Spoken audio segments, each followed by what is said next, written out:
Initiation of the World. By Vera Stanley Alder. Chapter 1. Introduction. We are living through a strenuous moment in history. However difficult it may be to estimate the quality of events with which one is too closely associated, I think there can be no doubt that the world is passing through a dangerous, exciting, eventful and pregnant period. In this last adjective lies, I believe, a clue to the situation. Perhaps a wonderful clue is that the planet is pregnant. The collective sufferings of humanity today beggar the imagination. They may prove to be birth throes from which will emerge a great reaction, a new step forward in civilization, the dawning of a new and better age. It seems obvious that something different must and will evolve from the seething, purging maelstrom in which humanity is involving itself. Either annihilation or regeneration. There are those who fear an abortion. There are also those who fear that a monster will be brought to birth from the seeds of cruelty and persecution which are being sown broadcast. These people do not take into account human reaction, the swing of the pendulum. If cruelty had led to more cruelty, humanity had become extinct many generations ago. If it had been possible to crush out love, joy of life, religious fervor, patience and hope from the human heart, we should have seen this accomplished in several epochs in history. Evil has had every possible chance, it has even sat upon the thrones of the earth, in omnipotence. Yet humanity goes patiently forward. It suffers every kind of distraction, the softening of luxury, the degeneration of poverty, the darkness of ignorance, mistaken leaderships, the greedy oppression of profiteers, the cruelty of fanatics, if the muddling confusions brought about by all these, and the final obscenity of war. Any one of these things would render a species of animals extinct in a fairly short time. Yet man still goes on. He struggles through it all, gaining ground imperceptibly, steadily. His standards shift ever so gently towards the acceptance of humanity as one common brotherhood. The instinct of charity stretches from the home right round the world. Barriers of race, of religion, and of class are being dissolved by all those who are sufficiently free from tyranny and tyrannical influence to do as they choose. There are signs everywhere of efforts to be free from the ruts, inhibitions, and conventions in which people used to be so content to vegetate. Many people are quietly busy with constructive work of these kinds. Many others are suffering, dying, and fighting for things which they are told are right and good. Between these two, the fighters and the workers, the great unheeding masses strive to continue in their forgetfulness, living only for comfort and amusement, those who are still dead in life. Yet even they are roused today by the crescendo of the times. Humanity is being stirred to its depths by fear and fanaticism. The elements themselves seem to be lending their help, bringing flood and earthquake to add to the general destruction. What does it all mean? To what is it all tending? Can it all be just chance, coincidence, which is turning the tune of life into a roar, and the rhythms of progress into a stampede? Is humanity going to be confounded and swallowed up in the chaos of its own muddles?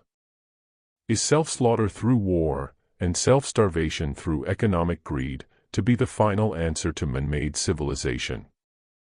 The apparent possibility of this is spreading dread among many helpless people. Not, however, among all. Interspersed among the public there are many quiet ones, who say little, and do not appear to do any startling things either. But they hold and guard within themselves a knowledge and a vision giving them the clue to that which is happening, and which causes them to be as yeast among their fellow men, keeping them, by a subtle influence, from sinking into despair. These people believe that we are in the throes of transition from a long dark age into a coming new age which shall see a glorious unfolding and consummation of the latent flower of spirit and wisdom within men and within our earth. They believe that the divine discontent awakening widespread among men today, causing them to suffer and to die, to fight, to persecute, and to strive, is tuning them rapidly up to the point where they will awaken within themselves new qualities, new senses, and a quite new ambition. They believe that the great collective being, humanity, is taking at present an initiation, is making a new beginning, is bringing to birth a part of itself hitherto dormant and unknown, and that the reward of this long, weary pregnancy, and these convulsive birth throes, will be to have the Christ child, the young spirit kingdom, living with us here on earth, actually, and not as in some poetic mode of speech. In the following pages we will study just what this world initiation is said to be, how it will take place, and how far it has progressed up to date. We will study this question from two angles, that of the metaphysical student, the student of the unseen, and that of the material scientist, the student of the seen. No one can be content with the state of the world as it is today. It is obvious, even to the unthinking person, that something very vital is lacking in our power to deal with our own lives, both singly and collectively. This lack must be due to ignorance, and ignorance must be due to wrong education. In order to prepare for a better type of civilization, education must be remodeled, but in what way? What is wrong with our thinking? Scientists say that the average intelligent man uses only a fraction of his brain cells. Which fraction does he use, and what kind of thinking could he accomplish with the unused remainder? It seems that this muddled world will be put right only when a sufficient number of people learn how to think in such a manner as to be able to put it right. There is no other way. Organized, creative and constructive thinking is the crying need of today. In my last book I suggested to you the reasons why people should learn to think, and the methods of so learning. But we have still touched only the fringe of the subject, and have yet to consider what things we should think about in order to yield fruitful and wonderful results. When man is able to make the effort and see the world clearly as it is, which I think you will agree that none of us do as yet, then he will know how to make order and beauty out of the present unpleasant muddle. Chapter 2. How giant intellects are built. If we take a survey of the long history of man's intellectual development, certain giants tower like lighthouses above their brothers. They stand forth from all periods of history, explaining the mystery of life, showing the way, and giving us the laws and the rules of the game of living. Though living thousands of years and thousands of miles apart, there is much resemblance in their teaching, in their types of brain and their preferences and methods in study. Of such men we can mention Moses, Pythagoras, Shakespeare, Swedenborg, and, as modern examples, such figures as Einstein or Marconi, a few names chosen at random from among a long and brilliant galaxy. Let us see where the resemblances come in between most of these men, as well as many others of the same type whom we will consider later. They all had recourse to higher mathematics or symbolical numbers, by means of which they either obtained the clues to their knowledge or developed their mentalities to the point where they were able to obtain it in some other way. Pythagoras said, "God geometrizes." He and other giant intellects have realized that the world is created upon a system of numbered vibrations, patterns, symbols, and dimensions, and that through a study of these numbered vibrations and rays, the symbols of the way in which they intersect to form certain shapes, and the different grades of matter which their varied frequencies precipitate, an understanding of the created world, its trend, purpose, and the great consciousness behind it can be acquired and utilized. Big intellects have always been interested in the purpose of creation, the reason for all created forms and their destiny, the mighty hidden forces and designs which lie back of it all, and just beyond the reach of man's average physical senses.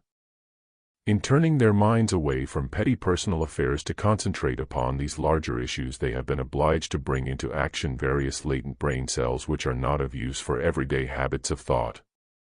Their brains have thus expanded and changed in character, although in a way not necessarily wholly visible to the ordinary scientist's microscope, as we will explain later. The brain contains 5 times as many physical brain cells as the average man brings into use. It holds also their counterparts in finer strata of matter which we call the ethers, as well as in all the 7 major planes of matter which we studied before. The brain is like a wireless receiver, and with practice one can tune it into any number in the ladder of created vibrations. The brain is a perfect instrument for the use of the will and the mind. That perfect instrument exists latent in the head of every average person. But it is neither understood nor used. Most people go about with at the most a fifth of their consciousness operating. They are therefore 4/5 dead all their life, and this is no exaggeration.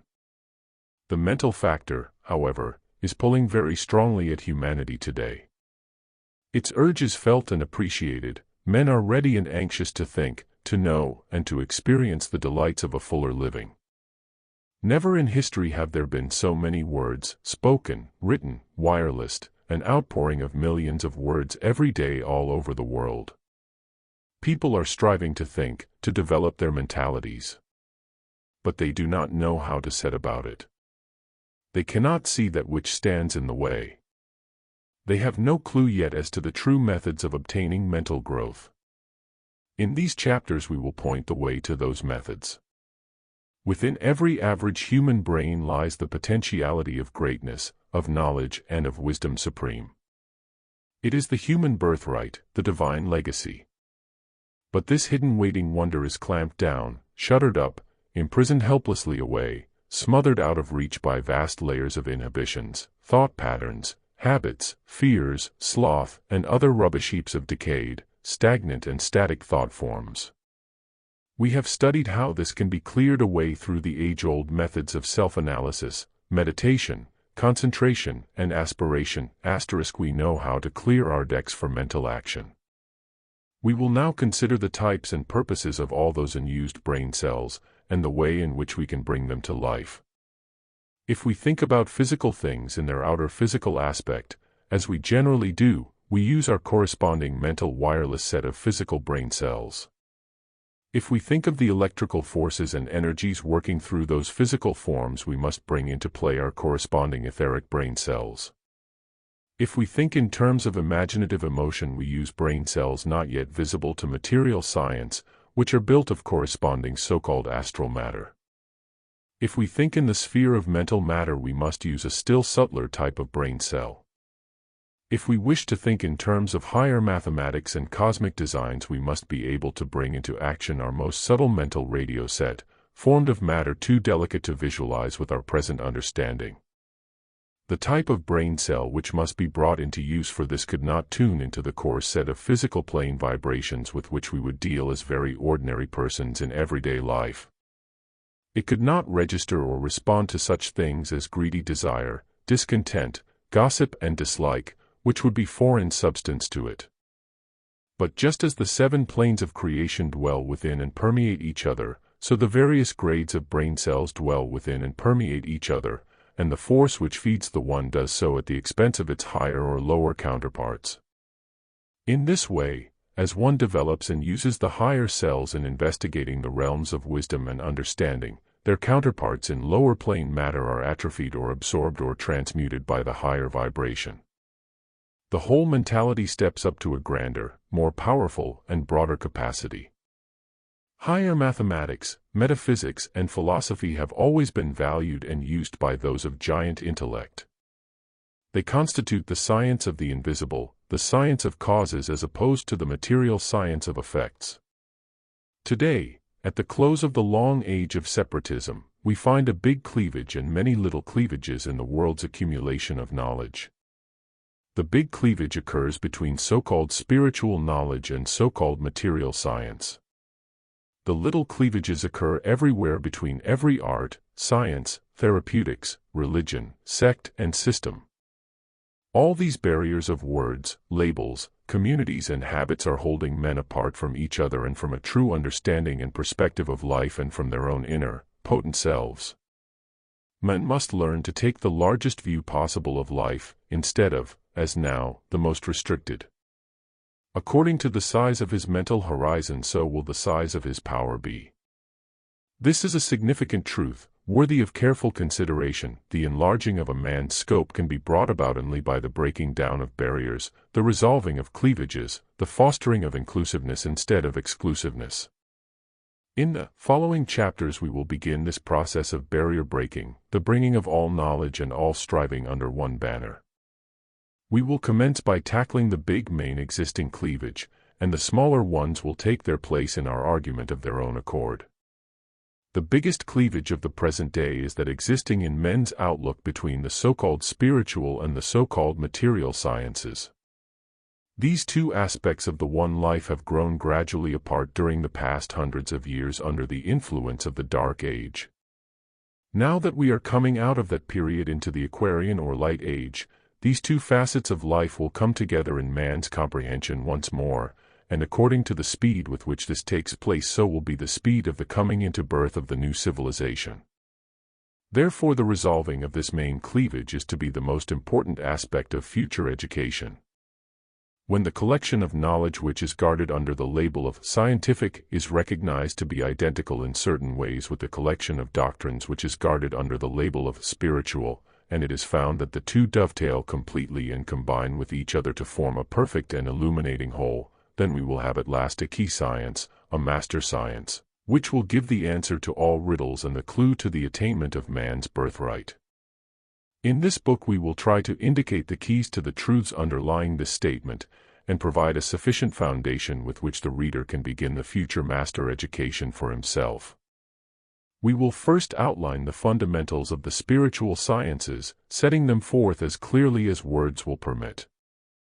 Whether any one religious presentation of life is believed in, or none, is of no importance. The fact remains that it is impossible to think about or visualize the picture given without bringing to life brain cells which can be roused in no other way, and thereby expanding the brain so that it can take in things which would have been incomprehensible and uncongenial to it before. Merely as an experiment, this is worth trying. We have already seen that the original religion, or spiritual science, which dates from the dawn of history, and upon whose deeply hidden roots all other great religions were founded, still exists for the seeker, and is named the ageless wisdom, or the light. It originated in the days when material science and spiritual science were known to be one and inseparable, and were treated as such. After outlining spiritual science from its original source, we will outline the tenets of physical science as it exists today, showing where the two blend, meet or fuse and form the perfect whole. The first part of this book is written for the spiritual student who has already accepted the fact of a divine plan behind creation. The second part is written for the materially minded scientist, showing how his work can and will eventually touch and blend with the inner knowledge, although he has approached it from his own angle of vision. Finally, we will show the resulting revolution in education which will perforce occur when the blending of these two facets has come about, as well as other amazing changes in the social and personal life of mankind. Chapter 3. The Plan of Creation. The ageless wisdom teaches that the vast galaxy of the heavens which the telescope reveals to us is but the thinnest cross-section of that which is in existence around us. It explains that life as we know it is actually built upon a scale of delicately graded strata of matter, called planes, which interpenetrate and feed each other without losing their respective identity. An entity, whether it be a planet or any other living creature, may exist in a form built of any number of these planes.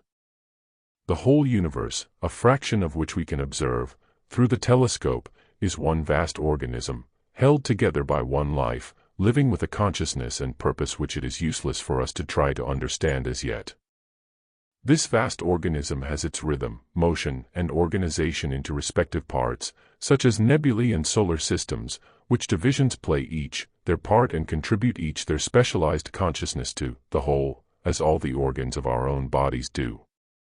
Just as the cells in our bodies live, work, reproduce, die and reincarnate, soon again as cells of a slightly higher caliber, so do the heavenly cells, the planets and stars, play the same part in relation to the greater being, coming into manifestation, living, working, developing, reproducing, dying, or withdrawing from physical manifestation, to return later as stars of a slight higher development. That which we call birth, incarnation, death, reincarnation, is simply the movement into and out of a particular octave of copyright vibrations to which those who are imprisoned and subject to a body built in that octave can respond, with the vibrations of that octave or plane, and of such are average human beings. But they contain response mechanisms for all the different planes within themselves, and when they develop these response mechanisms they will become aware of abundant life upon each of the planes. Not only will they see that each planet or star has its counterpart upon each plane, but they will observe myriads of stars which are at various stages of passing to or from physical incarnation stage, and exist around this earth in invisible forms of varied texture and development. The few stars which we can see, which happen to be in physical bodies at this time, compare in numbers with the invisible stars to the degree that the living humans on the earth today compare with the numbers of those who have lived and died upon its surface. A faint idea can be had from this of the vast fullness of the universe, and the incapacity of the human mind completely to picture it. Each differentiation within the vast universal being, whether it be a constellation, solar system, or plane, is a separate organ or organism, an entity within the entity, with its own consciousness and developing life. In the same way, each cell within a human form is an entity, with its own consciousness and individuality. The human mind, trapped within the delusion of size and space, may not judge between the consciousness of an atom and that of a planet. Its relative importance is something which he is not in a position to view or to understand. He can only look at it from his own little standpoint of size, his own little place in an octave which has its own little place on a scale of millions of octaves, with whose existence he can become acquainted only as he vivifies the latent cells in his own brain which correspond and tune in with them. Each of the entities within the greatest entity develops itself as a separate and complete organism, although part of the whole. It differentiates within itself into centers and organs, all of which exist in their counterparts of the graded planes. Each of the differentiations of each of the entities becomes itself an entity, and so the subdivisions continue and a complicated universe body is built up. Finally, at some point in this vast universe where the existences have become small enough for a deeply thinking man to visualize, we take our starting point with one of them, calling him a deity, the deity, because he is the greatest whom we have the power to imagine. The ageless wisdom begins by describing this deity as the one about whom naught may be said, a being of such wonder and magnitude that we may not as yet presume to think about him. All we know is that this inconceivable entity, who is sometimes called the Absolute, decided for his own inscrutable purpose to create a universe. This universe was created out of his own pregnant, potent atmosphere, which is named chaos, and it was created by the emanating of vibrations. The wonderful and intricate descriptions of how this was done are too lengthy for these pages. We can give only the barest outlines. Through the setting up of varied vibrations and lines of force, the 7 great cosmic planes were formed. These were 7 interpenetrating worlds of invisible malleable substance, graded downwards or outwards from the rarest spiritual essence of the first cosmic plane to the 7th cosmic plane, which contains the outward manifestation of the created universe. The Absolute became creative by differentiating himself into 3 major forces, a triangle issuing forth as power, the word, and motion. This triangle differentiated again into the 7 great logoi, who embodied and created the 7 cosmic planes, each plane being differentiated again into 7 subplanes. It is well to realize that each division in nature is a living organism, ensouled by an entity, whose body of expression it is. This is a difficult idea to get hold of at first, but it is essential to the proper understanding of the wisdom. Therefore, each of the great cosmic planes is the form of a conscious living entity ensouled by a spark from the mind of the Absolute. And as each of the greater entities differentiates again within himself in the act of building creation, he imbues each differentiation with a spark of his own consciousness, which thus ensouls an entity within an entity. So it continues right down the scale, there being nothing in life which does not come under this rule. The whole mineral kingdom, therefore, is an organism, ensouled by an entity which controls and gives it life and consciousness. So is the animal kingdom, the fire kingdom, and the water kingdom, all doing their separate work while interpenetrating and supplementing each other. It is the greater or lesser entities behind each manifestation of life whom magicians have always tried to reach and control, believing them to be living consciousnesses working with matter. The 7 great logoi who were brought to life on the first cosmic plane differentiated each into 7 again, and this differentiation continued right through the planes until the 7th and lowest cosmic plane was manifested. By this time these entities, differentiated from the original 7 great logoi, were innumerable, and took up their work as the gods of all the solar systems. The whole universe of stars is revolving in one direction. Within this greater revolution are lesser revolutions, each made up of a vast company of constellations. It is said that there are 49 of these groups, each one containing millions of septenary constellations. A septenary constellation is a group of 7 solar systems which all revolve around one center. To such a group does our solar system belong. As above, so below. This great occult maxim must ever be borne in mind. The major plan upon which the universe is created is repeated in ever-increasing differentiations, reflected downwards into the tiniest atom we can discover, reflected into the composition of man himself. When we consider the 7th and lowest great cosmic plane, where creation as we can picture it really begins, we find it peopled with the gods of all the solar systems. Each of these gods reflects and repeats the original action of the Absolute. He differentiates himself first into 3, the triangle of will, wisdom and activity, or Father, Son, and Holy Spirit, or again power, love and intelligence. These 3 great qualities are again differentiated into 7, by the division of the intelligence quality into 4.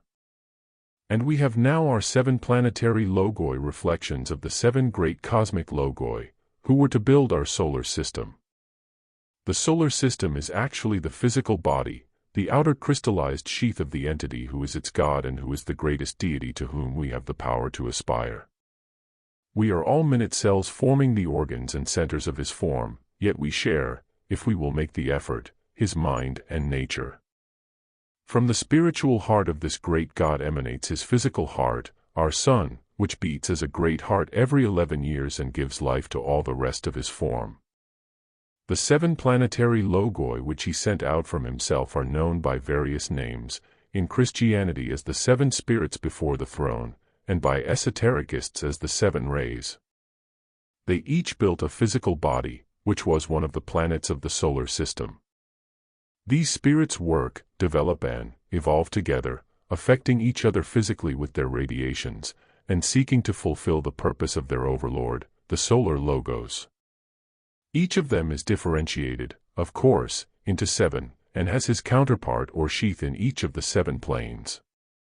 The planetary spirit, whose body is this earth, was known as the personal God of mankind, the jealous God, Jehovah, the one whom primitive mankind could most easily understand and reach. Only as man advances and broadens in outlook does he appreciate the one God over all, the God of love, the Sun God, logos of our solar system. Later he will reach still further to the entity who ensouls the constellation of 7 solar systems, of which ours is one. Of the 7 great cosmic planes, all of them are beyond the comprehension of man except the lowest, the 7th, which we will now consider. By the lowest I always mean the lowest in rate of vibration, as, of course, they all interpenetrate each other. This is one of the things which we cannot understand until those brain cells which I mentioned begin to come to life, but there are many who have understood them and much more besides, so it can be done. The 7th cosmic plane is subdivided again into the 7 planes from which our and other solar systems are built. They are 1. The plane of the Logos, the world of God, his mind. 2. The plane of Virgin Spirit, where the differentiation into the triangle takes place. The monadic plane. 3. The plane of Atma, the spiritual will. 4. The plane of Buddhi, ultimate knowledge or intuition. 5. The plane of Manas, the mind, divided into the higher abstract mind, and the lower concrete mind. 6. The plane of astral or emotional matter, the world of desire. 7. The physical plane. The physical plane is again subdivided into 7. 1. The reflecting ether, memory of nature. 2. The light ether, medium of sense perception. 3. The life ether, medium for growth, propagation. 4. The chemical ether, affecting assimilation and excretion. 5. Gases. 6. Liquids. 7. Solids. Therefore the solid physical world as we see it around us is the expression of the lowest set of vibrations of which we know, and is found in the seventh stratum of matter, of the seventh plane of our solar system, the 7 planes of which our solar system is built being subdivisions of the seventh great cosmic plane. As the physical plane takes up, being so densely crystallized, infinitely less space than all the rest, this table gives us some idea of its relative size and importance. We have taken a glance at the way in which creation fills space. Now let us study the way in which it fills time. Space was differentiated into 7 great major sets of vibrations, the 7 planes, each of which was subdivided again and redivided as we saw. In the same way, time was differentiated into 7 great major pulsations, each of which was subdivided again into 7, the subdivision continuing ad infinitum. These pulsations were like great waves having little waves within them, and they are known in the wisdom language as periods and cycles. Now, if a universe were thus arranged in regular sets of vibrations, swayed by set time rhythms, it would be unchangeable, robot and forever the same. To account for progress we have to bring in another factor. This is the factor of choice, adaptability, individuality, that which has been named free will. This produces a quality which we call genius, which is the capacity to act in an individual, original way. We see this quality in plants and animals, which adapt and change themselves to suit their environment, and we see it much more clearly marked in man. The quality of genius produces a result which certain of the Rosicrucian teaching calls epigenesis, which means that a continual modification, evolution, or change is always going on. Therefore, when the cycle or circle of time passes through a certain physical phase, as it does at regular intervals, we never get an exact repetition of effects. This is because meanwhile epigenesis has been in action, change and transmutation have been taking place, the physical manifestations are mostly keyed up to a higher vibration than before. Chapter 4. Reincarnation. So Tai's cycle of time is obliged to pass over on a higher arc, and we get not a continuous circle, but a spiral. Therefore the great impulse of time moves in a spiral form and never travels over the same line a second time.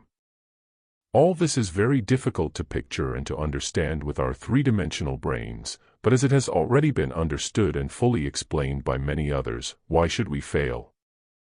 Time is the positive father line of force which pushes all things onwards to completion and perfection. Space is the great mother, the negative strength, cradling within her bosom all that which is to be brought to birth. When the two meet, an expression of creation takes place and exudes outwards through the planes until it finally crystallizes in the physical solid plane for a while. There it is strengthened by pressure and friction, developed and individualized, after which it leaves the physical plane, dies and sinks back through the planes to its original source, plus its gained experience and capacity, epigenesis. There it awaits until the father time comes round once more and pushes it into manifestation again, the same phase of creation, appearing armed with its former experiences, back upon the physical plane among the conditions and vibrations, some of which it had itself brought about. It must either defeat these, neutralize itself with them, or succumb to them, and it struggles on until father time sweeps it back again through the planes. Such is the process of reincarnation, as it affects solar system, planet, man, animal, plant, and all forms of life, one vast continuous process of strengthening, individualizing, and refining, repeated over and over until the ultimate aim is achieved. What is this ultimate aim? We are told that the gods of the solar systems and planets progress also until they graduate to higher work in higher spheres of which we can form no conception. Their places are thus left vacant and must be filled by those who were once human beings and have striven and progressed until they have qualified to wear the body of a planet or solar system. To thus qualify, one must become creative, individual, and original. This can be achieved only by fighting one's way out of the blinding, imprisoning depths of physical matter. It was to this end that our earth came into existence. All of its 7 bodies are imprisoned and restricted by the 7th physical one, just as all the human spirits moving upon its surface have their subtler bodies imprisoned within a seventh physical one of the same material. Constellations reincarnate. They move through the planes in and out of physical manifestation at vast periods of time. So do solar systems. So do planets. Let us consider the reincarnations of our Earth. We are told that our Earth will have experienced 7 major incarnations, but it will be sufficient to concern ourselves with the present one. As it slowly manifested outwards from the inner planes of higher frequency, it took its forms from one after the other of the 7 planes of our solar system, until it was in possession of its 7 sheaths, globes, or bodies, finishing ours in the 7th physical one as the Earth we know. We will study its long present period of physical manifestation, in the middle of which we are living today. Having built itself first within the 4 ethers, it then took gaseous shape, as scientists themselves tell us. It was then brought to birth, cast off from its parent sun, as were the other planets in their respective order. The inner meaning of this was that the solar deity had differentiated from within himself at this time the 7 spirits before the throne, while creating his own body, the solar system. Our Earth, under the impulse of its ensouling spirit, crystallized still further and became molten liquid. Gradually a crust formed, and the planetary spirit found himself finally imprisoned within a physical skin. The same process is undergone by each human monad or individual spark of spirit. Once our Earth was established on the physical plane, its life was divided into 7 great periods, during which life evolves upon 7 great continents. Human beings progress, through ensouling 7 great root races, which are each subdivided into 7 minor races and so on into further subdivisions. We are now living during the middle of the 4th great period, that is to say that our Earth is just past middle age. Some time ago our Earth touched its lowest densest expression of physical matter, and from then onwards it will enjoy the process of transmutation, becoming ever more ethereal and highly potent, until the 7 periods of its physical existence are over. Then the planetary spirit withdraws himself from it, just as does a human spirit at death, and the Earth gradually sheds its sheaths through the planes and returns to its source. It goes through phases of development on the inner planes, digests and assimilates the fruits of physical experience, and then begins its return journey outwards again through the planes towards a further physical incarnation, appearing finally to physicalize as a new planet. We must try to give up the habit of thinking of the higher planes as being above the others in space. The word higher in this case refers only to higher rates of vibration or frequencies. Space itself has to do with only the lower planes. The planes interpenetrate each other, and to move from one to the other it is necessary only to change one's rate of vibration considerably, or else to be able to shift one's consciousness to focus in a different stratum of vibrations. It is like changing one's vibrations from those of the material of the electric wire to those of the electricity itself. It is this capacity to shift the consciousness from plane to plane which is the aim of yoga and most spiritual training. The hidden wonders of the spheres are discovered not by sailing off into the clouds, but by withdrawing ever inwards, within and within through the higher dimensions, which are built quite the opposite way to space as we know it. Therefore, when a planet begins to die, withdrawing through the planes, it may still occupy the same space in its subtler sheaths or bodies, although invisible to the physical eyes. Therefore there could be planets surrounding us in these to us invisible phases, exercising, nevertheless, a considerable influence upon us with their radiations, which influence would not be accounted for by average astrologers or astronomers. This offers one reason why these sciences must include more knowledge before they can become really efficient. Continuing with our study of this particular incarnation of our Earth, we are told that, as it solidified, the human beings, who were already in existence upon it in ether form, solidified too, and developed, one by one, the various sense organs as they were needed. They went through various amazing stages, which are all said to be recapitulated within the human embryo, until they had become recognizable as men and women, albeit animal men and animal women. This long process of descent into matter, which applies to all forms of life besides the human, is called by the name of involution. It necessarily took place before evolution could begin, but scientists have not yet taken that into their calculations. Animal men continued to develop, much as the higher animals do today, striving unconsciously towards the future gift of mind and of an individual soul. Finally there came a moment which so far has been the greatest in man's history. He had struggled patiently to the point where his vibrations could house the spark of mind or individuality. Then a tremendous event took place. This event we call individualization. Men stepped out of the animal kingdom into the human kingdom. Each human being acquired a separate soul or individuality, and the power to use the plane of mind. This great event is said to have taken place about 18 million years ago. It marks the point where the history of men as men can be said to have begun. The word man is derived from the Sanskrit, meaning mind. The process of involution was now over as far as man was concerned. He fall into matter was complete. The divine spark had descended and been buried within that matter, and the long struggle towards the light was about to begin. But what of the planet itself and the great spirit who ensouls it? What is the connection between the planet and mankind? Are men but little queer parasites upon its surface, or have they indeed an intrinsic connection with it? The ancient wisdom has a rather wonderful explanation ready for us on this point. If we turn to the microcosm of the human being as our study, we see that the individual has a brain, which is a physical instrument of the mind, but that the mind, or the cells of the mind, invade the whole body and can concentrate in any part of it. The mind is made of cells built from the matter of the mental plane, and forming a mental body whose surface stretches out further than the periphery of the physical body, as we saw in the finding of the third eye. The brain is really only the switchboard between the mental and physical bodies. In an analogous manner, our planetary spirit possesses a physical body, the Earth, whose metabolism is largely due to mineral action, as is ours, whose movements are brought about by the play of electrical forces through it, as is ours. As the Earth is a living being, we are told that it has a heart and brain within its inner structures.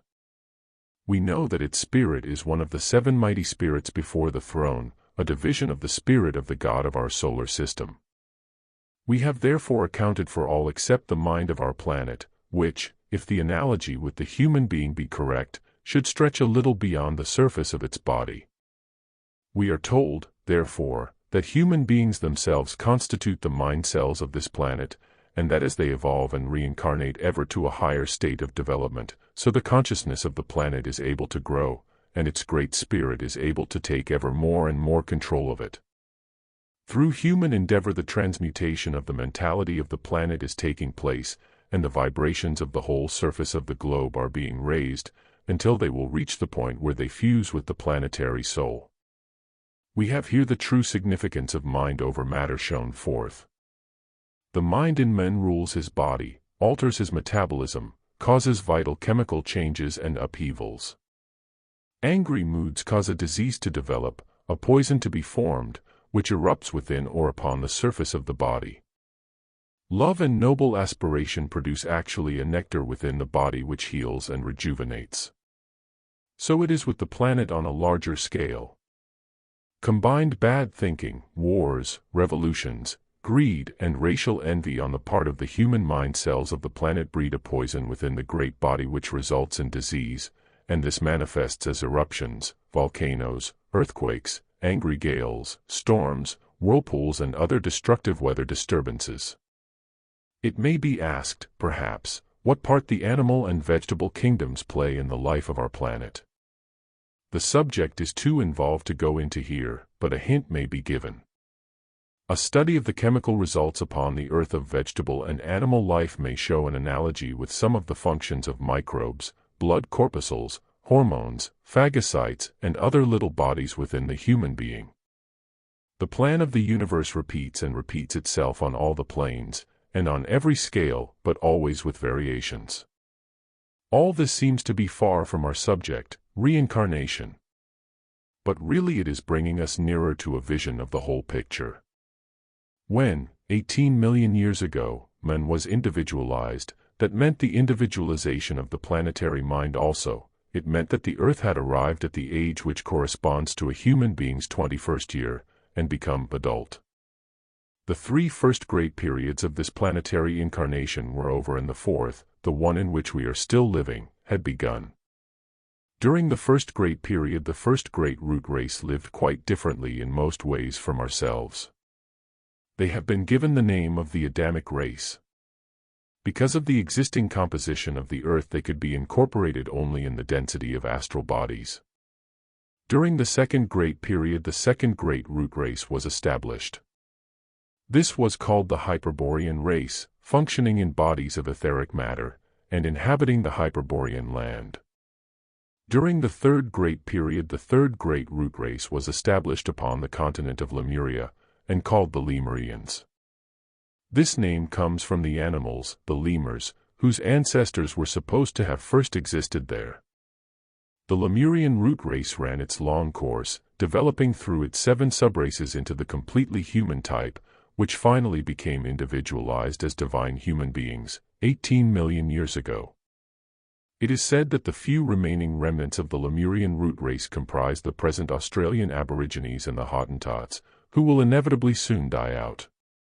The fourth great period saw the birth and development of the fourth root race, the Atlanteans, dwelling upon the continent of Atlantis. They evolved to a wonderful point in civilization in their time, abused their knowledge, and finally lived so wickedly that they caused a disease in the planetary body, resulting in a gradual sinking of the whole continent beneath the waters. The story of the flood and of Noah and the ark is supposed to describe this event, and the gradual emigration during the subsidences of branches of the Atlanteans in all directions. They were said to have founded Egyptian, Peruvian, Druidic, and other cultures. The present Tartars, Chinese and Mongolians are said to represent the last subraces of the Atlanteans. The fifth great period saw the coming of the fifth root race, the Aryan, upon the continent of Europe, during which period we are now living. Each great race enjoys finally its golden age, producing the flower of its particular achievement. We shall soon come into the heritage of the Aryan golden age, of the splendor and surprise of which we can as yet have no idea. 2 other great periods, bringing to flower 2 more great root races, lie in the future, by which time the human will have attained divinity, the planetary mind will have merged with soul, and the purpose of this particular incarnation of the earth will have been achieved. Physical manifestation will then cease for a time, and this globe will disintegrate, its ensouling life withdrawing to the great within. When we study reincarnation, we must take a long-distance view of it, realizing it as a universal process. An atom is a particle which has its own quality and activity, vibrates and revolves at its own measure, and coheres around a nucleus. The atom of the chemist is like a miniature solar system. The solar system itself is a giant atom. From one point of view, man himself is an atom. Each of the planes is also a great atom, containing, as it does, the nucleus of the spirit who ensouls it, the electrons or subsidiary entities who work within it, its own quality and activity, vibration, and spherical revolving form. We can think of the universe, therefore, as being composed all of atoms, from the minute to the great, atoms within atoms, in infinite complexity. Each one of these atoms incarnates, lives for its allotted spell, disincarnates, enjoys a period of rest, and then reincarnates again. This process it continues within the particular species of atom to which it belongs, until it has exhausted all that there is to be learnt and experienced within the confines of that species. It has then graduated in that particular class, and the next time it incarnates we find it in the lowest class in a species of higher quality altogether, for which its vibration had become sufficiently heightened. Each of the succeeding great root races is of superior quality to the former one, of higher vibration, finer tissue, greater sensitivity. When a man had graduated, after many eons, out of the first root race he was able to incarnate into the second root race, and so on. Certain of these lagged very much in their progress, and are still rounding off that particular phase of experience in one of the remnants of the earliest races. When they have all completed that stage of development, these remnants will die out. By the same token, certain egos who have made rapid progress have already been able to take incarnations in bodies of the coming subrace of the next great root race. They move amongst us, think differently from ourselves, and are much more highly sensitized in certain ways. But unless we know exactly what we are looking for, we shall not discover them. America will be the continent upon which this future race will finally flower. So the great chain of reincarnating evolution moves ever forward, upwards in frequency of vibration, onwards in capacity and experience. Side by side with the human evolutionary tide of life are many others: the mineral, the vegetable, the animal, and the angel or devic. When the combined consciousness of the mineral kingdom has graduated and achieved liberation from that school of training, it will reincarnate into the animal kingdom or its equivalent at that time. When the animal kingdom has achieved liberation, it will move up into the human kingdom, as it will exist at that far future date. The fourth kingdom in nature, the human kingdom, will graduate into the fifth or spiritual kingdom. This is the consummation to which we are rapidly approaching today.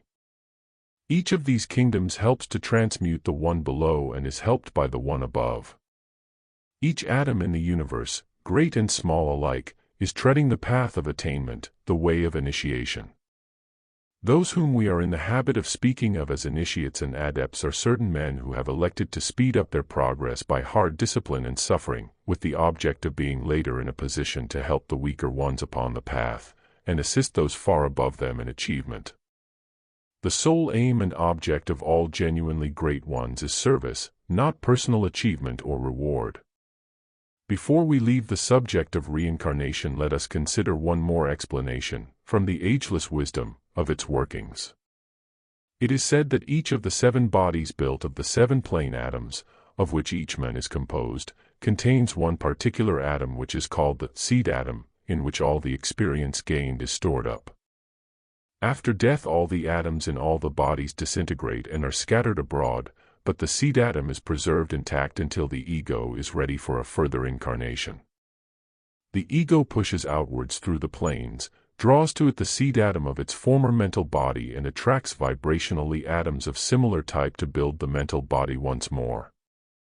The ego also draws to it its former seed atoms of both the astral and physical body, and so is able to build once more a framework intrinsically suitable and karmically adaptable, carrying on, so to speak, from where it left off before. Planets and other living entities have their seed atoms also. Just as the tiny seed of a flower holds within it the accumulated growth and adaptability, the complete form, design, and plan of the plant, so do these other seed atoms, built of matter of the less visible planes, contain also a comprehensive storehouse within their tiny magic periphery. It is through these seed atoms that the process of reincarnation which rules the whole universe is able successfully to be carried forward. Chapter 5. The Rays. The average human being is apt to think of unseen entities in terms of his own form, or of other forms with which he is familiar. To his God he has always given a human form, or else the shape of some familiar animal. It is natural that this should be so, especially when, for instance, man has been told that he is made in the image of God. Having a physically focused consciousness, he promptly thinks of his own physical form in this connection, and visualizes God in this aspect. But man's physical form is only the final densest crystallized little stratum of himself. It is not his permanent or intrinsic self, it is his instrument. His etheric body, or framework, stretches a little beyond the surface of his physical body, although it follows the same form. His mental body stretches out still further and has a form more of an oval shape. His aura and his astral body stretch out further still, and the whole is seen as a globe of fine, rapidly moving, iridescent colored particles of subtle matter. This globe rotates around the vital centers in man's body, its particles flowing outwards from these centers, sweeping round, eddying and swirling, and returning again to the centers. Therefore man, seen as a whole, as a rotating spherical form, with a living nucleus, the heart, and various vital living centers, which might be thought of as his electrons. Considered thus, man's resemblance to either a planet or an atom becomes more conceivable. It is said that when man first took form upon this planet his form was spherical, and that before he finally leaves it he will be completely spherical once more, but with a great difference. At the beginning his consciousness was exterior and subjective as is that of the animal. At the end it will be interior, dynamic and creative. The spherical form is said to be the ideal one from many points of view. The object of these preliminary remarks is to try to loosen the mental attitude as to the forms in which conscious entities may dwell, function and develop. If a man had never seen a snake he would not believe that such rapid movement could be achieved by a creature without legs or limbs to help itself. In the same way, unless he has second sight and can observe for himself, he cannot believe that beings can exist in cohesive, solid form which is not registered by the physical senses. Nor can he conceive how such a being as that inhabiting a planet can have a consciousness, a purpose, can see without the human type of eye, feel without the human type of sense organs. The human being stands midway in a vast scale of conscious evolving entities, some at a lower stage and some at a higher stage of development than himself, and the consciousness of the deity of our solar system is made up of the consciousness of all of these, as well as of man. Bearing this in mind, we can now touch upon the vast and complex subject of the rays. We know that a solar system is composed of a sun holding its planets revolving around it in its sphere of attraction. We learn from the ageless wisdom that a constellation is formed of two or more solar systems, held together by mutual attraction between their suns. The constellation to which our solar system belongs is composed of 7 solar systems, which form the body and ensoul the life of the greatest deity of whom we may think, the one about whom naught may be said. This deity, in whose organism we live and have our being, elected to create his physical form and manifestation in terms of a division into 7. Therefore from the vortex of his creative primal energy he issued forth 7 great breaths or rays, which are 7 differentiations of intelligent creative energy, and which color and express all creation as it exists within our constellation. 7 mighty logoi or spirits ensouled these rays, who built each solar system as his body of manifestation. One of these is the logos of our own solar system, our own divine God. He is therefore swept into being on one of the major 7-inch rays, the second one. He repeats the divine creative process, dividing the ray again into 7 with which to build his own body, our solar system, which is therefore conditioned by the 7 subsidiary rays of the second of the major cosmic rays. The 7 spirits before the throne, our 7 planetary logoi, each ensouled a ray and took incarnation within one of the 7 sacred planets of our solar system. We will now consider the 7 rays of our solar system, remembering always that they are a repetition on a smaller scale of a greater manifestation. Our solar deity created his form of expression by dividing his divine self from the 1 into the 3, the primary 3 which occur before all manifestation. These 3 were spirit, soul, and body, named in the case of our deity as will, wisdom and activity respectively, or Father, Son, and Holy Spirit. The life of the deity before he began to build his form was expressed as white spiritual light.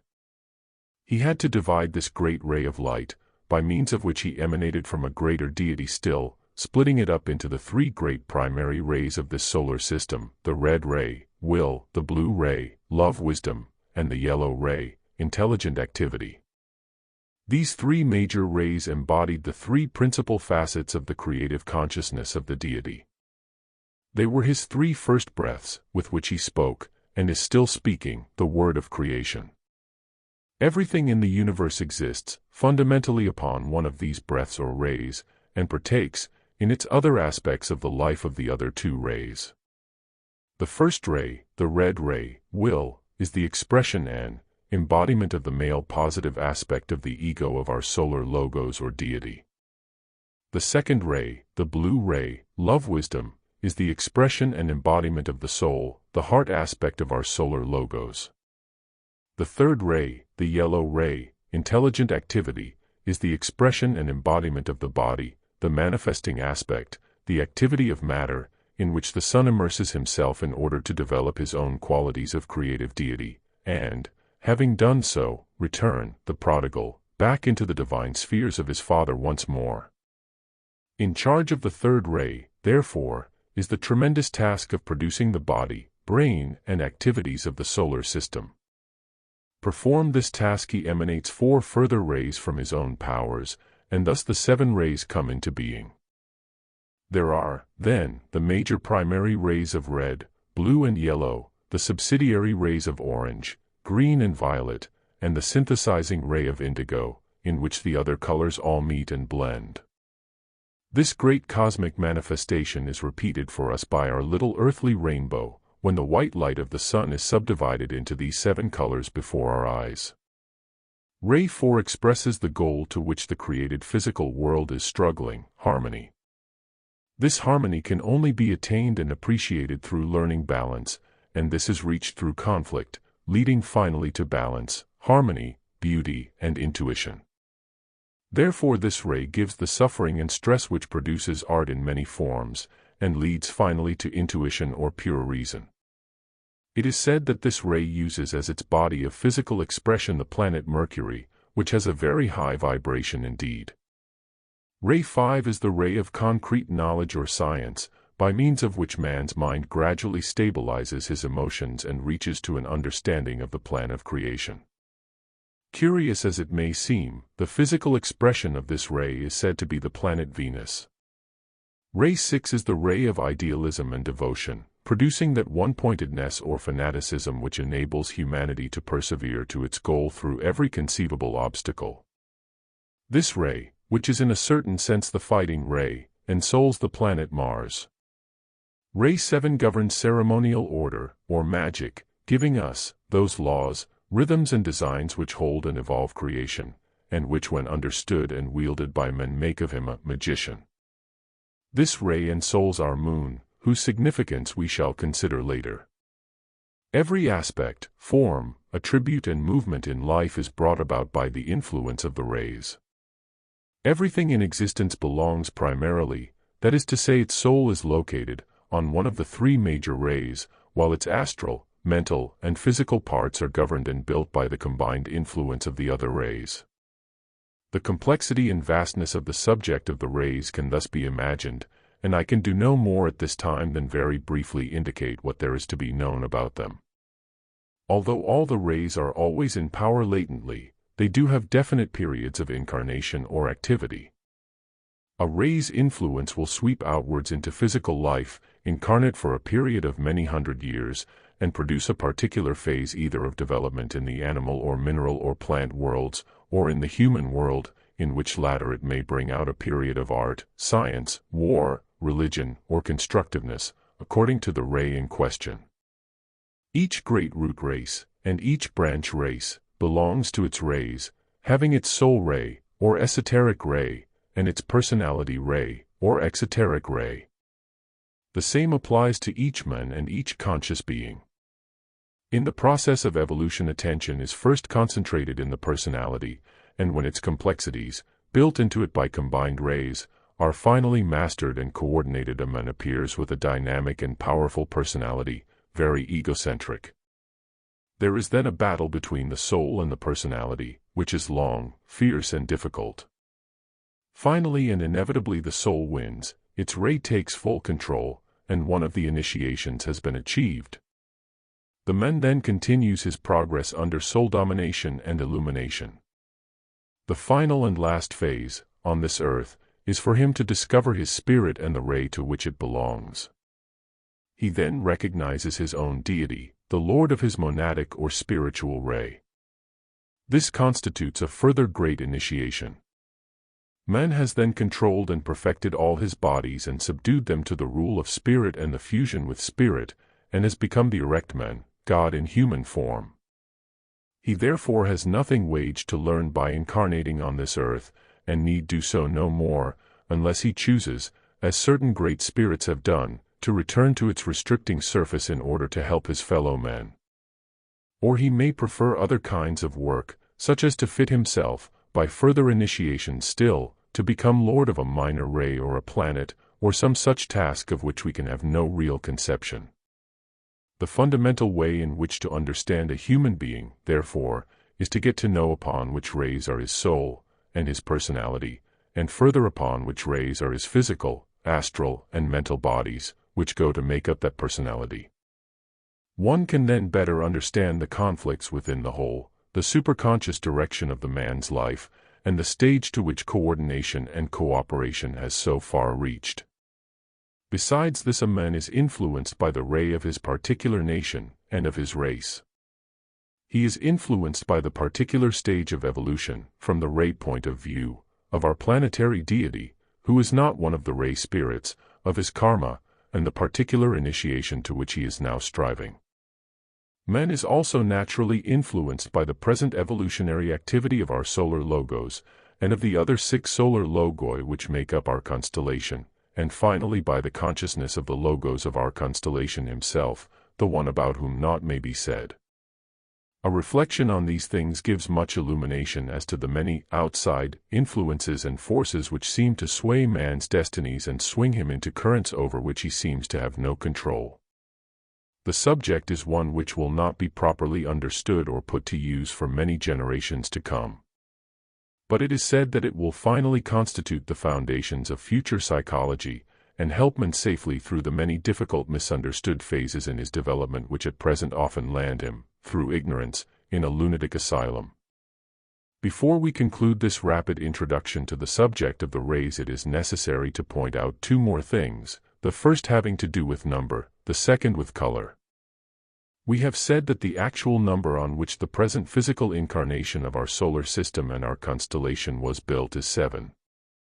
We have been given 7 qualities of divine consciousness to which to attain. But 7 is not the ultimate or complete number, it is only the number which produces physical manifestation. Beyond the 7 there are other numbers, other qualities, perhaps other rays and other planets, to which our consciousness or our development has as yet little relation. Other numbers and other lessons await us in the future, and although we are basically concerned at present with the divine 7, we yet have been given hints and indications of further numerical entities. 12 is considered to be the perfect and complete number, with the deity of deities in the center, making 13. This is seen in the 12 signs of the zodiac and the 12 creative hierarchies.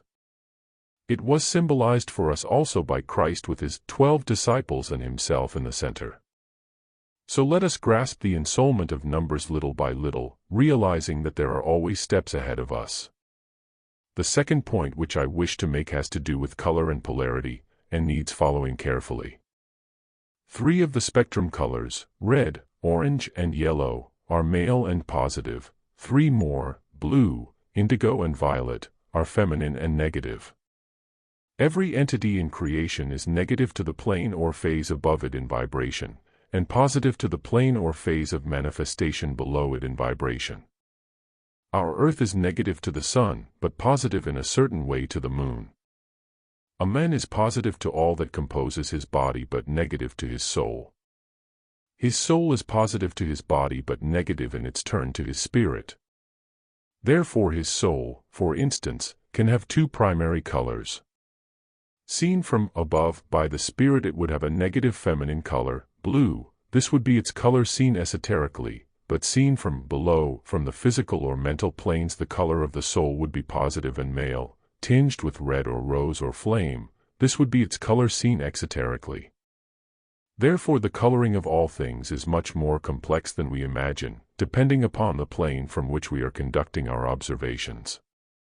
It will be seen, therefore, that once we are discussing planes other than the physical, the question of coloring is better left alone for the present. There is a further point also in this connection. Just as the 7 rays and 7 planes are not the complete number, so also the 7 colors of the spectrum do not complete the color scale, although they were sufficient for this solar incarnation. There are the 12 colors also, grouped around the one at the center, including therefore 5 more colors, with which we cannot be familiar while our consciousness is focused in the lower planes. Also we must realize that each great entity who is helping to form this solar system has his triad, or major triple division into body, soul, and spirit, and that while his physical existence is focused in a particular planet, as is ours in a particular human body, his soul is focused perhaps in another planet of quite different vibrations, just as our souls are focused in another plane, the soul plane, which is in itself an entity. These points give vital hints as to the nature of the secret mysteries which become revealed to the disciple at successive initiations, and upon which it is idle therefore for us to speculate at present. But what we can do, however, with great benefit, is to bear in mind the interchangeable, interpenetrating nature of all things as they partake of the one life, whether it be in their color, their polarity, or their appearance and function in the different planes. Chapter 6. The Hierarchy. We have seen how a universe is organized by a division of the divine consciousness into separate qualities or purposes, each ensouled by divine spirit and therefore becoming a living entity. The first division into three, the triangle, was repeated 4 times to give the 12 divisions of complete manifestation.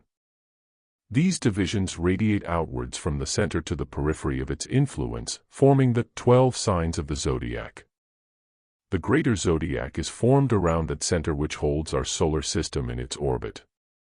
The lesser zodiac, that with which we are better acquainted, is the repetition of the greater process performed by our sun, whose radiating influence also divides itself into 12 signs which are a reflection of the greater zodiac, and through which our Earth and the planets move as they circle round the sun. Our Earth passes round the lesser zodiac once in a year, taking approximately 1 month to move through each of the 12 signs. Our solar system takes about 25,920 years to circle round the greater zodiac and complete a solar year. Therefore our solar system takes about 2,160 years to move through each of the signs of the greater zodiac, and each of these 12 great periods is called an age. We are passing out of the Piscean age into the Aquarian age at present, and this is the cause of many disturbances and changes. All the signs of the zodiac are ensouled by their spiritual aspects or counterparts, as are the 7 rays and the 7 planes. This great company of rulers, graded from the greatest to the lesser, form the governmental hierarchy which controls evolution. In that vast atom, the greater zodiac, these hierarchies of existences are grand almost beyond our possible conception. But the whole plan is repeated in our solar system, and repeated again on a still smaller scale within the sphere of influence of the lesser atom, our Earth, and at this stage it is reduced to beings who are some of them more nearly human in quality and form, and therefore more possible of understanding by ourselves.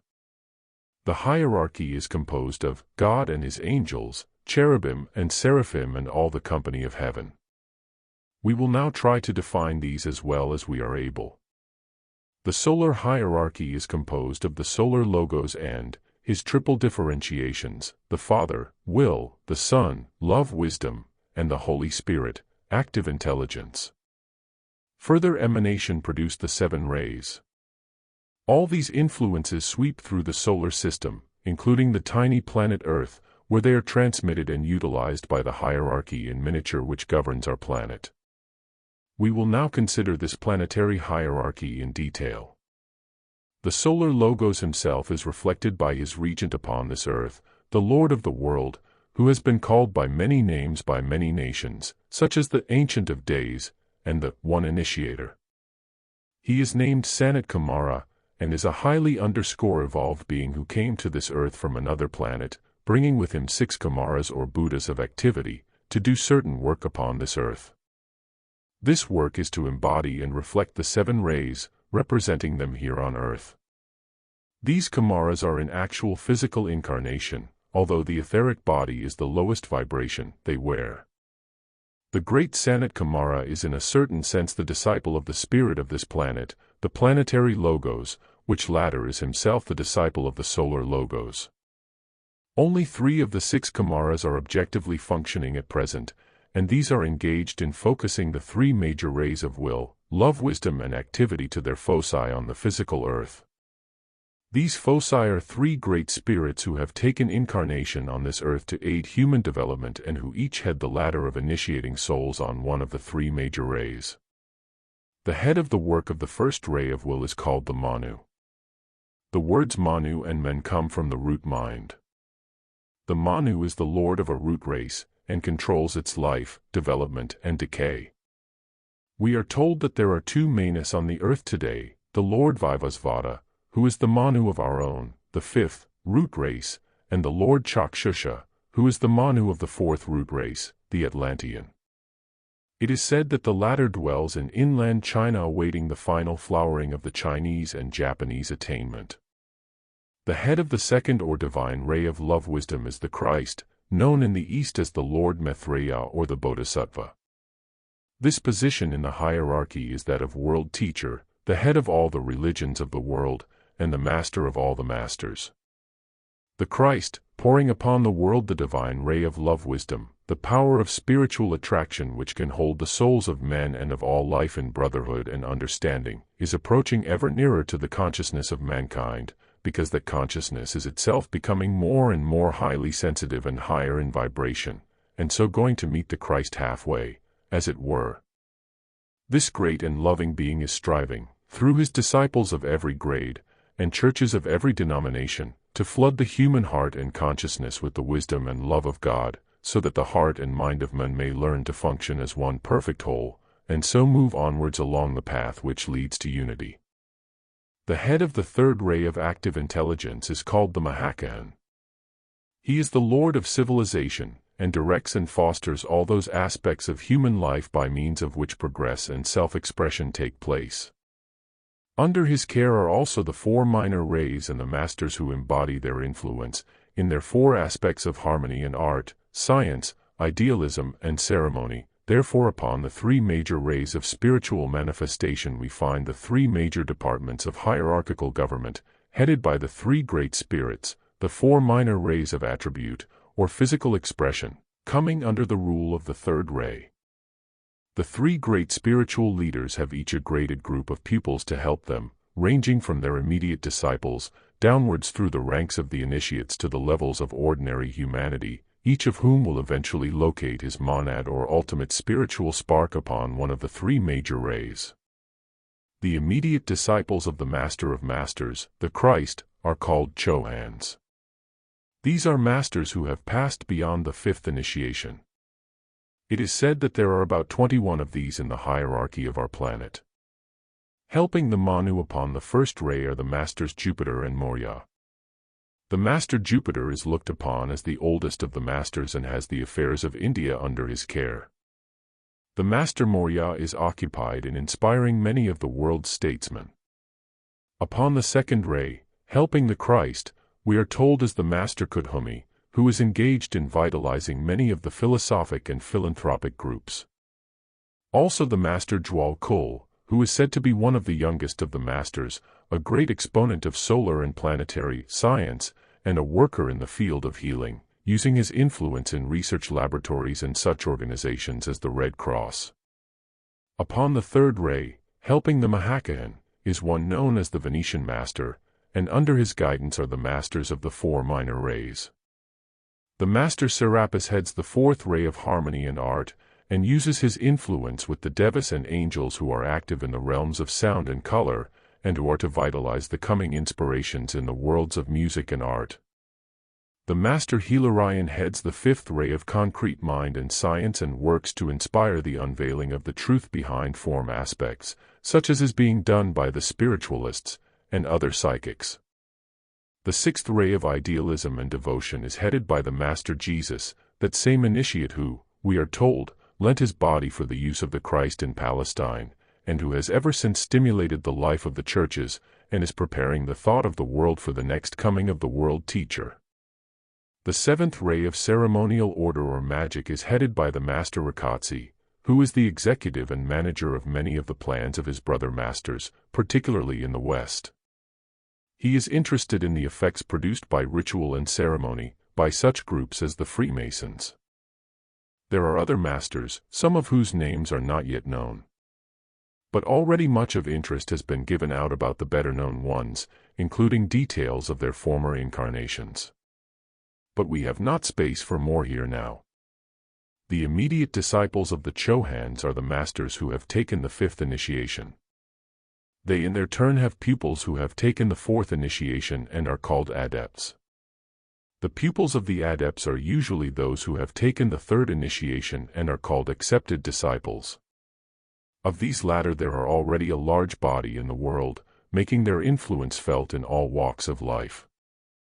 They have as their pupils all those who have deliberately set their feet upon the path of discipleship, having taken the second initiation, and are called probationers on the path.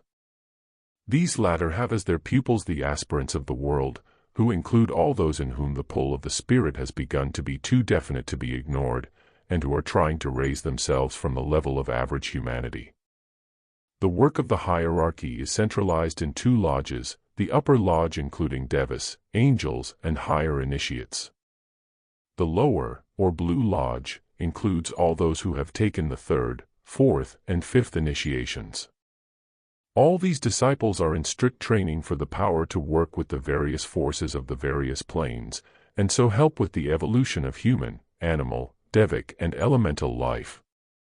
The hierarchy stretches, therefore, in a long unbroken chain from those who share in the creative consciousness of God Himself down to those humble helpers who are beginning to feel almost subconsciously the divine pull of the soul within them. The hierarchy exists not up in the clouds, but here in our midst, working behind the scenes in every continent, in every country, working either under the guise of our own friends and comrades, or as those people to whom we feel violently antagonistic, or working in etheric or invisible forms around us, or within us, telepathically inspiring our minds. The hierarchy has its home here on earth, secluded and sheltered from the noisy activities of men, beyond the Himalayas. This divine center is known by the name of Shamballa, a sacred name of a sacred place to which all earnest students and followers of the ageless wisdom lift up their hearts and their aspirations always. It is said that 18 million years ago the angels or lords of mind came from Venus, body of the fifth ray of concrete mind, to establish the sacred city in which the planet's hierarchy could assemble and work, planting the seed of mind in the organisms of the planet Earth and of mankind. The settling of these forces of light at the sacred spot of Shamballa was actually the opening of a spiritual center of the planetary logos. It is not necessary to say which center this is, but I refer you to this subject as outlined in the finding of the third eye, from which you can draw your own conclusions. The point to try to grasp is that man constitutes, as we have said, the mind of the planetary logos as a whole, and that the high illumined initiates of mankind who constitute the upper lodge of the hierarchy, must therefore constitute for the planetary being those vital brain organs of spiritual contact whose activities we qualified under the name of the third eye. Shamballa constitutes, therefore, that vital center in the planetary consciousness which corresponds to the seat of the higher mind, soul, and spirit in men, the third eye, situated between the pineal and pituitary glands. But just as the real functions of the third eye take place in etheric matter of the physical plane, so is the sacred city of Shamballa built of etheric physical matter in the Himalayas, and therefore invisible except as, and when, etheric sight is functioning. Man can only perceive the greater third eye by means of his own lesser replica. But there are many disciples and initiates moving amongst us today who could, and sometimes, among suitable comrades, do, testify to their own contact with the knowledge of that beloved and sacred city. A wonderful description of the founding of Shamballa is given in the Book of Revelation, where it is called the True Jerusalem. Once a year a great festival for all those who tread the way is held at Shamballa. It is called the Wesak festival, held at the time of the Wesak full moon. The hierarchy meets there, on the etheric levels of the physical plane. A ceremony is enacted and a flood of spiritual force is poured through this great center. Thus every year the spiritual kingdom and the human kingdom draw ever closer together in preparation for the great coming fusion. Initiation brings with it a gradual participation in and understanding of the activities of the hierarchy, of which ordinary humanity can have no conception whatever. We cannot leave the subject of the hierarchy without touching upon a very important branch or aspect of evolutionary life whose members are also numbered among its ranks. I refer to the great devas with their hosts of subsidiary lives. The vast deva evolution runs parallel with the human evolution, yet it is not human. A great deva is a god, but not one who has evolved from a man, as eventually do the human members of our hierarchy. The Devic company number gods, angels, archangels, and the lesser devas. They are called the greater and lesser builders. When the deity created our solar system, he differentiated himself into the divine triad of will, wisdom, and activity, or spirit, soul, and body. The first of these three, spiritual will, redivided again into the 7 spirits before the throne. The second of the triad, wisdom, the soul, redivided into the 7 rays, thus clothing the 7 spirits with color, quality, and consciousness. The third of the triad, activity, the body, redivided into the 7 deva lords, the builders of form, who built the planetary bodies and all that on them is. The deva lords are comprised of an express energy, the energy of which matter is made, electricity. They each embody one of the 7 types of electricity, from which the graded atoms of the matter of the 7 planes is formed. They are actually, therefore, the beings who ensoul the 7 planes, and they each contain, as man does, lesser beings who ensoul and build the various organs and manifestations which make up the complete organism. We will now consider the lower 3 groups into which the devas are divided. These are the XVIIIs, who build the physical plane throughout the solar system, the XVIIIans, who build the astral plane throughout the solar system, and the XVIIIs, who build the mental plane throughout the solar system. We have not space here to study the vast array of wonderful beings, great and tiny, who, by means of infinite variations, go to make up the forms of the great Deva Lords. The spirits of the elements, the elementals, the hosts of beautifully colored devas working on the 7 rays, the fairies, gnomes, sprites, salamanders, and myriads of other fascinating beings have all at times been seen by human beings, and described in identical manner all over the world. The tiny elemental life who builds the form of the atom, working in conjunction with the spark of divine consciousness within that atom, just as man himself, although unconsciously, collaborates with the many grades of entities of the Deva world who help to build his own body for him. All these fascinating wonders, and so many more that it is impossible even to indicate them, are waiting, already described and classified in many writings, for the seeker who has already stretched and vivified his brain cells to the point where he is capable of considering their existence as possible at all. The whole Devic world is busy building the forms with the specific material drawn towards the soul by its own karmic radiations. The builders must do the best they can with whatever substance the ego has achieved the power to attract to itself. The masters have learned to work consciously and creatively with the devas upon the various planes, and this has been largely brought about through a growing understanding of the hidden influence and power of sound, color, and number. It must be always remembered that the ageless wisdom teaches that the universal soul life which pulsates throughout all the atmosphere is very eager and ready to ensoul and entify, cause to become a separate entity, any manifestation on planes lower than its own which has tended to individualize itself. Such a thing as an oft-repeated and persistent thought which has begun to take on a form of its own in the ether is easily ensouled by a fraction of that sea of life which is so eager to develop through some kind of physical or even astral incarnation. Therefore every possible aspect of life is more likely to be entified than not, and this process of universal entification, the fact that every expression of existence veils a living entity, has been given a special name. This means that all things are organic, or a part of some organism, and that therefore there is actually nothing inorganic in the world at all. Ancient peoples were aware of these things, or believed in them, as the case may be. They visualized the spirits of the elements and of all the forces in nature, they prayed to them, trying in many ways to ensure their cooperation. They tried to attract them with somewhat barbaric displays of their respective colors and sounds, and represented their qualities with dances or rhythmic movements. Much of these activities degenerated in time into automatic habits and ceremonies, as has happened also in the churches of the West.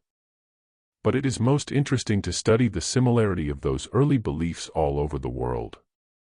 Throughout history there have been initiates and adepts who have worked with the forces of nature.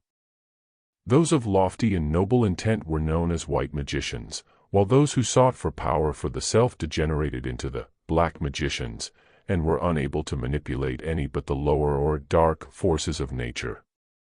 The whole subject of magic is too vast for us to do anything but touch upon it here. The chief thing to remember is that the act of making magic really consists in understanding and working in the matter of a plane vibrationally higher than the one in which you are functioning. To be a magician while in a physical body, one must be able to control, influence, or create with the matter of the astral or mental planes. Each of these planes is subdivided into 7 strata which reflect the 7 great planes, so the highest, therefore, is in tune with the spiritual aspects. A magician can work only in the stratum which corresponds and therefore responds to the quality of his own mind and aspirations. We have now lightly sketched in a picture of our world as it is hierarchically organized. Our next step will be to describe the process of evolution as it works out under this organization, beginning with the long pilgrimage of man himself. Chapter 7. The Path of Initiation. The path of initiation is the way along which all evolution travels. It is the long, slow road of development, punctuated at intervals by milestones witnessing moments when a definite expansion of consciousness, a definite step forward, was reached. These milestones are known as initiations. They are arranged and planned in a steady sequence, which brings the consciousness gradually along to the point where it can be tuned up to vibrate at a higher rhythm. All the kingdoms of nature are moving inevitably and steadily along this well-worn path, although in the general way so slowly that progress is difficult, from our own angle of vision, to observe. The planetary Logos himself is moving onwards towards a further initiation, and all and every entified life within his organism is progressing at its own pace, along its own path towards the next specific initiation which lies ahead of it. For the moment, however, we will concern ourselves with the progress of mankind only. For millions of years man has been reincarnating upon this earth, gradually building himself up into a well-organized, highly developed, intelligent and potent person. Finally there arrives a time when he becomes fully self-conscious, sensing his own powers and possibilities, from the material point of view.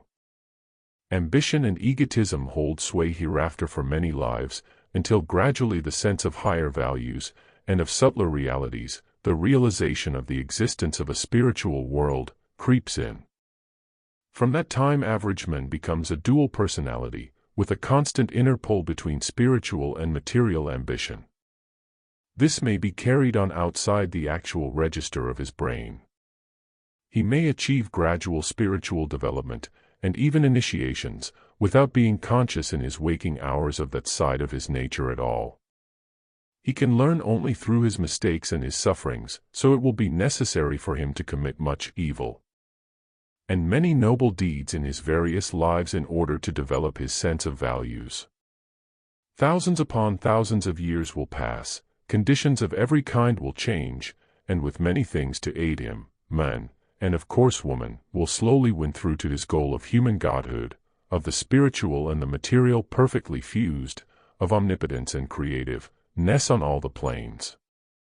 That is the story of the development of average men. But there are many vital exceptions. There are certain men all over the world, living at all times in history, who have not been content to move along with the herd, who have been fired by the first glimpse of divinity which they sensed, to go forward with more speed, to bend all their life and energies to the task. Some of these have been actuated by ambition, some by interest, some by devotion to the realized beauty, and some by the desire to acquire the power to aid their fellow men. They have been inspired with the divine discontent, and from that time forth have known no rest. Such men are the pioneers, the vanguard, of human progress and human endeavor. They deliberately move from off the broad path of initiation, which is trodden by all humanity, and choose instead the narrow way of initiation, pressing forward to take the kingdom of heaven by violence. By so doing they line up for hierarchical work, and are soon observed by those who are looking for just such helpers. Initiates are detailed off to watch and inspire and help them from the invisible planes. From all over the world the perfume of their aspirations is wafted to the hierarchy, and rejoices the hearts of the angels. When men have reached this stage, they are called the aspirants of the world.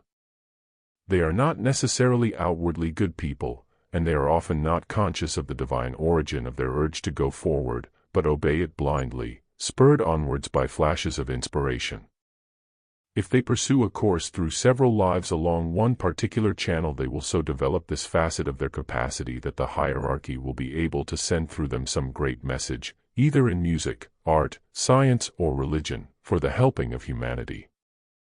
They are known then as geniuses. The quality of epigenesis or originality have been extra developed in them through lives of one-pointedness.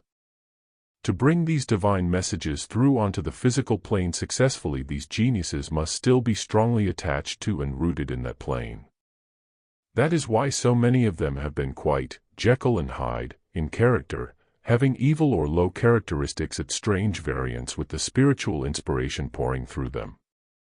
Of such a type was Wagner, whose lofty conceptions would have borne him right off the earth if he had not been safely held down by his lower physical tendencies. Many other instances of this kind will come to mind. After the pride of such achievement, a genius may have to spend his next lives in complete oblivion and humbleness, to counteract the egotism so necessarily acquired, and to add quite different qualities to his sum of attainment. We do not know how many geniuses are scrubbing floors in our midst, learning the greatest achievement of all, selfless service, which the great Christ came to demonstrate to us. In his life he beautifully personified for us the way of initiation, leading to the utter sacrifice, the crucifixion of everything that is held dear in the material world, the offering of one's all to help humanity from its lowest rung, the entire abnegation of self, all these things which lie directly upon the path of all aspirants in the world. Let us now consider a little more technically the way of initiation. There are 7 major initiations, which have a correspondence with the 7 planes. At each of them the aspirant learns to function correctly in, and wield the matter of, one of these planes, beginning with the lowest, the physical. These initiations are taken separately by individual men, in groups by nations as a whole, and en masse by the created branch races and root races of humanity, leading in total to an initiation in the consciousness of the planetary being himself. Initiation itself is an actual change of focus of the mental vision. The development which leads up to it is perhaps imperceptible, but there suddenly arrives a moment when the aspirant has tuned up his whole being to the point where it can take on a higher vibrating rhythm. This rhythm is imposed upon his bodies by the ceremony of initiation, performed by members of the hierarchy on the inner planes. It produces in the initiate a greater awareness, a wider viewpoint, a deeper certainty. For a moment he has glimpsed a fraction of the plan of creation, has touched the auras of the great ones, has borne the voltage of divine vibrations. For him life is different from this moment, and although he still has free will to take the right-hand or the left-hand path, he can never go back, he can never more remain static, he has been divinely stimulated. From this time on, things which he could not accept nor understand before become clear to him, things which he could not do before become possible to him, things which he could not believe before become facts for him. He has become anchored to the deeps within him, and is no longer at the mercy of the currents and tides of human life. Vistas open up before his inner vision, and he begins to sense the path ahead. He has been divinely stimulated. But such stimulation is an impartial force, and affects both good and bad alike. The weeds spring up with the good seed. Therefore all the remaining dormant evil tendencies, all the stale thought forms and habits, doubts and inhibitions rise up from the unplumbed depths of his nature to confound, confuse and overwhelm him. At times he feels that he is going backwards. He is ashamed and depressed to find what his nature still contains.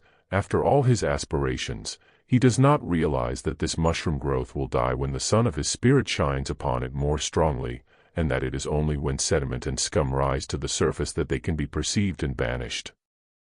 So he struggles on, sometimes unhappy and confused while the fight between spirit and matter holds its own sway within his personality, sometimes serene and confident when the memory of his divine experience sweeps through him, ever moving onwards, against all difficulties, until by imperceptible degrees he has strengthened and developed himself to the point where the next initiation meets him upon the path.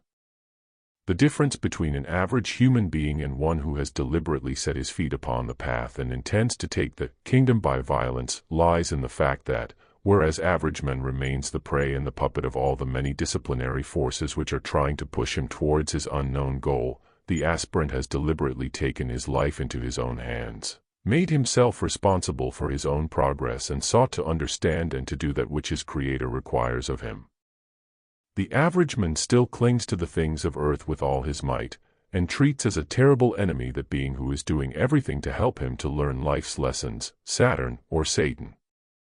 The aspirant gradually learns to understand Saturn as the helper of the deity, who holds under his hand the law of karma, cause and effect, and deals out impartially and faithfully the lessons of justice and reward. He learns to make friends with this great spirit, and to welcome each lesson of difficulty and of suffering with such eagerness, having everything in mind as only a way to reach his divine goal, that in the end difficulties become to him but fascinating challenges to his prowess, and suffering bears no more personal significance than the blows which a boxer receives while in the thick of the fight. The difference between an aspirant and an average man is that the former has decided deliberately, albeit superconsciously perhaps, to speed up his own progress in order to help with the plan and aid his fellow men. His challenge is at once accepted and the tempo of his life is speeded up in many ways. He must now pack into one or two lives the experiences and achievements which in the ordinary way would have taken him dozens of lives to work through. His accumulated karma, which would have been played out to him at long intervals, now settles in one heap upon his shoulders, and he has as much to bear as he is able to stand, but never more. In that way would deity defeat its own ends. The initiations of individual men correspond very scale to the achievements and states of consciousness through which mankind as a whole has passed and is passing. During the rule of the Lemurian root race, mankind was learning to master the physical plane only, to develop and produce an efficient body and to synthesize and integrate all of himself, which was then ready for unity, his physical body and its physical etheric counterpart or double. The difference between a human being and an animal in this respect lies in the fact that in an animal the etheric double stretches far outside, especially the head, and is therefore inspired from without by an animal group spirit, whereas in a human being the etheric double and the physical body have become integrated, welded into one, so that men can be inspired and worked upon from inside, and the individualized human spirit can take up residence within. This great event, called individualization, took place during the Lemurian epoch, affecting humanity as a whole. The remains of this third root race, which still exist today, such as the Hottentots and the Australian Aborigines, are ensouled by those who have not yet made any further progress, who lag behind, and are still incapable of building more advanced bodies for their incarnations. As and when they catch up, they are able to incarnate next in the fourth root race Atlantean bodies, becoming usually the most primitive types in the yellow races, while in measure the Aborigines become barren and inevitably die out. The next root race, the fourth, the Atlantean, had the task of developing the astral body and finally of integrating it with the lower two, becoming ultimately completely under the domination of the astral, emotional and psychic body, which became their most highly developed aspect. They were, therefore, extremely psychic, and given to magic of certain types. Many of the early Atlanteans who have incarnated up to the present time in the Atlantean race bodies have now moved up into the fourth root race, the Aryan, our own, but, having not yet taken the Aryan initiation, still remain Atlantean in their consciousness and reactions, being entirely ruled by the emotions, excitable, superstitious and uncontrolled as yet by the mind. The fourth great root race, the Aryan, whose main continent is that of Europe, has as its task the developing of the mental body and its integration with the lower three. When that is accomplished, such people will be for a time entirely ruled by the mind. It is this development which has produced the age of science and materialism which has reached its zenith in our time. The greater part of the white race is still entirely absorbed in developing its mental bodies. But, just as everything else overlaps and interblends in nature, so also does racial development. The seeds of the coming next great root race, the fifth, have already been sown amongst us and are flourishing on all sides. The fifth root race has as its task the developing of the soul body and its integration with the lower four. This will eventually produce a humanity entirely soul-ruled, and therefore as different from the present mind-ruled one as is the scientist of the West from the Australian Aborigine. The cradle of the fifth root race will be the American continent, and although individuals of the race can already be found amongst all white peoples, the beginnings of the racial home are already being founded in America by the mixing of races and types for the production of more highly sensitized bodies. For during the reign of the fifth root race, racial and national divisions will disappear among all white peoples. We can next consider the initiations of the aspirant and their correspondence with the slower developments of humanity as a whole. Chapter 8. The Initiations of Men. The first initiation takes place when the aspirant has achieved complete control over the physical body, and can therefore wield his power on the physical plane. His own form, the microcosm, repeats within itself the processes of the greater form, and therefore his own life has subdivided itself into lesser entities who ensoul the different organisms within his body. This is why, given a chance, any organ of the body will try to gain dominance and selfishly rule the rest, either by producing insistent cravings, by overactivity, or by laziness, the cravings of the stomach, for instance, or the lower organs, the overactivity of the solar plexus, nervousness, or of the brain, the unbalance of one gland or another. All these are manifestations of the individualism of the lesser lives, called elementals, which work for men, keeping his body going. Whereas it is the lesser devas who actually build the organs and organism, under the direction of man's ego, it is these little elementals who inhabit, control and run them. They range all the way from the largest, who runs the body as a whole, down to the minute lives who, as we have seen, inhabit each and every atom. These elementals are magnificent servants to men, but dangerous masters. When under his control all goes smoothly, and their work explains the reason why man remains completely unconscious of all the intense activities, such as breathing, circulation, digestion, and replenishing, which take place within him. But let him indulge and enjoy the cravings by which these elementals may seek to gain power over him, and his control of the situation will soon be lost, leading in all probability to terrible results. When a man has arrived at the point where he is deliberately wielding full control over all the elements and elementals of his own composition, and has become lord of his own body, and therefore in some measure of the physical plane, he enters the first portal of initiation. He then passes from the Lemurian stage of living to the Atlantean stage, where the work before him lies in the subjugation and control of the lives and forces which make up his astral body. It is said that much time and many lives elapse between the taking of the first and second initiations, because the whole of this earth's incarnation is powerfully under the influence of the astral plane.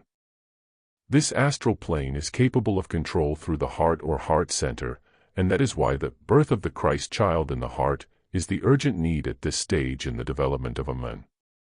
The average man, as we know, is mostly under the sway of his emotional, astral, body.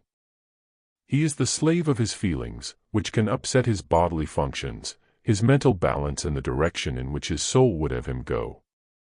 What are these strong tides of feeling which sweep over him, likes, dislikes, passions, repulsions, loves and hates, which are usually separate from his better nature, and seem almost to have a life of their own?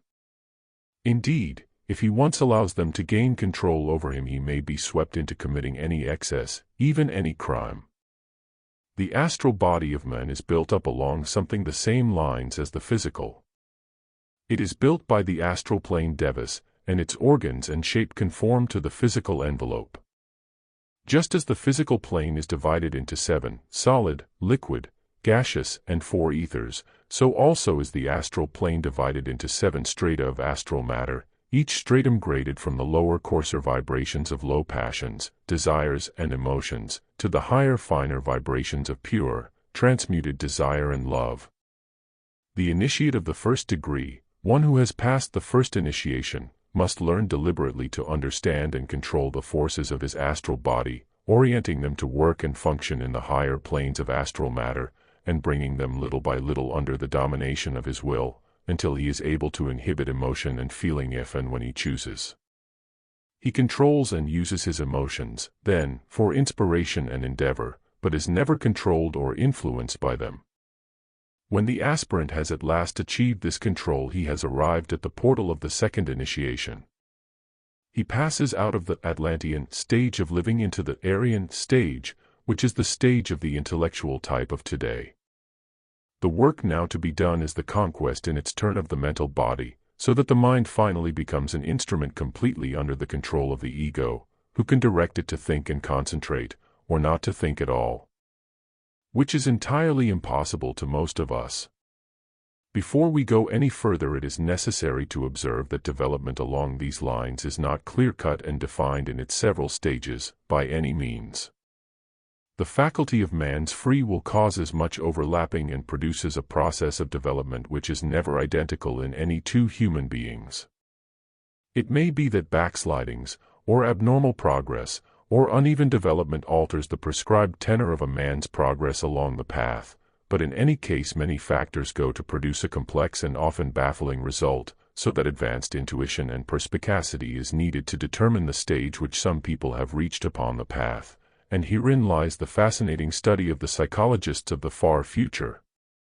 The mental plane is also divided into 7 strata of graded mental matter. The 4 lower strata are relegated to the lower concrete mind.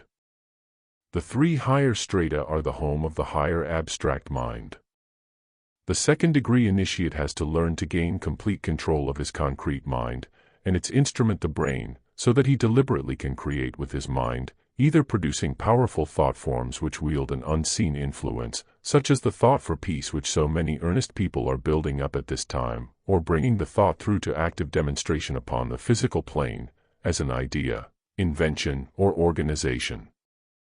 As soon as man has reached the point where his mind becomes a masterful and controlled power, he has arrived at the portal of the third initiation.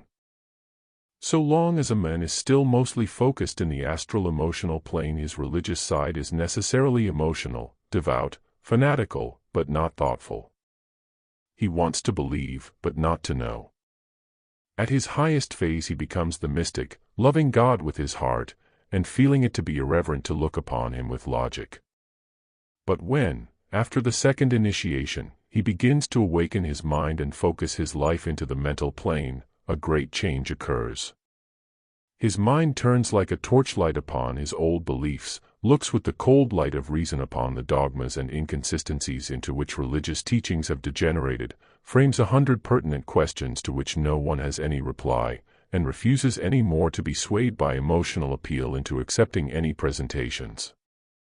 The result of this awakening, not of the brain, but of the thinking mind, may be of a revolutionary character. The aspirant may become an intelligent atheist at this time, and incline altogether to the so-called scientific mode of thinking. But he is not intrinsically irreligious, for all appearances. On the contrary, he is out for the truth, and to make that truth individually his own, through his own effort. This seeking for the truth will inevitably lead him to its originator, through whatever channels he inquires. His mind must be given satisfaction. Why? Because it is his job to learn to control the mental plane, to understand and to wield in the mental world as much power as he has had at his command in the physical. The average man cannot comprehend this necessity, firstly because he does not know what real creative thinking is, and secondly because he cannot realize the practical power which such thinking embodies. Inevitably, the second-degree initiate shifts his interest from the heart aspect of his creator to the mind aspect. He wants to know how things are made, and why they were made, and to what ends. He begins to sense that there is a plan. Perhaps he chooses consciously to study these things along the lines of occultism, esotericism, or some other ism, which will lead him, according to his own quality, to uncover the veil which hides anywhere and everywhere the ageless wisdom. From then onwards his life is irradiated.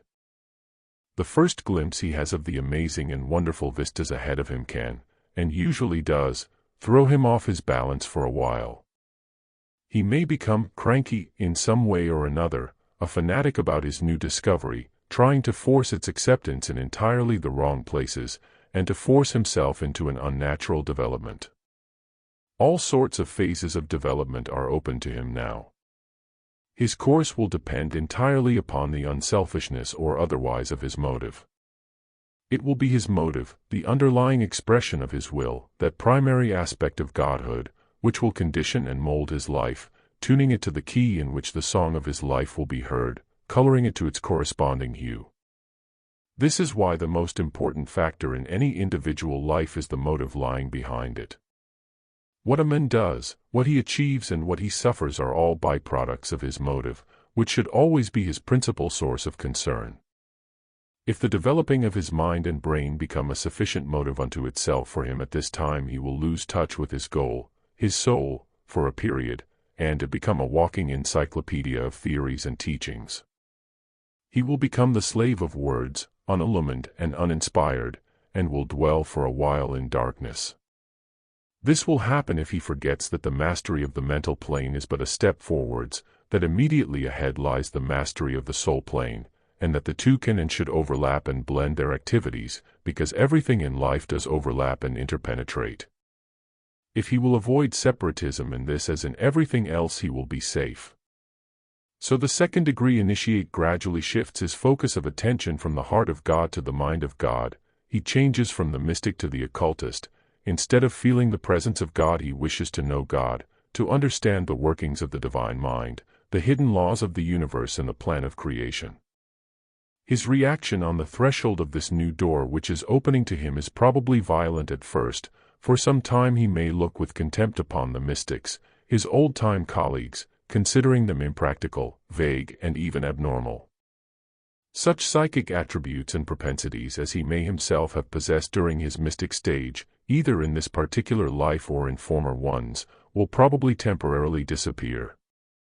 Law, logic, reason, and truth will be his key words. If he follows the line of physical science, he may turn his back completely for a while upon the inner, spiritual side of life. If, however, he becomes the student of spiritual science, the occultist, he will gradually change from one who had once possessed involuntary psychic gifts into one who is developing voluntary psychic powers under the control of mind and will, a magician. It is at this stage that the aspirant will probably take an absorbing interest in the ageless wisdom, that is to say, whatever fraction of it his karma may allow him to uncover.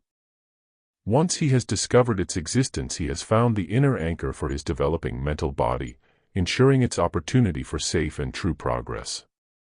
Before this stage he may have accepted the ageless wisdom, but he will not have given it any earnest attention or appreciated its true significance, importance, and value. But from now on it will gradually take first place in his life. It is at this point that a study and understanding of the seven rays should be of the greatest value to him, being used as a key to the understanding and analysis not only of himself and his own complexities and problems, but of all around him. The inner spark of spirit which informs each human being is called the monad. The monad clothes itself with consciousness, which consciousness forms the soul body or ego, and through which consciousness the will of the monad can begin to be stepped down into form. From the soul the will is stepped down into the abstract mind, where it takes still more definite form as an abstract idea or inspiration or impulse.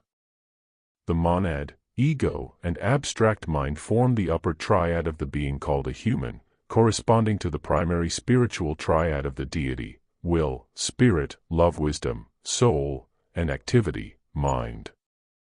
The lower plane expressions of the human being are his physical, astral, and mental bodies, which together form the total of what he expresses in the physical world, which total is called the personality, in contradistinction to the individuality, which is the expression of the ego. The physical, astral, and mental bodies each belong to one of the seven rays for the length of at least one lifetime. The personality as a whole is also under one of the rays. In a person who is as yet uncontrolled, uncoordinated, and unbalanced, there is friction, conflict, and pull between all these different ray influences in the personality. A process of integration must be achieved, the rays of the physical and etheric bodies being the first to be coordinated and balanced together by the evolving aspirant. The next step is to balance up the power of the ray of the astral body and then that of the lower mental body, concrete mind. Then these must all be subdued to the influence of the ray of the personality. We then have a fully integrated personality of great force, and making itself felt as an outstanding self-centered dynamic person who makes his mark upon the world. The next step forward is for the ray of the soul to take over the control of the man's life from the ray of the personality. A long, difficult and weary conflict ensues before the soul wins this battle. If at this stage the aspirant should be lucky enough to know what is taking place, and should learn which are the rays which build his personality, and upon which ray his soul dwells, he will be greatly aided in helping himself and speeding up his own development. After the personality ray has been finally subdued to the soul ray, and come under its control, we have a soul-ruled human being who views all of life from the angle of the soul, and is beginning to sense a higher vibration still within himself, that of the monad, the spirit. The final stage of development consists in the bringing of the whole man's makeup, all of his lower bodies, including the soul, under the control and rule of his spirit, by which time his consciousness is focused in the spiritual plane, and views and organizes his life from that angle. A man may not know, it is said, the ray upon which his monad dwells until after a certain initiation, and he does not even learn the ray upon which his soul is found until he is well advanced in knowledge. But as a full knowledge of the rays gives a great amount of data as to the characteristics, both positive and negative, good and bad, of them all, and as every living thing besides man himself is the blended expression of a certain admixture of rays, this study gives the greatest scope for analytical delineation and determination, and for an idea as to the stages ahead for any expression of life.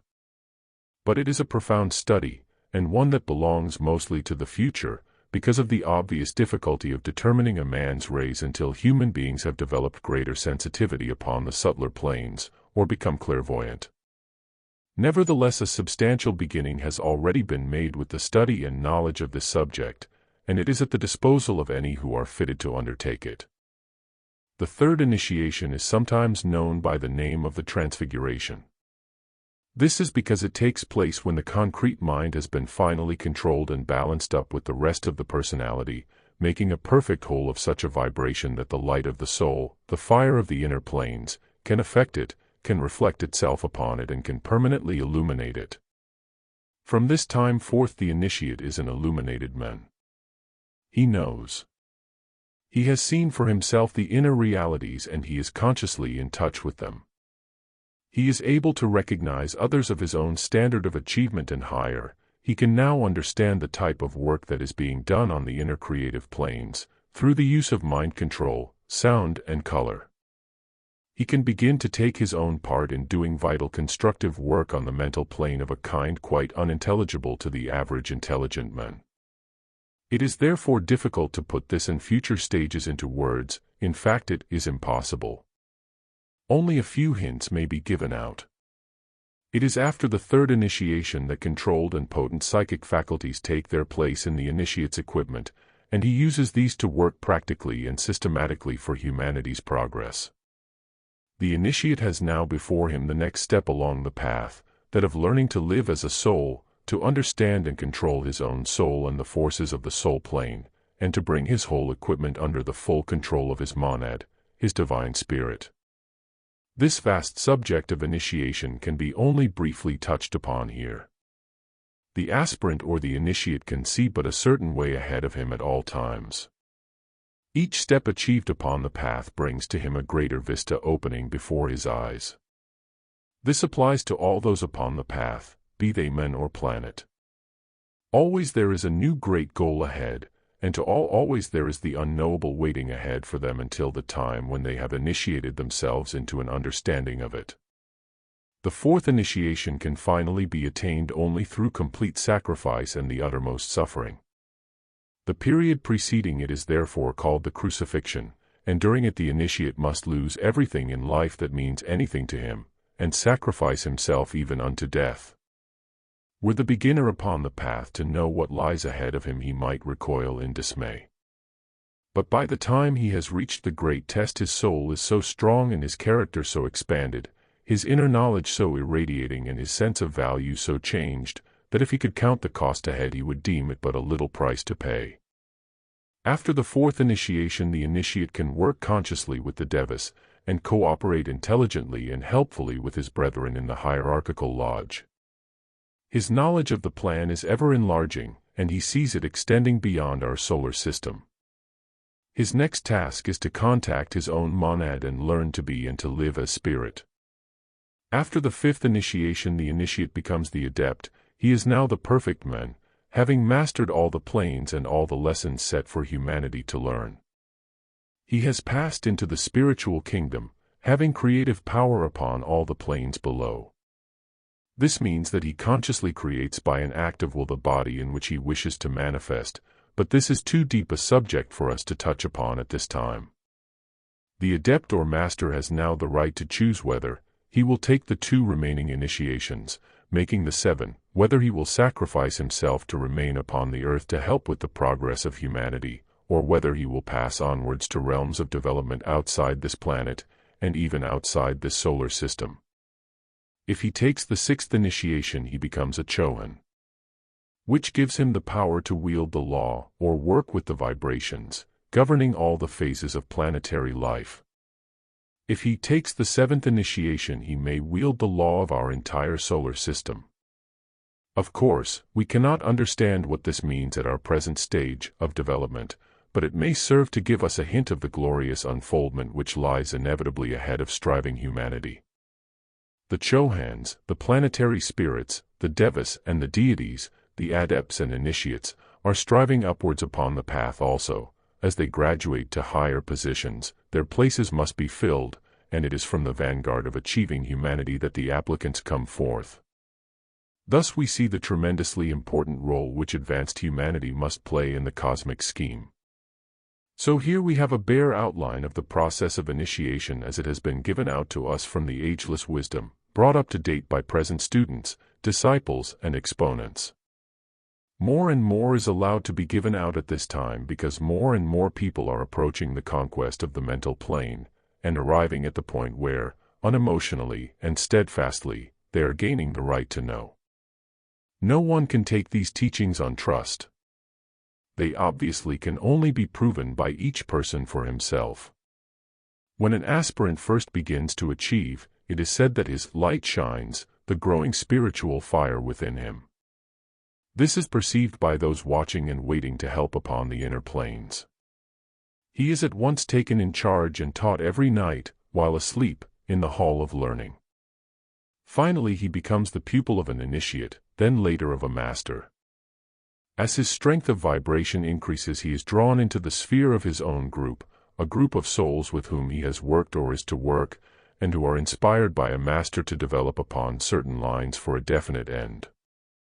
He learns to become no longer self-centered, but group-centered, and this is a great step forward in development. From the time a man has earned the right consciously to know and to work with his ray group, he is no longer lonely or alone, he has tremendous support ever behind him. He knows himself to be under the eye of a master, and to have become what is called an accepted disciple. Chapter 9. The Psychic Centers. The vast subject of initiation covers, if one goes into the theory of it deeply, many of the fascinating complexities of creation. We must touch upon a few more facets of it here. So much teaching is given out about the psychic centers, called in the East the chakras, that it will be well briefly to outline this aspect of the occult or hidden life. Every living organism, or atom, has its substance built round a nucleus and several lesser nuclei. In the atom of the chemist these are called the proton and electrons. In the human being they are called heart and glands. In the solar system we know them as the sun and the planets. In the planet itself they must exist also, but because of our relative positions they are not so easy for us to locate. Each living atom has these principal centers manifesting on the physical plane as enumerated above, being the outer crystallization of that which exists in the etheric double, and is also repeated in the astral body, having also its correspondence in the mental body as well. Before a man has coordinated and integrated his three lower bodies, all these centers are vibrating in haphazard way, mostly at cross purposes to each other. But as and when the bodies are controlled, steadied down to the rhythm imposed by the ego, they are finally all beating at the same tempo, and all revolving in the required direction and at the required speed.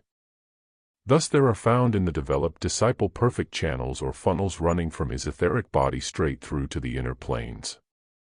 This enables electrical or spiritual force, as the case may be, to be passed successfully through to the physical plane, and gives a powerful hold on each plane as well, and this constitutes a large factor of initiation. The progressive development of the centers on all the planes, and in their right order, is the task before every aspirant. It is performed by him either subconsciously or consciously, as he struggles onwards life after life towards his goal. It is the perfecting of the centers which gradually changes a helpless human being into a creative godman. Naturally, the inner centers of higher vibration, those of the abstract and concrete mind-body, influence the lower ones. Their influence is stepped down to the astral body, from thence to the etheric body, and appears in the physical body as specific conditions of the endocrine glands. From this it can be seen that the mind rules the glands, acting directly upon them from their counterparts in the mind-body, and thus controlling, stimulating, or inhibiting their secretions. Thus a brain reaction of fright is flashed straight through to the adrenal glands, which, being already governed by the permanent attitude of their correspondence in the mind-body, and in the astral body, react accordingly, in one person in one way, and in another differently. In the astrally governed person, fright will throw him into an ungovernable flutter. In he who is governed by the centers of the higher mind, quiet decisive action with just the necessary output of adrenaline will be the result. In the human being there are 7 major centers, which I showed in a diagram in the finding of the third eye, giving their respective endocrine glands. The human form is the microcosm, or little replica, of the macrocosm, the larger model, be it planet or solar system. So also is the human head the microcosm of the macrocosm of the human form, containing within it a replica or a correspondence to the whole body. The whole of the brain is something like an embryo, with all the organs represented. Herein lies hid a great mystery which is concealed in many symbolical writings. In the head, which contains the chief of the major centers, there are also the 7 centers again repeated. They are the gateways through which the mind force of the 7 rays flows. The human being as a whole contains 49 centers, which correspond to the 7 planes and their subdivision into 7 subplanes each, and the 7 colored rays, each with their 7 subdivisions. Every one of the centers is the gateway for some specialized force which is fed through it into the human being, bringing him some necessary part of his nourishment. Each of the centers is an inlet from one of the 4 planes of ether. In the medium of the 4th of these, the chemical ether, the governing of assimilation and excretion is carried on. In the 3rd, called the life ether, the forces which govern propagation and seed producing take effect.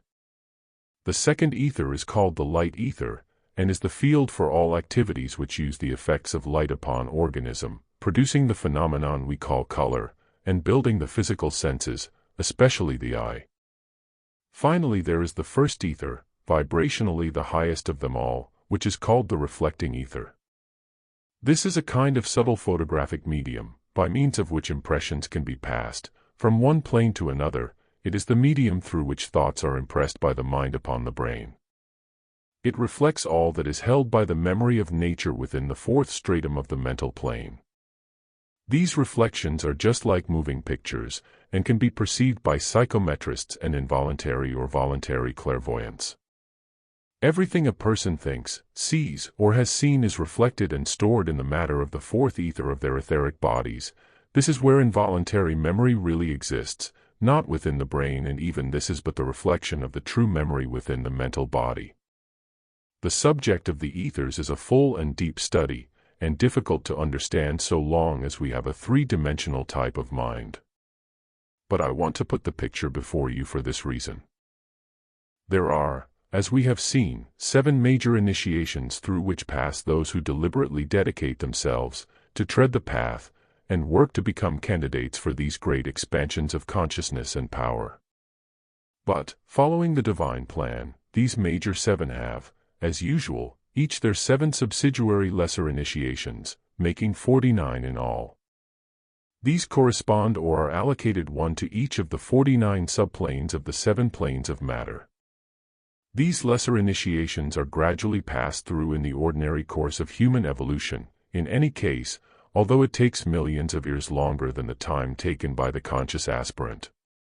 Each of these subplanes has to be conquered by the aspirant, first within his own body by his mode of living, and secondly by his understanding, thus giving him power to act with and upon it. At each of these conquests one of his centers has been developed and coordinated to the point where the spiritual wisdom and force appertaining to it can gain admittance and henceforth flow through uninterruptedly. The inauguration of this flow constitutes an initiation. It is performed by those invisible guardians, helpers, or masters who have the aspirant in charge. When the aspirant has conquered or mastered all the subdivisions of a plane, he is ready to take the major initiation of that plane. This involves a wonderful ceremony, which takes place on the etheric planes at Shamballa. The candidate leaves his physical body to attend it. Surrounded by the members of the hierarchy, the candidate stands before the Hierophant, the initiator, who wields in his hand the initiating rod. This is one of the rods of power, through which flow stupendous spiritual forces from various of the great centers of the universe. With this rod the initiator touches the particular center which the candidate has developed, thus inaugurating the flow of force through it, and linking it with its mighty higher counterpart. To the candidate is then confided the secret connected with the plane in question, and the word of power which wields the matter of that plane, thus giving the new initiate the equipment with which to create upon that plane. This information is given in symbols, colors, vibratory numbers, and sounds. It is up to the initiate rightly to interpret and remember them. Herein lies the importance of a gradual mastery of the sensor or initiate language, acquired through a growing knowledge and interpretation of number, color, and symbol. We are familiar with the appearance of a man, a planet, an atom, or a solar system upon the lowest stratum of the physical plane. But if we try to visualize their appearance as it must be when seen upon or from the upper divisions of the physical plane, the etheric strata, and upon the subtler planes themselves, we can imagine that it must be very different. In proportion as we gain etheric and astral sight, a marvelous world is opened up before us, wherein we are able to see the inner workings of nature, and the wondrous forms which those workings take. The etheric body of a man is, as we know, built from matter of the etheric plane, and is the scaffolding, so to speak, upon which the flesh, bones, and tissues are molded. It is like an infinitely fine cobweb running through all the structure. Each of its threads, like a microscopic neon wire, carries along it the prana, or life force, from the atmosphere, the electrical rays, the solar rays, the cosmic rays, all the myriad forces which play through the 4 ethers and are used by the devas to build the physical form, as well as the subtler bodies. The principal channels and currents of the etheric body form the ground plan for the nervous system, the nerve channels being in many cases built upon and around the etheric channels. Where great activity and condensed structure in the etheric body is located, we get a plexus, a close latticework of nerves forming a nucleus, and at the heart of the nucleus we find in the etheric body a vital vortex or center, which is expressed in the flesh as an endocrine gland. When seen with etheric sight, the etheric body looks like a phosphorescent cobweb sewn with stars, the centers. When seen with astral sight, an entirely different appearance comes into view. The atoms of the astral body are minute, crystal-shaped, scintillating and colored, and usually in constant swirling movement. They pass outwards from the middle of the body to the periphery of the astral body, flow round it and converge inwards again, a constant rotary movement. The commencement of this rotary movement is around the centers, which appear as little revolving vortices. They revolve but indifferently and in one direction in undeveloped men, but in the initiate they revolve in the opposite direction, very rapidly and glowing with brilliant light. It is difficult really to describe the centers as seen from the subtler planes. It is said that in some ways they closely resemble the lotus flower. That is why they have been so named in the East, and why the lotus has supplied an apt and much used symbol for them, and for spiritual development. We are told that before one of the psychic centers has become developed and vivified, it resembles the closed bud of the lotus. As its powers upon the different subplanes are born, the petals unfold one by one, and are laid open in the glory of their palpitating luminous color. The outer petals unfold for the lower plane, the second row of petals unfold for the higher plane, a third triplet of petals unfolds for a plane higher still. Thus is finally revealed the jewel within the lotus, the spiritual mystery and glory that lies at the heart of all. The lotus petals vary in coloring, number, and formation in the different centers. At the crown of the head is the final glory of all, the thousand-petaled lotus, the center of the spiritual body. The psychic centers in men are linked one with another in various ways, the principal one of which is an etheric channel running from the base of the spine up into the head. At the foot of this channel sleeps the Kundalini serpent, the fire inherent in matter. The three centers in the lower part of the body have to do with physical development and the physical plane, and form the lower triangle. This is a reflection on the physical plane of the three centers in the middle of the body, which have to do with soul development and represent the soul triangle. This in its turn is a reflection of the spiritual triangle represented by the head center. The lowest center is the reflection of the highest. The forces of the two must meet to produce the ultimate marriage between spirit and matter. When the call of spirit is sufficiently strong, it arouses the sleeping Kundalini and draws it upwards. It progresses up the channel, vivifying the centers and awakening power and force within the disciple until the final consummation takes place.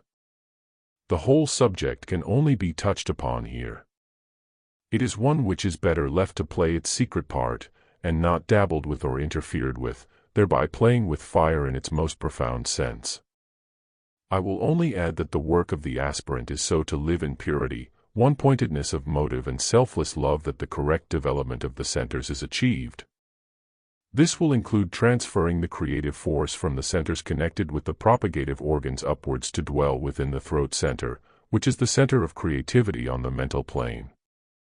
The force from the solar plexus center, which is of the astral desire world, must be transferred to the heart center, which is the center of divine love wisdom, where awaits the Christ child. The purified forces of body, mind and heart finally meet in the head.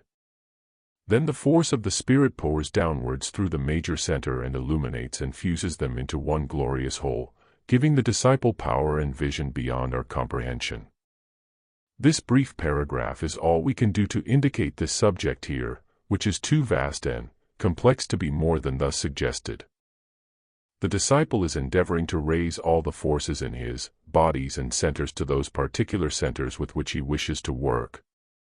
These latter are all above the diaphragm. He wishes to coordinate the love wisdom of the heart center, the creativity of the throat center, and the spiritual power of the head center, forming thus the triangle from which he can do spiritually motivated, creative work. The ultimate aim being creativity, it is the throat center which gives the final flowering of all the work. The powers which the disciple possesses on the lower planes are finally drawn up and focused in the center connected with the pituitary body. The discipline of the life finally sets up a vibration between the pituitary body and the pineal gland which causes their powers to meet and fuse, bringing the third eye to life between them. The pineal gland is connected with the center through which the second ray love-wisdom principle flows. The major head center, the thousand-petaled lotus, is the one through which the first ray, the will aspect of the spirit, flows. The third eye is the expression of the third ray force, the spiritual activity aspect. When it comes into play, the will of the ego can be interpreted and stepped down to the throat center for inspired activity in daily life. Chapter 10. Shamballa. Shamballa is a sacred magic name to students and disciples of the ageless wisdom all over the world. To it their souls yearn as the traveler's heart yearns for his home. To it their minds reach out in aspiration and in longing. For Shamballa is the heart of the world, and Shamballa is the mind of the world. Shamballa is the great center in the body of this earth through which and from which the life of the cosmic mind and the life of the cosmic heart flows. In the same way the centers within man's brain through which a fraction of the cosmic mind flows when they are functioning, and the center in man's heart through which a fraction of the cosmic love-wisdom flows when it is open, are both a tiny reflection of the greater manifestation of a life, which this planet is.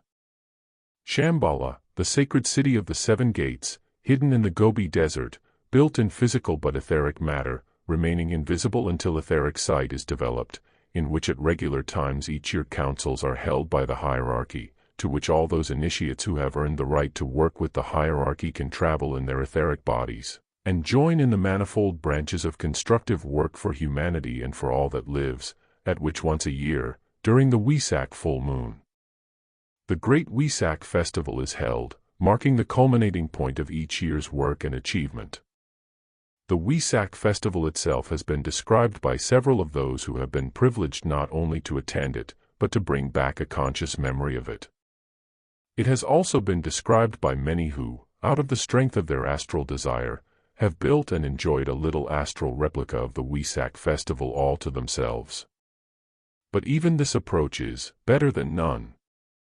The Lord of the world, Sanat Kumara, described under many names all over the world, he it is who presides over and rules the city of Shamballa, and has and will do throughout the whole of this planet's incarnation.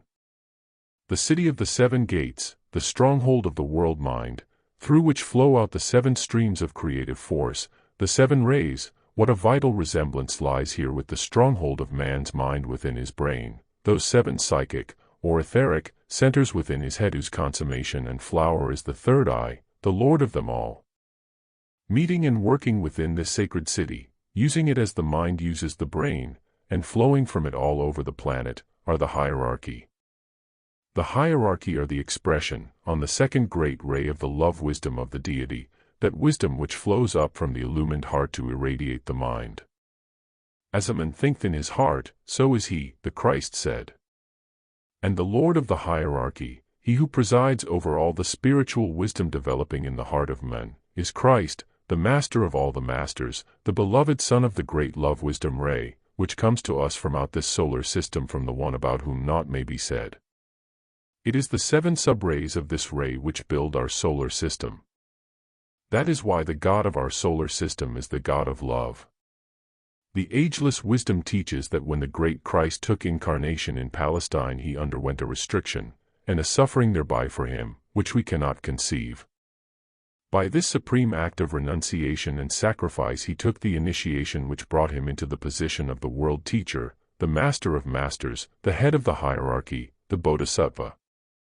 This position had been held before then by that great spirit who incarnated as the Buddha, and whose work on this earth, when the Christ took his place, was finished, so that he left the earth sphere and moved away to another position in other realms. It is said that the Buddha incarnated to embody the B aspect of the second ray for humanity, and that Christ incarnated to embody the love aspect of the second ray of love wisdom for humanity. Because the Christ's work came later than the Buddha's, and therefore upon a higher turn of the spiral of evolution, we can see that it embodies the most advanced teaching and ideal yet put before humanity. But it is not complete without the wisdom aspect. Christ himself said, "Be ye wise as serpents, and harmless as doves." The latter refers to the second requisite, divine love. The former, it would appear, refers to what was known as the serpent wisdom, the wisdom which has been in the secret keeping of humanity since the world began, but which the Buddha worked to bring out into the light of day. The serpent, symbol of this wisdom, is to be seen on the effigies of initiate disciples of the Buddha in the East. When through initiation they have achieved the opening of the seven centers within the brain, there is sculptured a seven-headed serpent rearing from the place of the third eye upon the brow. In the East, amongst peoples who are mostly of the former great root race, the cry is always, "God is wisdom." To the West, for the present great root race, Christ brought the cry, "God is love." Love means attractiveness, attraction, cohesion, synthesis, inclusiveness, and understanding. It will bring about universal brotherhood, and unity and synthesis of all the sciences and arts. Wisdom is both the cause and the result of this love, for the two are one. At the Wesak festival each year it is said that the Buddha resumes for a moment his touch with this earth, flooding it, through contact with his brother the Christ, with his great spiritual ray of illumination. Those at the festival see the vast shadow of the Buddha appearing across the sky as the force pours down. This spiritual force raises the tempo of humanity, according as each unit is prepared to receive it, a step higher every year. The effect is like an initiation in miniature of the earth itself, and it brings the coming fusion with the Christ vibration in the heart of every living being steadily nearer. This fusion will finally bring about the establishing of the kingdom of heaven, the realm of the fifth initiation, in full consciousness in the minds of men upon earth. It is said that there will be another great appearance among men before the close of this century to further the consummation of this event, and that these factors will bring about the beginning of the golden age which esotericists, occultists and mystics definitely anticipate. The earnest prayer and desire of all conscious aspirants upon the path is to further and help with the great plan as outlined in these teachings, or as they see it from their own angle of approach. It may be well to touch here upon one other point in this teaching about the hierarchy. That is the explanation we are given about the incarnation of the Christ in Palestine. We are told that the great Christ was a spirit of too high a vibration to form a body of flesh. For this reason a body had to be prepared and lent for that purpose. This was done by Jesus, a high initiate, who, during many incarnations, of which several are said to be known, brought himself to that state of perfect spiritual manhood where his body was fit to hold the terrific vibrations of the Christ. Finally he was born as Jesus of Nazareth to perform that great office. When the time came, said to be at the baptism on Jordan, Jesus stepped out of his body and gave it over for the descent of the Christ onto this earth, who was thus able to flood the planet with his spirit of love. In the scriptures the Savior is first called Jesus and later called Jesus Christ. It is said that Jesus himself means to incarnate after this, and is now permanently living upon earth as the Master Jesus. His task is to watch over and guide the developments of all the churches and inspire them to progress towards the coming religious expansion and growth. The novelty of some of these statements comes as an uncomfortable and even unwelcome shock to many whose minds are stagnating in the moribund ruts of static orthodox doctrines. The best approach for these people is to ask themselves quite gently and quietly, why should these things not be true? Such, then, is the picture of the inner strivings of human beings towards their spiritual home upon earth, the goal and inspiration of their work, Shambhala. Those who press forward towards this goal may be covered in all parts of the world, working earnestly in some sect or group under definite tuition, or alone, as they believe, an isolated pilgrim with an inner inspiration. In the epoch which is now passing away the aspirant could best develop as a recluse, a hermit, a yogi, or a monk. He gave up the things of the world, and natural human intercourse, and was able to develop spiritually only when concentrating upon that one angle of life. But now mankind has gone forward, and has gained much strength through suffering and striving, so that in this present epoch the conditions and requirements have changed. Mankind as a whole is now rapidly becoming fitted to undertake self-development and spiritual orientation, not any longer through a life of isolation but in the daily life of the world. Man has so far advanced in power and possibility that he is now considered capable not only of living the spiritual life as such, but of bringing it right through into his daily living, his politics, his business, and his pleasures. It is because this momentous stage has arrived that the ageless wisdom, hitherto so guarded and hidden, is allowed to be brought out into the open, broadcast little by little to the general public by means of books, pamphlets, and societies, so that all who are ready to respond to its vibration will have the chance to do so. They will find ready at their disposal the methods of training perfected and tried out during tens of thousands of years by most of the great religious schools and communities in history. All of these advocate certain practices, these include self-analysis along definite lines and the development of power on the mental plane. This can only be done through meditation, which science includes right breathing and posture, concentration, and contemplation. Also the evening review, which helps to dissolve the dweller on the threshold and to obviate the necessity for future purgatory. These practices are being earnestly followed by many hundreds of aspirants all over the earth. In time such an aspirant develops his own vibration and note to so strong a pitch that, like a tuning fork, he responds to and recognizes his own egoic group and master, his own place in the organization of the hierarchy, his own ray and rays, and his own stage of advancement. He completes the development of the personality, becomes group conscious instead of self-conscious, and passes from the probationer's stage into that of the aspirants, from the aspirants into that of the accepted disciple, from one who hopes and believes into one who knows and does. Then the significance of Shambhala grows steadily within his consciousness. I do not necessarily mean his waking brain, which is so tiny a part of the whole. He realizes that he himself is now one of the conscious workers for humanity, and therefore a member on the lower rungs of the ladder of the glorious company of the hierarchy, owning as his spiritual home and temple the sacred city of Shamballa itself. Chapter 11. The Initiations of the World. A man cannot take an initiation until every cell in his body has been raised to a higher vibration.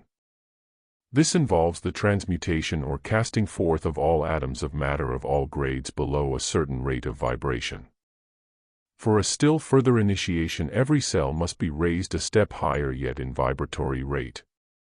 Primitive man has the cells of all his 7 bodies vibrating in the lowest of the 7 subplanes of each plane. For instance, his astral body would be composed of matter of the lowest or 7th stratum of the astral plane, and his mental body of atoms of mental matter of the lowest stratum in the mental plane. As he progresses through the initiations, his bodies are gradually stepped up through regular stages of transmutation, purification, and exaltation, through the 7 strata of each plane until they reach the top or first stratum, or subplane, of each plane. This top subplane is called the atomic plane in each case. All his bodies have by that time become fine, luminous, forceful channels or reflectors of the inner light of spiritual wisdom, which can then pour straight through. In just the same way, the mighty being who inhabits a planet cannot take an initiation until all the cells, human minds, which compose his mental body have been stepped up to a higher rate of vibration. Therefore this great being waits upon humanity for his own advancement, and the two, humanity and the planet, are really one. When the great planetary life strives consciously for initiation and arrives near to its portals, the stimulation he receives stirs up both good and bad throughout his whole being, influencing both devas, elementals, and humans. This intense speeding up of karma results in a condition such as we have in the world today, where all the good in mankind and all the evil seem to rise to the surface in a rush and produce catastrophic results. Seldom in history has history been made so fast as it is being made today. Under this tremendous stimulation, men in many countries gather round a leader and an ideology. They forget themselves, they suffer, sacrifice, slay, persecute and discipline, in an effort, however mistaken and distorted, to bring about that which they feel is best at any cost. Men are today stirred to the depths everywhere. Out of those depths are violently expurged the hidden sediment and the hidden aspirations of their natures. Through intense suffering and striving, the planetary being, and therefore humanity as a whole, is swiftly approaching an initiation. When humanity initiates as a whole, it is a very rare and momentous occurrence indeed. We are told that the last great initiation of humanity as a whole was at the individualization 18 million years ago, when animal men passed into the human self-conscious kingdom. The coming second great initiation of humanity as a whole will see it pass into the spiritual kingdom, while still remaining in earthly bodies, and become spirit-conscious. This is something which can be understood only by those individual initiates who have anticipated normal development, and put themselves in the forcing house of spiritual training as conscious disciples for the helping of average humanity. The initiation to which the world is drawing very near today will affect not only all the human beings upon this planetary body but all other units of life as well, just as the initiation of a man keys up and transmutes everything within his organism. The devic, mineral, vegetable, animal, and elemental kingdoms will all partake of the great coming initiation, because they have themselves helped to bring it about, making it possible by their own patient progress, and through the pains of their own development. A man cannot take an initiation until he has been able to bring the organs and cells of his body under the influence of his own will to progress. Then they all voluntarily cooperate with him, each and every unit of life straining to the point where it is able to take the next step upwards in vibration. Now, what is the factor which in all these kingdoms makes initiation and progress possible? Here, indeed, is a very vital question which bears directly upon the crux of the matter, because progress continues inevitably, whether the progressing unit is objectively conscious of any part of the plan or not. What, then, is the fundamental evolutionary cause of progress, irrespective of the thinking faculty? Herein lies one of the profound secrets of nature, which it will repay us seriously to consider. Beginning with the mineral kingdom, we find that it is already in possession of a certain state of consciousness. It can react to surroundings, be acted upon in many ways by chemical means, by heat, and by various radiations. Some metals become tired, some shrink or expand. The mineral world, in fact, shows unmistakable signs of reaction, of feeling, of sentiency. This sentiency or feeling is still more in evidence in the vegetable kingdom. Plants and trees have been proved to react intensely to pleasure and pain. They are sensitive to all the influences around them, even to the auras of human beings, to a degree which has not yet been fully ascertained. But if the subtler influences of life can so deeply affect them, we can well imagine what they must endure on being eaten, cooked, cut up or burned. This is indeed an uncomfortable thought to warm-hearted people, but it must be faced and admitted. With regard to the animal kingdom, there is no need to point out the highly developed degree of feeling which it evidences. This is because the animals as a whole are engaged in developing their astral bodies, the seat of desire and feeling. We have only to study the advanced animals such as the dog to perceive that he is entirely focused in his astral body, which literally flings him about in paroxysms of excitement and feeling. By the time animal man became humanized, he was able to feel definite individual pain fairly intensely.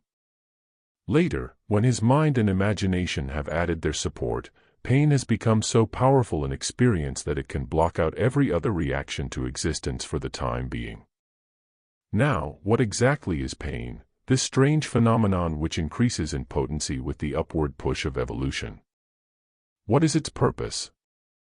In its first appearance in the mineral kingdom, pain, or sentiency, feeling, must occur, as discomfort, whenever the outer conditions of environment are those which will not allow it to remain in an unchanged condition.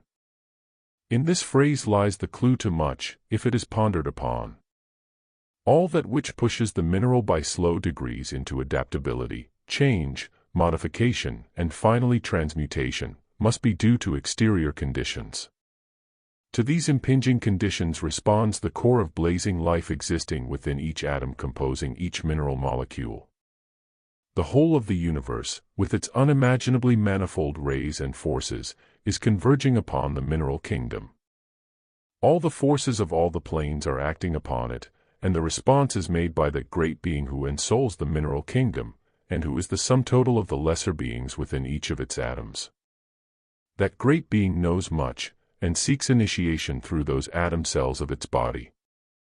And that great being is itself a division, a separate ensoulement, of the consciousness of the logos of our planet. Initiation is achieved in the mineral kingdom, as in the human, by transmutation and radiation.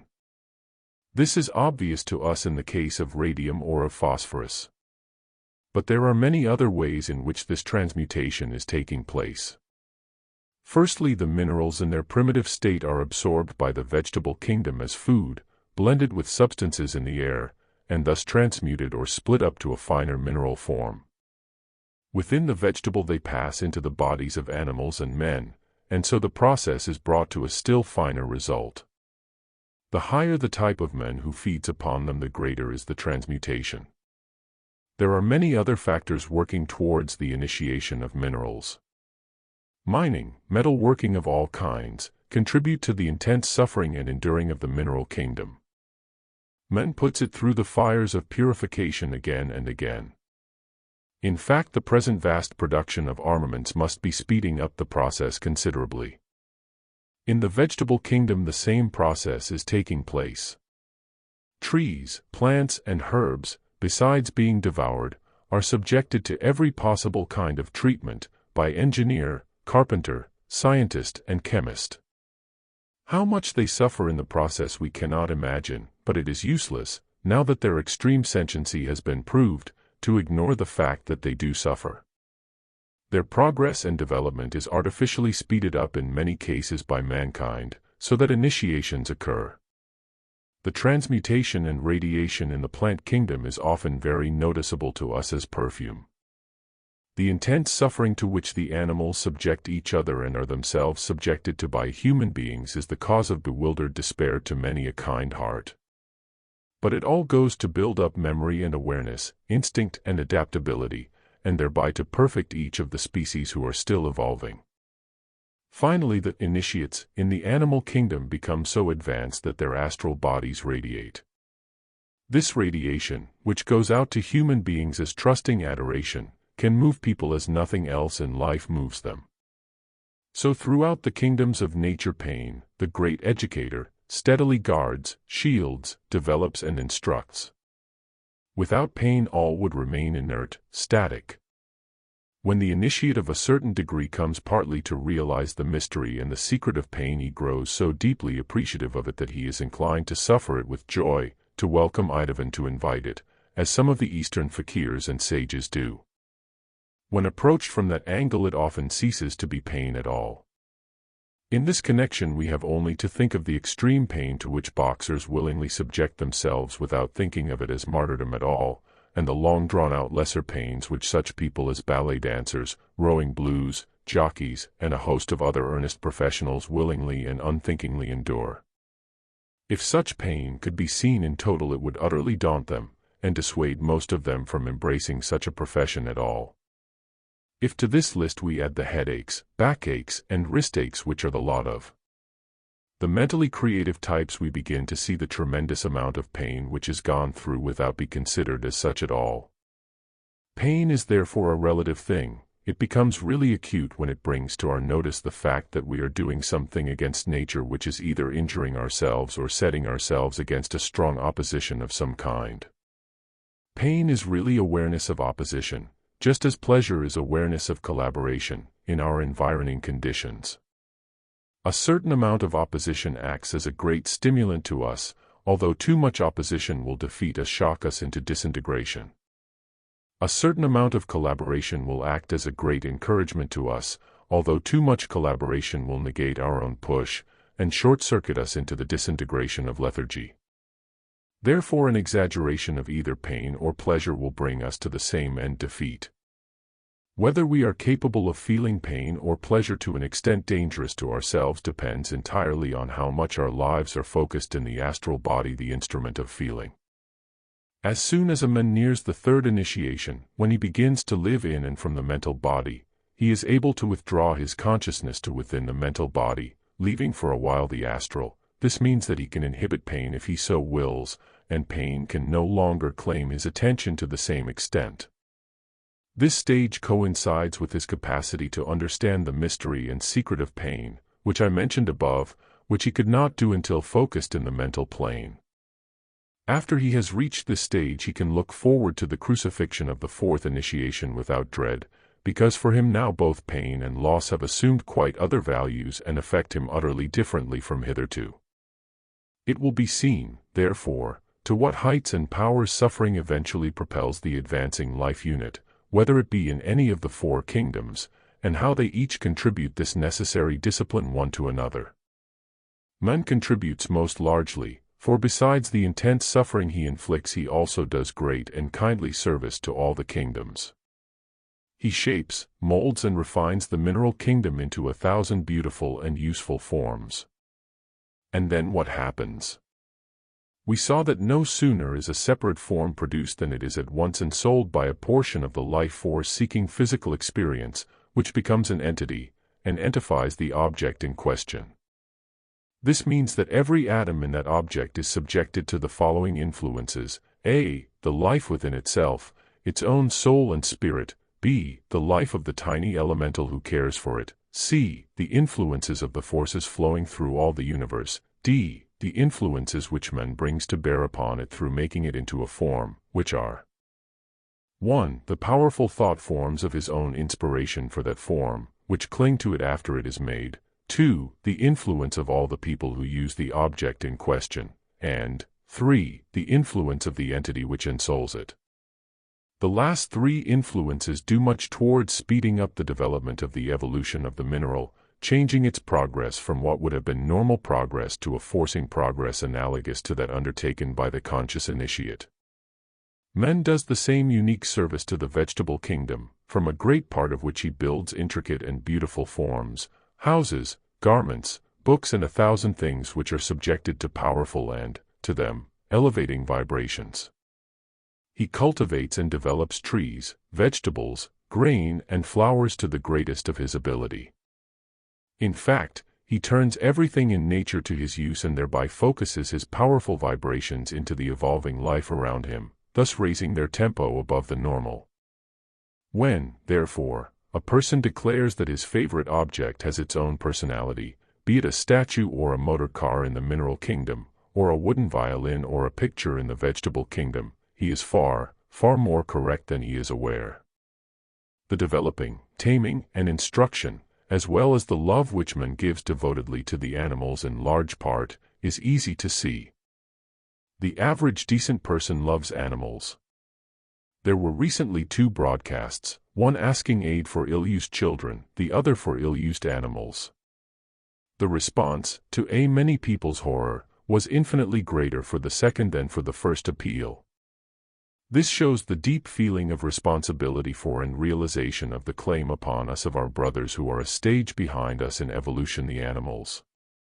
On the other hand, human selfishness does still work very heavily against the animal kingdom. Were the public to face the facts fairly and squarely of the horrible, unthinkable cruelties inflicted upon millions of animals yearly by fur trappers, they would refuse to profit at the expense of such suffering. Unfortunately, the feeling of responsibility for the welfare of animals is only spasmodic and in its infancy. Nevertheless, although all kingdoms contribute pain to their own members and each other's, it is man alone who contributes, as well as pain, the highest conditions for initiation to the other kingdoms of nature. He endeavors to bring animals as near to the human state as possible, which is their rightful goal. He ceaselessly serves the lower kingdoms also, towards the heightening of vibration. In so doing he gives pain, discipline, and who knows how much pleasure to all these kingdoms. The result of pain, which is such a mysterious sacrament that I think it deserves a capital letter in this chapter, is awareness, reaction, adaptability, modification, originality, genius, epigenesis. Note carefully this sequence. We have seen that it is epigenesis, genius, originality, free will, which produces a spiral evolution ever moving up into higher vibrations, instead of what would otherwise become a circular groove ending in static extinction. Epigenesis is the instrument and the builder of evolution and progress. And epigenesis is brought into being by one agent, pain. The will to be is inherent in all life. It is brought up against pain, or sentiency, on the astral plane, and growth, change and progress ensue. Therefore we see that, as far as humanity and the 3 lower kingdoms are concerned, originality and creativeness express themselves by, through, and in the astral plane. Here, indeed, we have one explanation of the necessity for the existence of the astral plane, and its place in the scheme of things. As soon as a man takes the 3rd initiation and his consciousness leaves the astral plane in order to live, focus and work in and from the mental plane, conditions change. He is working from above the astral plane, with higher vibrations, instead of from below or within it, with lower ones. He is working from the realm of causes, that which produces the forms. He can use or not use the astral plane at his pleasure. A large portion of it no longer exists for him, as his need for pain has ceased also. This is because he expresses epigenesis deliberately, and of his own will, and not through any pressure of outside conditions. We now have the picture before us of the great voyage towards initiation which is at present being undertaken by the being whose body this planet is, and which involves every living thing upon it. We see that the extra push towards initiation in each kingdom is given by mankind, the budding deities, who are thus already learning to express and foster divine creativeness and originality. We see the tremendous striving and struggling which is rising right to the surface at present in humanity all over the world, the willingness to suffer, to forget home and work, to throw oneself with ardor behind the national ideal set up before one. Those who can perceive at this time only war, oppression, greed, and cruelty, are simply seeing what they wish to see. There is much, much more, quite easy of perception by even the average man, provided he is ready to believe in the existence of good and its eventual victory, and provided he can admit the possibility of the existence of deity's plan for creation. If he cannot become aware of these things, it may be because he is still sunk in the fogs of the fears and thoughts of others, and cannot summon the energy to think for himself. But it is likely that even for him this misery and depression will not last very much longer. The thought power of those who have recognized the plan is being added to so continuously, and is growing so rapidly in size and potency, that its influence will soon become infectious. 50 years hence people will wonder how it was possible ever to have lived in such a befogged, mentally blind state as many of us now do. By that time the first stages of the initiation of our planet will have been reached. Let all of us, therefore, who have become weary of seeing through a glass darkly, always bear in mind this picture of world initiation, using it as a clue to the inner realities which are motivating the activities going on in the world today. Let us try by degrees to consider the subject of pain from a quite novel angle. This angle is not new to such people as the Chinese, and a few other races whose attitude to suffering is apt to horrify many of us who are still completely, materially, and astrally focused. Pain and pressure are borne down upon this planet both exoterically and esoterically from the planet Saturn upon the third ray of active intelligence and adaptability. The Saturnian spirit, Satan, let us not forget, ensouls the third great major or primary ray of deity, and wields the great laws of cause and effect, action and reaction karma. That is why it is the major ray from which spring the minor rays, the rays of attribute, which make up the seven, showing that it is under pressure, pain, and karma that all artistic, scientific, intellectual and civilizing expression is brought to birth. Therefore the world initiation to which we are drawing near today is being brought to birth by a universal access of pain and of pressure, to which humanity is responding with widespread action, leading, naturally, to originality epigenesis. Chapter 12. The world has always known. We have now sketched in further details of the ageless wisdom, adding a little more to the outlines with which we commenced and the finding of the third eye. In that book it was pointed out that the wisdom can be traced back in every continent in the world, further than history itself, having apparently been first of all passed on by word of mouth through almost legendary and mythical priesthoods and teachers. Later it was carved, inscribed, and written on ancient monuments and temples, and in a very voluminous literature, kept in the priestly archives. It was explained that the teaching was always written down in veiled language, to which there were added an outer commentary or explanation, usually very lengthy, and various inner commentaries, uncovering the mystery still further, which were carefully guarded by the inner priesthood. These secret writings were always rigorously hidden from the layman, because they contained teachings of how to use certain powers of nature which would be disastrously dangerous if exploited by unspiritual and unscrupulous people. We can readily believe in this connection that if the priesthood had had the monopoly and secret of bomb-making they would have kept it hidden for the same reason. The secrets which they held were just as dangerous, and just as scientific, but even more powerful, as other than material factors were involved. Whenever, in any of the ancient nations, it was desired to break the national power, an attempt was always made to steal and destroy their libraries and archives. The priesthood usually successfully anticipated this by removing their precious books to inaccessible and unknown caves and honeycombs, leaving only those which gave no secrets away. It is said that there are thousands upon thousands of priceless literary treasures so hidden in Tibet, China, and other places, and that when humanity has developed to the point where they can be trusted with it, the knowledge will reappear again into the light of day. Meanwhile, esoteric students everywhere and at all times have hunted and are hunting ceaselessly for traces, clues and fragments of the teaching, and much has already been brought to light. In this chapter 1 we'll try to point out some of the existing fundamental resemblances between the roots of the various religions. Remember that they were all afterwards overlaid with a wealth of much distorted mythology, superstitions, and the misinterpretations, due to the loss of the inner commentaries and a degenerated priesthood. Gods and goddesses were transplanted to various countries when invasions took place, and suffered from faulty translation. Therefore, after many thousands of years, such a vast jungle of superstitions replaced the original pure teaching that it was often unrecognizable, and often the degeneration was so extreme that current religious practices constituted a social abuse instead of enlightenment. To remedy this evil, a teacher arose at regular intervals, to enunciate once more the divine laws, bringing them in each instance to a more advanced stage, always well ahead of the evolution of the time. In this way, humanity has always had a grand goal ahead of it, even if there have been recurrent periods of the darkest ignorance.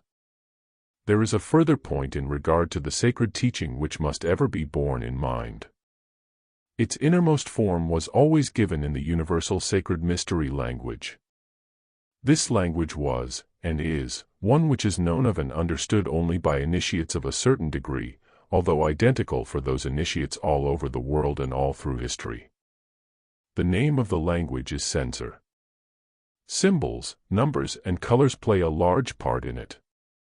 By the time that any initiate has attained to a certain mastery of these, he will find himself at home with and in touch with this universal secret language, and able to exchange ideas with a fellow initiate of any nation, and either embodied or disembodied.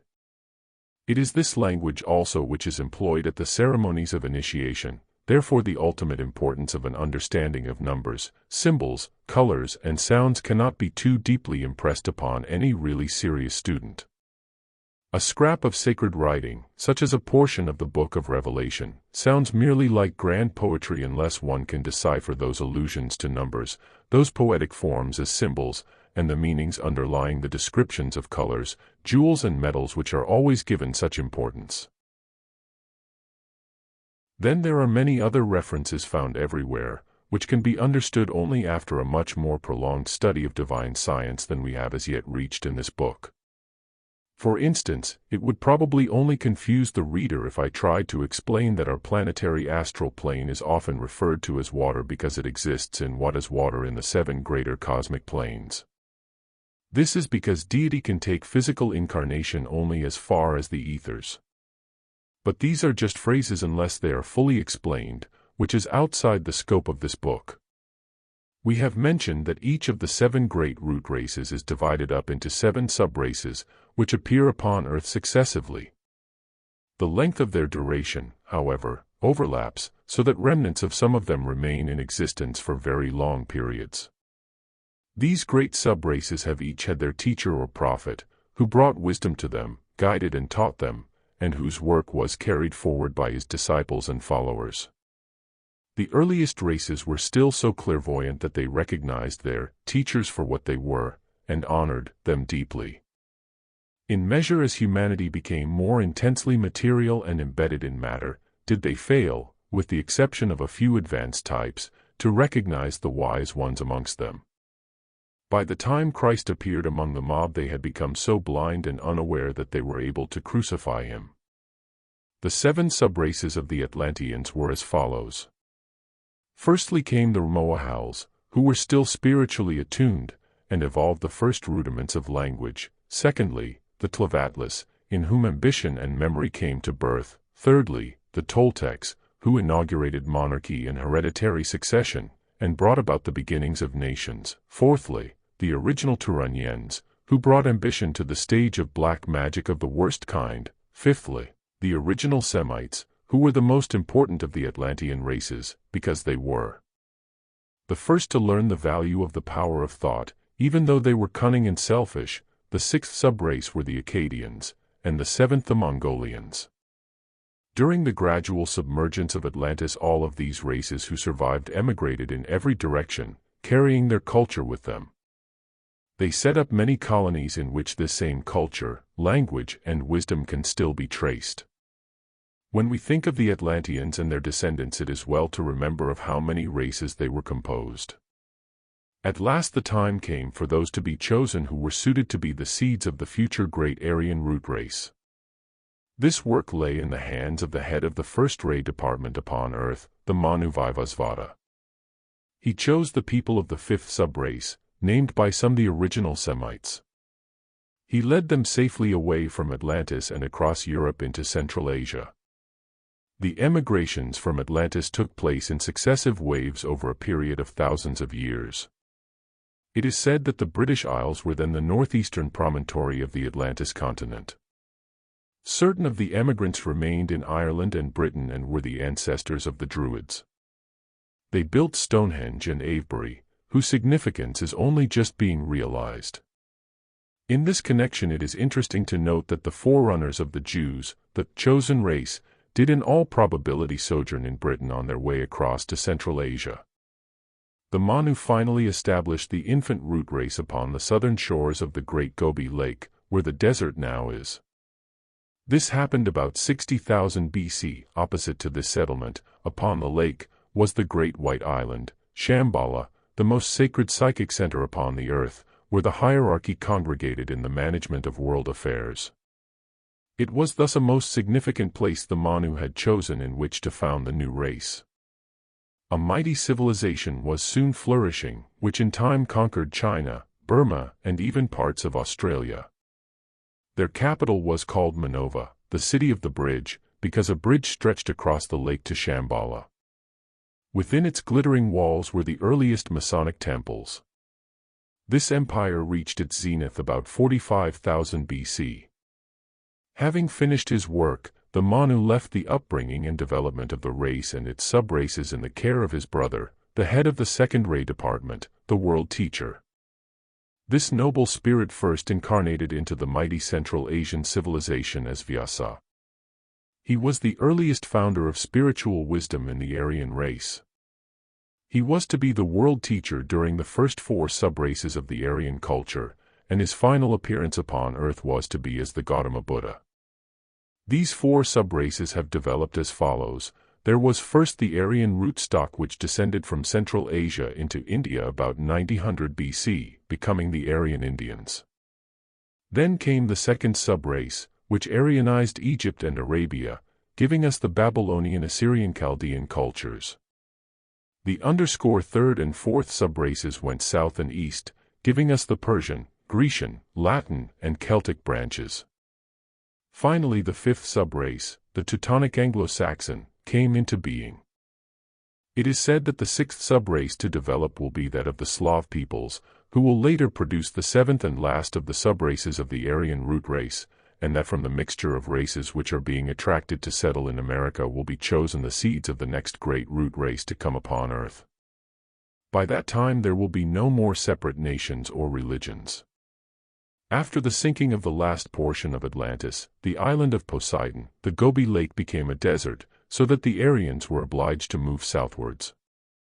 The world teacher had made his first appearance as Vyasa, and given out the pure early form of Hinduism, arranging its teachings so that he was known as the divider of the Veda. This teaching was then carried down by the aerial tide that penetrated India. The world teacher appeared next among the early Egyptians, as Thoth, or Tehuti. There he founded the wisdom of the light, adding a second facet to his teachings. Tehuti was said to be born in Heliopolis, the ancient Egyptian capital, about 13,000 BC. He is supposed to have written the Book of the Dead.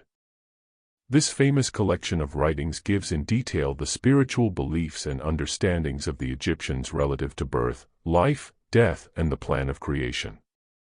Tehuti is said to have also invented hieroglyphics and the science of numbers, and to have been their first astronomer.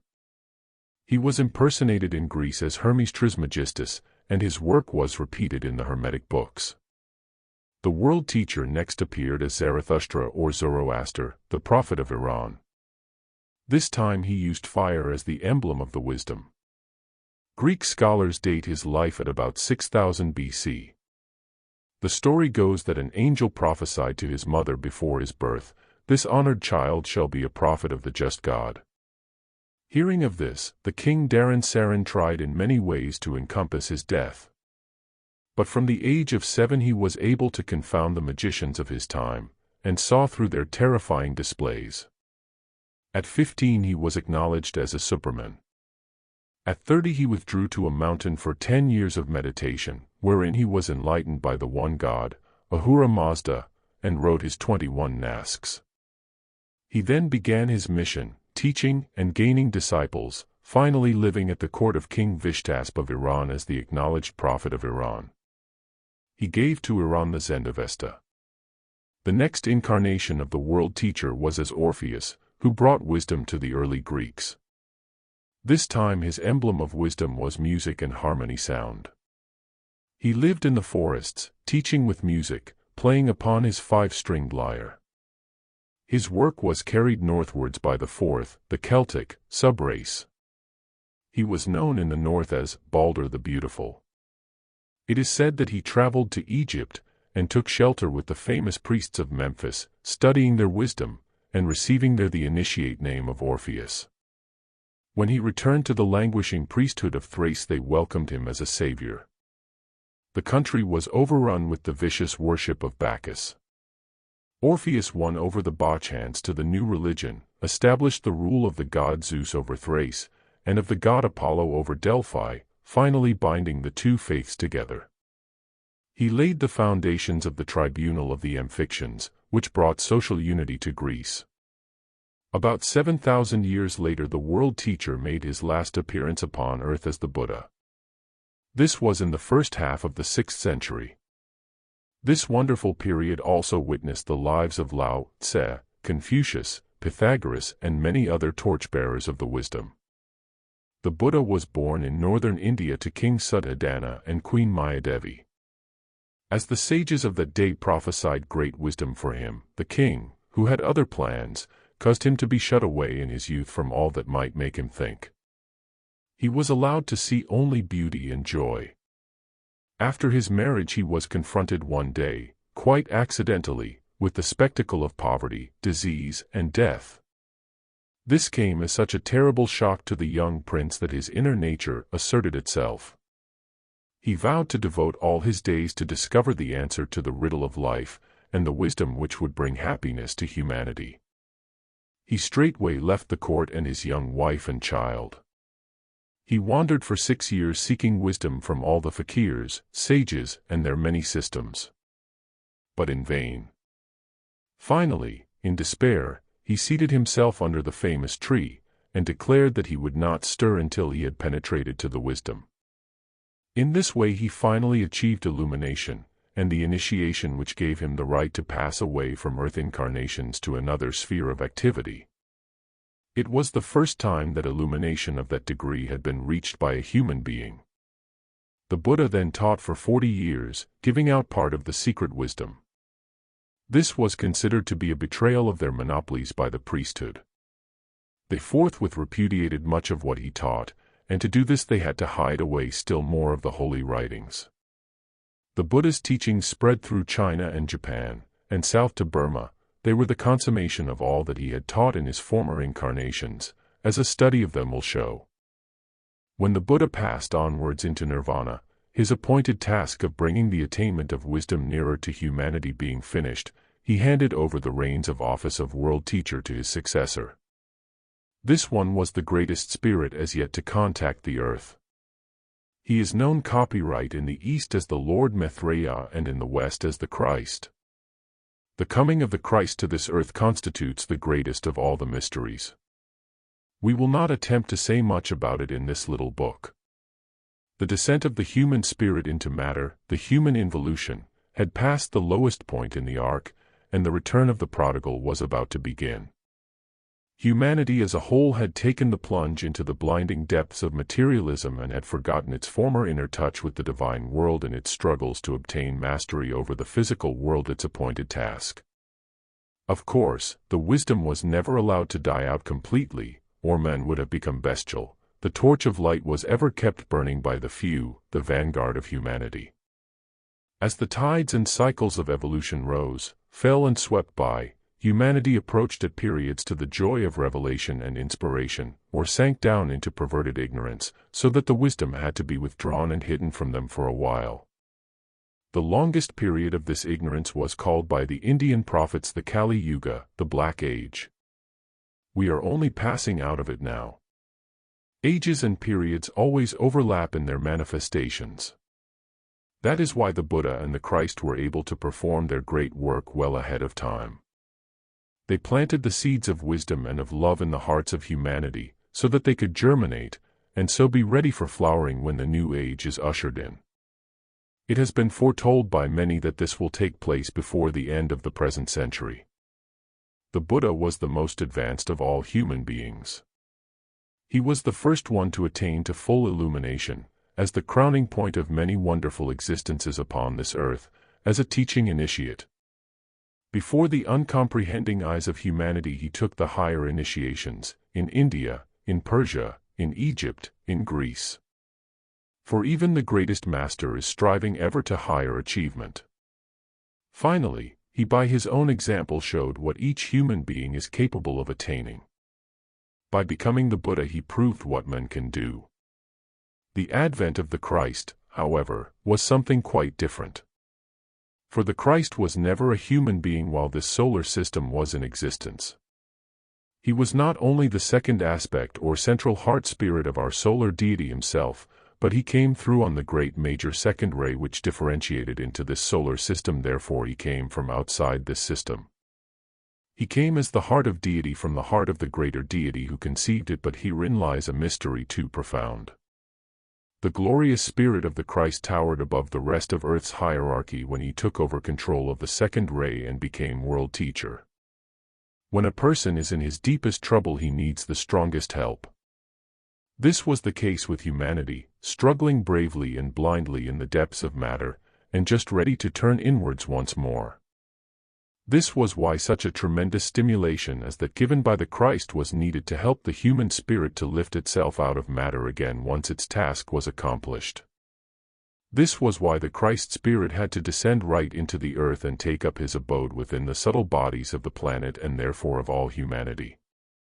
He lived henceforth within their hearts, stimulating them with love and patience until they reached the time when they recognize that which is within them, and fuse their consciousness completely war with the divine world, the fifth kingdom upon earth, the spiritual kingdom. Only to those who meditate in purity of motive will these mysteries be made clear, for then the inadequacy of words will no longer be a hindrance. They will then see how the great ones prove in their lives to self-centered human beings that the ultimate joy and achievement lies always in service and in sacrifice, and in utter forgetfulness of the self. Chapter 13. The Birth of National Genius. For many ages before the Christ was due to take up his position as the world teacher, he had been sowing the seeds for his future work by overshadowing certain initiates who appeared among humanity at regular intervals. The greatest of these was known as Sri Krishna. He came to establish the wonderful culture of India, as well as to lay its national foundations. When the vanguard of the Aryan race finally descended from the Gobi Desert into India, they found it already inhabited by black and yellow peoples of many grades. The powerful white Aryans conquered them without difficulty. They soon trained them in their newer arts of weaving and steel working, and brought to them also their own religion. But the colored peoples were retrograde compared with the new root race. In spite of their many fine qualities, the taint of corruption, of fierce animal passions and of superstition was there. Interbreeding had been going on between the earliest black inhabitants, descendants of Lemurians, and the later yellow peoples, descendants of Atlanteans. These mixtures had produced a dangerous confusion of peoples, in whom were potentialities of all kinds. When they began to intermarry also with the newly arrived Aryans, the leaders of the latter race were faced with an urgent problem. These leaders were the Brahmins, descendants of the early rishis, who had been a separate and sacred class of wise men from the earliest Vedic times, and had founded the Brahmin caste. They worshipped the god Agni, the fire which is in all things. The laws of Manu state that the Brahmins sprang from the head of Brahma, Brahma being the first person of the one God. So Brahma was the one eternal God, worshipped earnestly by the noble and ascetic Aryan priests and their followers. Very different was the religion of the fanatical, superstitious, astrally focused colored peoples. They worshipped the god Shiva, whom they had degenerated into a terrible tyrant, who thrived upon lust, blood, and cruelty. So strong and prolific were the colored races of India that they threatened to smother the new growing Aryan population, and supplant the reign of Brahma with that of the dreadful Shiva. The white Aryans began to succumb to the animal fascination which the colored race often exercises upon the whites, and to intermarry with the conquered people. The new white race was in grave danger. It was then that the great and brilliant reformer, Sri Krishna, appeared among the troubled Indian populace, and brought salvation to it. With a wonderful insight into the complex psychology of India, he remodeled the diverse existing religions into one coherent whole, whose parts were each suited to a particular section of the people. He proclaimed the existence of Vishnu, the son of the severe and ascetic god Brahma, and his messenger and mediator between earth and heaven. Thus he prepared the way for an understanding of the Christ. He then elevated Shiva, showing him to be the god of nature and the elements, the shadow and counterpart of Brahma in the lower kingdoms, who through the law of reincarnation was gradually raising up the whole evolution of life towards its heavenly goal.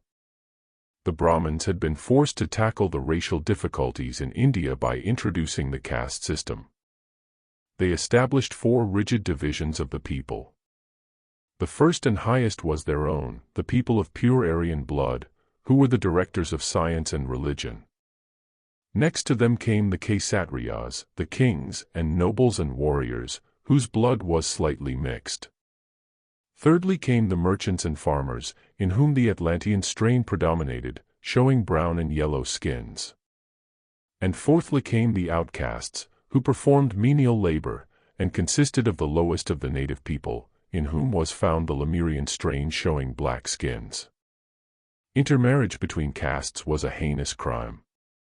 Sri Krishna built his beautiful religion, his presentation of the great truths, to suit these castes. The Trinity of God, Brahma, Vishnu, and Shiva, representing spirit, soul and body, were allocated very easily. The Brahmins continued with their worship of Brahma, the austere. The kings and warriors took Vishnu, the inspirer of heart and mind. The more primitive peoples kept Shiva in his ennobled state. It was taught that through a virtuous life all had equal chance of reincarnating into a higher caste. In order further to raise the moral standards, Krishna introduced the divine feminine principle to his people. He uplifted and hallowed womanhood, glorifying motherhood and love. He gave to each of the gods a holy spouse, a feminine counterpart. Thus the latent poetic and sensitive nature of India was easily aroused. Readily was woman placed upon a pedestal, and has since inspired the finest aspects of Indian life and culture. Krishna gave to India the classic Bhagavad Gita. He was recognized by the priesthood as an expression of the spirit of the Rishi Maitreya, known as the future world teacher by the Buddhists, and the Christ by the Christians. When this great spirit appears among men once again, 3 powerful religions will each recognize that it is the one Savior who has manifested to all of them. In that way will the world religion come about quite naturally and inevitably. There is not space adequately to make mention of the many wonderful souls, of various degrees of initiation, who acted as torchbearers of the wisdom throughout history. They can easily be recognized by those who are beginning to gain in knowledge and intuition.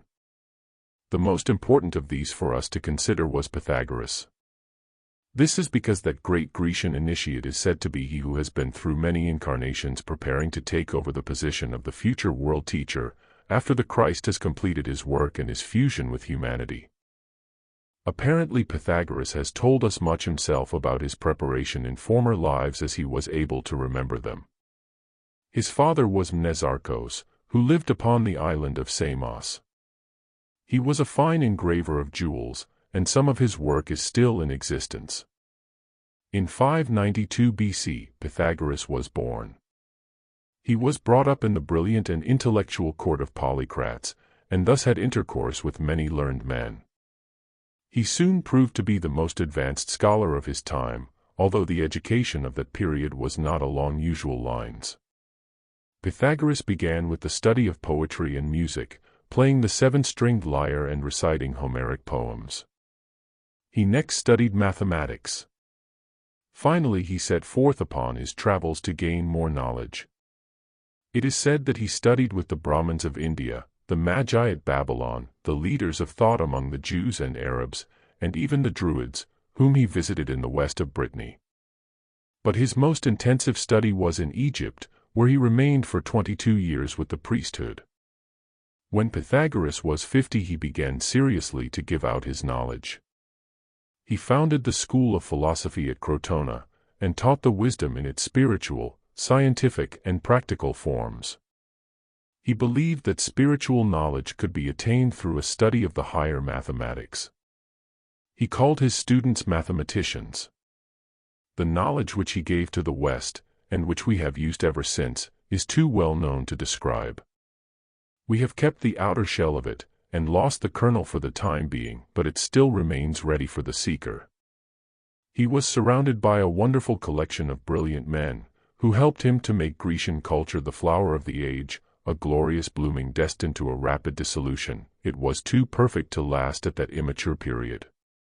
Of course Pythagoras had many enemies, jealous and bitter. Finally they burned his beautiful school to the ground. He left public life in his disappointment, and later retired to live on the island of Samos, where he died in 498 BC. It is said that his later incarnations are known, and that now he is the Master Kudhumi, who continues to inspire humanity with wisdom and science, and to whom Madame Blavatsky owed much of her information. It was Pythagoras who consolidated and built up the foundations of Greek culture, using as his bricks knowledge that he had gleaned from many lands and supplementing it with the ancient roots of wisdom planted in Greece by Orpheus. In the same way it was Sri Shankaracharya who appeared in India after the passing of the Buddha, to consolidate the work he had done, and fit it into its right frame in the existing religious knowledge upon which it had been superimposed. With marvelous inspiration he restored the Hindu religion and founded its noblest philosophical school. He taught that every religion was a path to God, and that every human being of every degree could attain to the highest knowledge of truth. He established 4 great headquarters for Hinduism in the south of India. Becoming the acknowledged prophet and head of the faith, he promised that his spirit should overshadow all his successors. Thus the safe life of Hinduism was assured. His successors carried on his work nobly, following on in a direct line of succession. They were each called Sri Shankara. The present Sri Shankara is the 66th bearer of the title. He is said to be a mystic and philosopher of high rank, with the power of performing miracles of healing. In this way has the development of India been taken care of. The influence of the Buddha was not confined to India, however, but stretched in many directions, passing into Tibet, China, Burma, and Japan. Whilst Pythagoras was consolidating the genius of Greece, and India was rallying round the new faith of the Buddha, 2 great teachers appeared in China to do the same work for that artistic and intellectual nation. The first of these was Confucius, the name being an adaptation of the Eastern Kung Futsa, Futsa meaning master. Confucius was born in 500 BC, during the Zhou dynasty, which at this period was a time of suffering, oppression, polygamy and unbelief. His early life was one of poverty, but he soon rose to the position of state storekeeper. He was an earnest student. He began to teach at the age of 22. He built up practical foundations of law and order in China, while his contemporary, the great Lao Tse, was remodeling and re-inspiring the religion of the people. We have seen how this great country was colonized in earliest times by the seventh subrace of the Atlanteans. This last subrace was therefore the flower of Atlantean development upon the seventh, the higher mental and spiritual plane. This explains the noble, impersonal, philosophical and non-astral character which the Chinese have borne ever since, and also the highly inspired nature of their art. Throughout a long and troubled history they have never lost their true spirit, that of peaceful spiritual certainty. It needed a people who had not reached that stage, one in whom divine discontent and mental ambition still stirred, to form the newer Aryan race, and that is why the fifth Atlantean subrace was chosen to that end. Somewhere about 45,000 BC, the new Aryan root race penetrated into China, bringing the later wisdom to the established yellow race, and infiltrating a strain of the white skin into China as well. In the ancient chronology of China, their earliest rulers have been calculated back as far as about 80,000 BC. But their earliest definite history commences with their first emperor, a personage of wonderful wisdom called VIII, who reigned over them between the 2nd and 4th centuries BC. He was said to be the first great leader and teacher of the people, giving them the wisdom in the form of symbols and diagrams. These famous diagrams formed the beginnings of the classic Chinese Bible, called the I Ching. The Yi, or the wisdom, means the theory of mutable change, and purports to explain the involution and evolution of created life. Since its earliest appearance, it has been the aim of every great scholar and priest in China further to elucidate and explain these diagrams and hexagrams of the wisdom. A large commentary was compiled on it by the founders of the Zhou dynasty in about 1144 BC, and then it became known as the Zhouyi. Much later, after many further additions had been made, it attained to the title of the King, king in this case meaning classic. There is, I believe, a list of about 1,500 treatises which have tried further to unveil the wisdom concealed in the King. For of China's greatest thinkers have written the principal commentaries, the last one having been Confucius, the I Ching contains a series of diagrams and symbols which purport to describe evolution and the plan of creation, together with many paragraphs explaining them. We have space here only to point out the fundamental aspects of the teaching, which are, Tat Kath, who is the one God above all, the greatest utmost, who creates the universe by emanating from himself 6 powers, making the 7. This is symbolized by circles placed upon a cross, the tree of life. One of these powers is called the Sun, the mediator between God and men. He is the beneficent power, the love principle, second cosmic ray. The lowest of these planes or powers is called the physical plane of mutable change. The physical plane is built up from the positive and negative aspects of nature, or of electricity, the male and female, called in Chinese the yang and the yin, symbolized respectively by white and black. The originating power performs this division into yang and yin, the father-mother, positive-negative principles, and so we have the primary trinity. Each of the first 2 forms its own polarity and again divides into yang and yin. The process continues until we have 64 divisions, each one differing in respective polarity, all numbered. These 64 make up the foundations for the infinite divisions of natural manifestation. There are said to be 64 members of our hierarchy, in charge of the manifestations of nature. Nevertheless, Ki, the etheric substance cradling all things, proves the oneness which underlies all things. Every human being must strive to become pure so that he may become a channel for wisdom, love and power, the 3 great manifestations of the one God, Tai Ki. The commentaries continue to outline a deep philosophy, in which the scientific aspect is well developed, and to put forward a noble, dignified, and dispassionate way of life for the aspiring soul. In the word dispassionate we find the clue to the stage of the Chinese genius.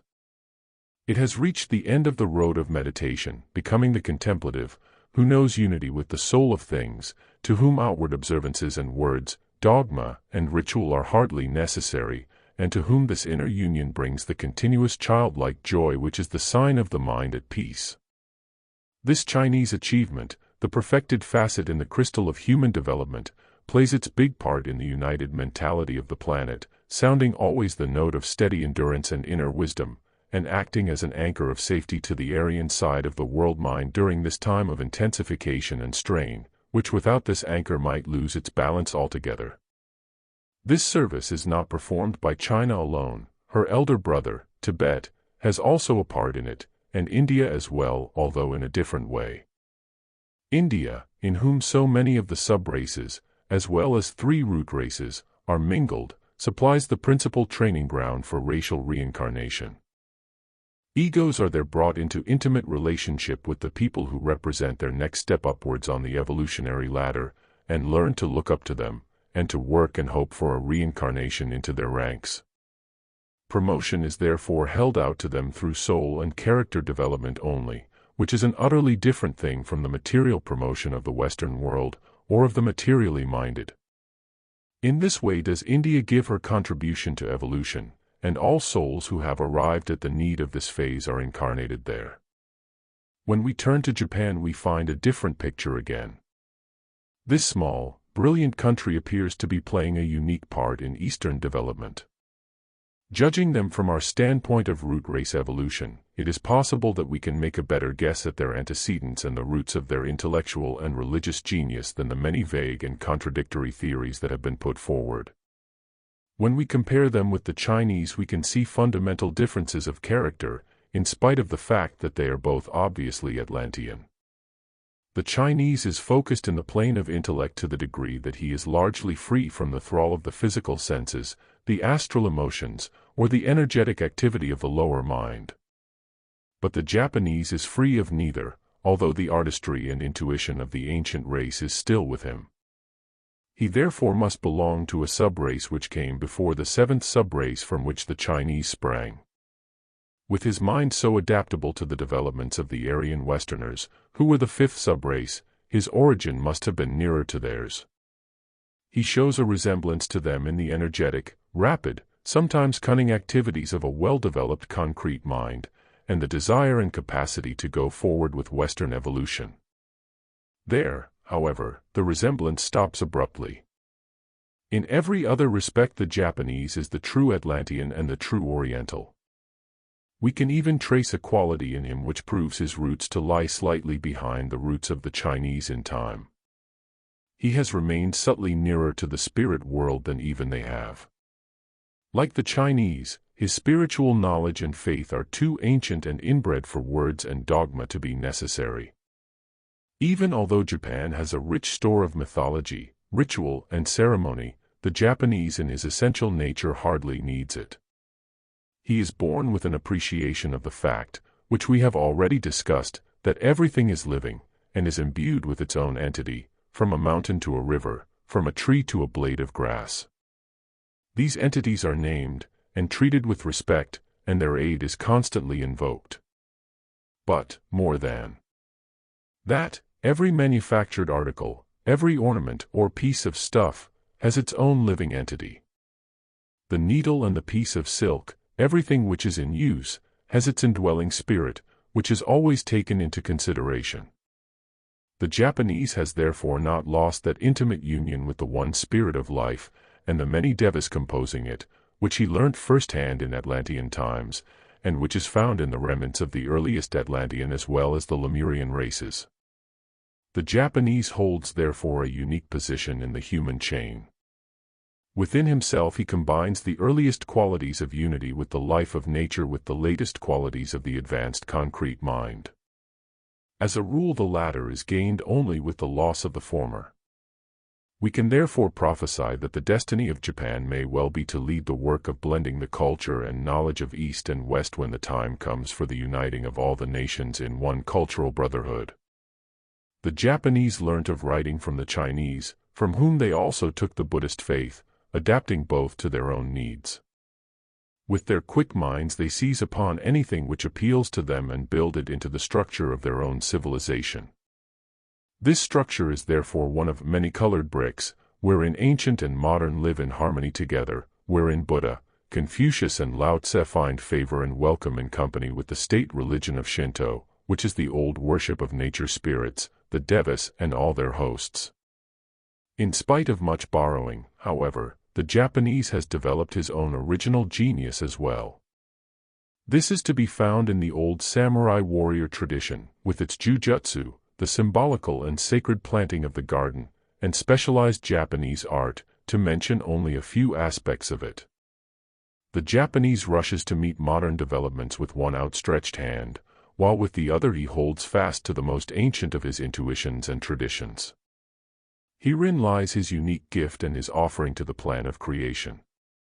One of the most intriguing of racial themes is that of the Jews. This subject could easily have a volume to itself. No one has yet made it quite clear who the Jews are, and whether they are a definite race or people held together by a cult. They permeate the world without losing their individuality. They seem to possess both good and bad characteristics in excess of other nations. Their artistic and intellectual sensibilities are keyed up to higher pitch than those of other people. They have been a source of inspiration and of jealousy to many countries. The esotericists hint at a curious theory about the Jews. They say that the Jews belong to a former wave of evolution before the birth of this planet, that although they were meant to pass on to a more advanced evolution than our own, they lagged behind because of certain vices including separativeness, and were obliged to lose their place and step back into our ranks. Here they are to learn inclusiveness through blending with us. They have not learnt it yet, as we know. Yet being intellectually of a higher frequency than the Gentiles, they have been singled out as the guardians and the prophets of the spiritual current which was to culminate in the coming of the Christ, and it was the Jews who were chosen to give the setting for the Christian drama.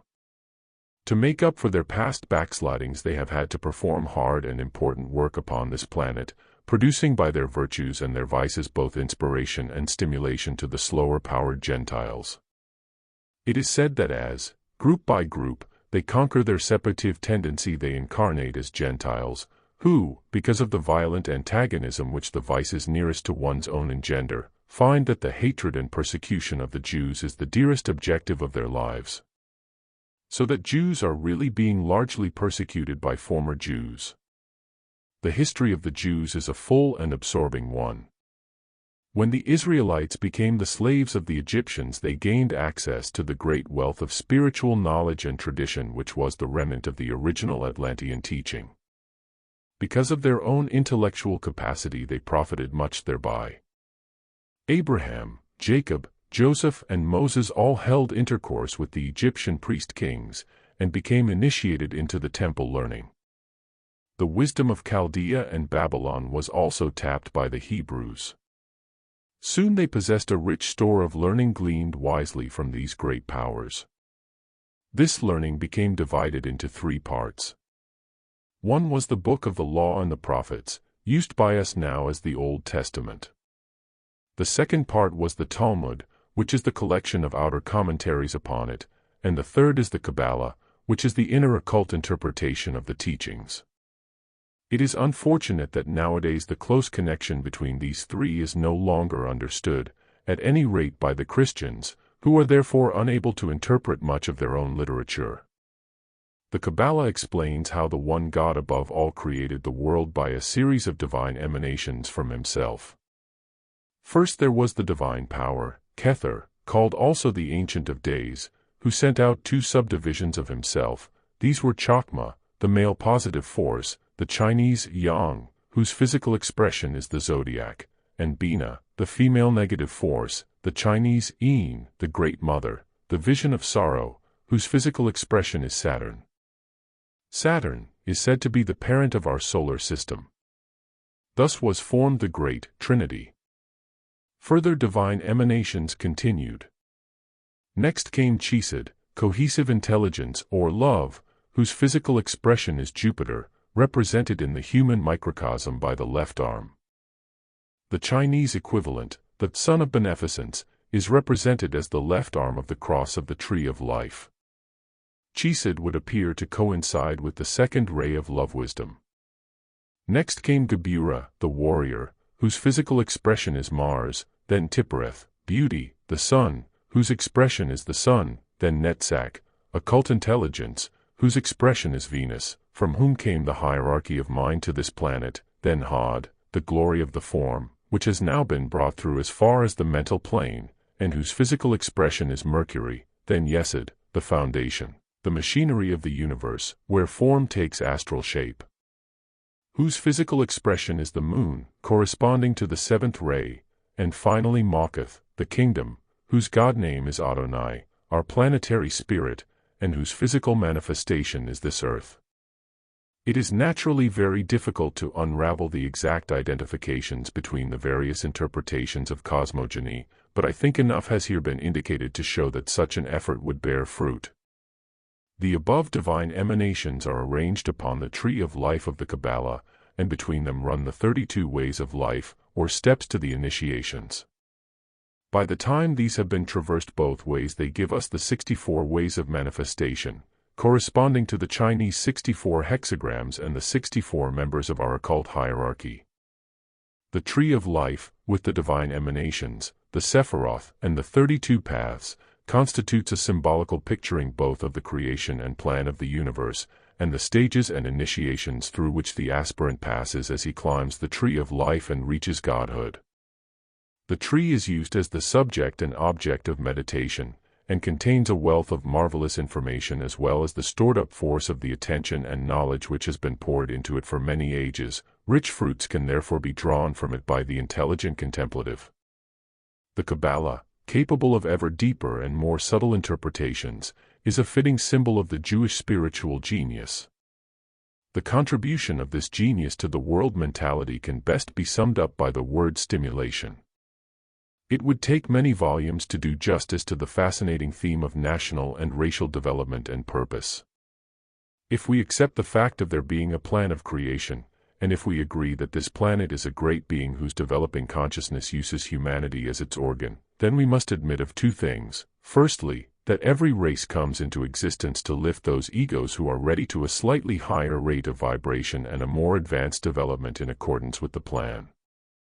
Secondly, that every race must express and give forth a certain quality or capacity which goes to complete the complex character of the planetary being as a whole. We know how complex, many-sided, and ever-changing are the ingredients which go to make up the character of quite an ordinary little mortal. We must conclude that the planetary being has a nature at least as complex and potential, in fact one with still deeper ramifications than a man, which we would have difficulty in comprehending. We must conclude also that the planetary being, having spiritual, psychic and physical centers corresponding somewhat to our own, must have something which corresponds to an endocrine gland system also.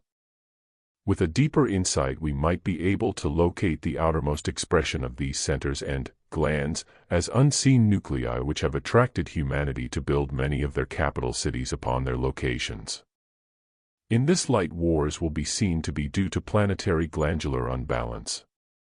When one nation establishes a mighty empire for a certain period of time, it might be said that during the time the planetary being had become adrenal-centered or pituitary-centered, as the case might be.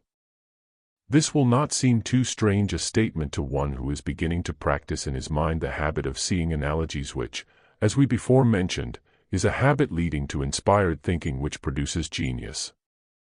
In our survey of the history of the development of national genius we have had to concentrate upon this side of the Atlantic, because the great part which the continent of America has to play lies in the future. Nevertheless, it is well to remember that the exodus from Lemuria, and later from Atlantis, spread in every direction over many thousands of years. The trek of the chosen embryonic Aryan root race eastwards from Atlantis across Europe under the Manu, which we have described, and which is also told to us under the symbological story of Noah and the Ark, is only actually the story of one subrace out of the 14 subraces of the Lemurians and Atlanteans. These latter provided successive civilizations all over the world, imposed and superimposed one upon the other, producing, by constantly changing conditions, the needed stimulation for the evolution of the human spirit. Successive waves of these earliest civilizations swept over ancient America. Their progeny succeeded them as the various tribes of American Indians. The lost and buried cities of their ancestors have not yet been discovered, although enough has already been found to show their close resemblance to the early Egyptian cultures. Both the Lemurian and early Atlantean cultures have left many relics in America. The Peruvians, the Aztecs, the Toltecs, those names conceal from us marvelous ancient histories which it will one day be our privilege to uncover. Certain of the Red Indian tribes have been found to be practically identical, from a racial point of view, with the Mongolians, but without the clues offered by the divine wisdom, modern research can hardly unravel the difficult puzzles of racial heritage. The hierarchy reigning at the head of all human departments makes orderly arrangements by which certain of its members are allocated to care for and guide each of the root races, sub-races, and their branches. Those so instructed arrange to do this by incarnating and reincarnating in the group designated to them. By means of serving and sacrificing for this group, they take, one after another, their higher initiations. We have touched upon some of the finest examples of this process, which can be traced throughout history and in all nations, and is even intensified at this time. History has divided itself into two parts, BC and AD. This is a natural division, because the coming of the Christ Spirit upon earth marked the greatest event in its history, and one which changed the inner status and quality of the planetary being as well as every human item of his consciousness. Seeds must germinate in the dark, and so the Christ seed implanted within the heart of humanity was able secretly to germinate during the Kali Yuga, the black age of outward ignorance. This, as we said, has lasted 2,000 years, and is now drawing to an end. While humanity battled with blind courage and divinely driven energy towards the material conquest of the physical plane, the seed safely took root, and now signs are seen on every hand of its flowering. Throughout the Black Age, the Middle Ages, as we call them, the divine work of the incarnating teachers and torchbearers continued uninterruptedly, albeit under much persecution because of man's temporary blindness. We will now trace a few of these brave pioneers, whose names are already quite familiar. Chapter 14. Torchbearers of the Black Age. The Kali Yuga, the Black Age of ignorance, had to come. Its advent and duration had been foretold by many ancient astrologers, as has also the coming Golden Age.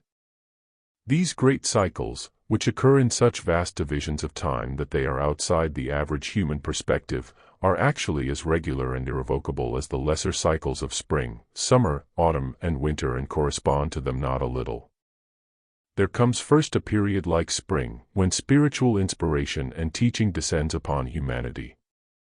This may last many thousand years, as it did in Atlantis. It is followed by the second period, corresponding to summer, in which humanity rises in response to this inspiration and, seizing upon a fraction of it, brings it to fruition upon earth. This gives us a long and magnificent period of culture. This period, starting upon Atlantis, was carried across Europe, as we have seen, and gave birth to the genius of various nations. The third great period is the Black Age of ignorance. Humanity has by then risen to the highest peak it can attain spiritually, and mastered as much of the physical world as it then may, blending the two together according to its capacity. This latter culmination was achieved in the Greek art and civilization, after which, the peak of the wave having been reached, the evolutionary impulse sank down again to sound the depths of matter. So after the Greek illumination, the age of ignorance set in. This corresponds to the autumn period when the final fruition of creative expression is given out, and the fruit drops upon the earth. An age of ignorance is characterized by separatism and egotism. Thus we can watch the human inspiration becoming ever more contracted and personal, the mighty collective conception of the pyramids changing through many stages until we have the finest cobweb lace created by one individual within a convent cell during the Middle Ages. Landmarks along this great change are easy to trace. We find, instead of the simple pyramid and grand plain temples, smaller cathedrals, buildings, and churches, put up in greater quantities, and becoming ever more intricate in design. Great symbolic sculptures are reduced to careful portraiture, and finally to minute wood and ivory carvings. Then we see the Renaissance appear, with all its intimate, personal, emotional paintings. poetry and literature become ever more personal and human. Music is developed, the latest expression of the divine in art. People are learning to depend more on such outward expressions of divinity than on their own link with divinity itself. The result is that their inner channel and link to divinity becomes gradually atrophied. That which was once truth, known and experienced and seen, becomes teaching. Later still it becomes merely superstition. Personal possessions are enthroned instead of collective wisdom. Civilization moves westward once more. Those branches of the Aryan subraces who are to perform the great feat of taking the deepest, most blinding dip into matter, there to wrestle for its mastery on its own level, without the aid of spiritual insight, are being collected together in the ordained lands, France, Germany, Britain, and many of their neighbors. It is now time for the lowest depths of the material world to be sounded, and, having been mastered fairly, upon its own level, to be raised and fused with the highest spiritual level possible of attainment. It will be a repetition of the Greek triumph, but on a higher turn of the evolutionary spiral. Therefore came the fourth great period, corresponding to winter, when all sinks down and hides underground, showing no outward signs of the potent and mysterious alchemy taking place beneath the earth's surface. Thus came the human winter, the Black Age, during which the seed of Christ germinated in the heart of man, while he, necessarily blinded to the greatness of his endeavor, bravely copied the example so nobly portrayed for him, and plunged downwards to his own crucifixion upon the cross of matter. Thus, cut off from his divine source, even as for a little period the Christ was, he strives blindly with matter and his lower nature, passing through the crucifixion of cruelty, hatred, greed, ambition, separatism, prejudice, poverty, and oppression. All these monsters of materialism, which had been suffered with resignation by those nations still keeping their spiritual link intact, were now rendered much more terrible by the greatest monster of them all, ignorance of the spirit world, and of the existence and purpose of divinity. Such light as remained was kept burning by the churches against heavy odds. For this phase of human development attacked the church also from its very core, resulting in the extraordinary spectacle of the pomp and extravagance of the Church of Rome, as well as of other great religious centers, in which the successors to the humble disciples of Christ, whom he sent forth without even a purse in their hands, became so licentious, extravagant, and overindulged that they soon lost their divine heritage. They grew to have an envious fear of those few who still possessed spiritual knowledge, to the degree that certain of them were soon engaged in persecuting them to death, and in burning all the sacred literature upon which they could lay their hands. This phase, which heralded most loudly the appearance of the Dark Age, can be traced in many lands. During a comparatively short period thousands upon thousands of priceless manuscripts were burnt in both the East and the West. Notwithstanding this, much that remained was hidden safely underground by the inner circle of the priesthood. We can trace this outer extermination of the wisdom everywhere. There was the famous burning of the library at Alexandria in 48 BC by Julius Caesar, who destroyed 700,000 rolls, the destruction by Diocletian in 296 AD of the Egyptian books on alchemy and esoteric lore, the burning of all sacred documents by the Mughal emperor, Shah Jahangir, because the Brahmins would not reveal their secrets to him, the destruction by Leo Isaurus at Constantinople of 300,000 rolls in the 8th century, and by the Mohammedans of everything they could find. We also hear of the Chinese emperor, Qin Shi Huangdi, who, wishing to be the founder of all wisdom, caused all the sacred writing which could be found to be burnt. The only one he spared, fortunately, was the King, and that was because it was used for divination. In many lands the Jewish rabbi were the principal exponents of the wisdom and the arts and sciences. They were terribly persecuted, as we know, when this wave of anti-wisdom swept over the world. From this time onwards the wisdom had to be practiced and passed on in secret and under many disguises. Its most precious treasures were completely withdrawn from all possible reach of the public and even of the outer priesthoods. All that remained for the seeker to find were the degenerated remnants of what had been magic and alchemy. These were nurtured and still further degenerated by people of the psychic peasant type. So during the Dark Ages we see the witches and sorcerers and necromancers springing up everywhere, to prey upon the superstitious and credulous in all classes of society. Without an enlightened priesthood to control them, such practices rapidly developed into black magic of the lowest form. From the Cesare Borgias themselves we can trace the lurid tracks of vile, obscene, and murderous works performed by or under the commands of the perverted, luxurious rich, right down to the more harmless love philters and concoctions of the witches. The Black Mass and the Witches' Sabbath were whispered about everywhere, as were tales of vampires and werewolves. Because of the horrible forces of the lower astral plane which were evoked and entified by certain practices, many strange things were possible and came to pass. It is difficult to draw the line between what may have been fact or superstition at that sinister period. Finally, as fear and materialism, there came a time when their patrons turned upon the witches and sorcerers. A great cleaning up took place, during which tens of thousands of them were burnt to death, the innocent perishing often in company with the guilty. From this time forth anything in the line of new knowledge, new ideas, or inventions was put forth at the peril of the inventor's life. Sorcery. Blasphemy, cried the populace at once, and the stake awaited all pioneer spirits for many a generation. In later centuries, after many of these martyrs such as Galileo and Bruno had been proved right, men began to try to remedy the uncertainty of ignorance and materialism by laying stress upon science and proven facts, as opposed to superstitions. The criterion of a scientific fact was that it could be seen, measured, handled, or that it belonged completely to the physical lane in England. The Invisible College was formed by the first would-be scientists. The college was secret because they were in terror of Cromwell. Among their numbers were Robert Boyle, the founder of chemistry, and Sir Isaac Newton. Later, however, under Charles II, the Invisible College gained royal patronage, and became the Royal Society. Thus the great schism between religion and science began, and grew ever broader, as the human character became more separative and exclusive and individual in its outlook.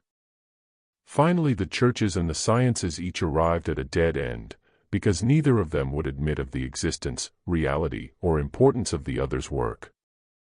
This latest impasse is familiar to all of us, and has brought our slight sketch of the Dark Ages up to the present day. During this long, stormy, and eventful period, which is dealt with only by our materialistic history books, the initiates and disciples, whose work it was to help and guide blinded humanity, moved amongst them, their light dimmed and hidden. In secret they kept the wisdom alive, enclosing it within ever thicker layers of symbol and metaphor. Secret societies, both white and black, flourished mysteriously, and it was hard to know which was which.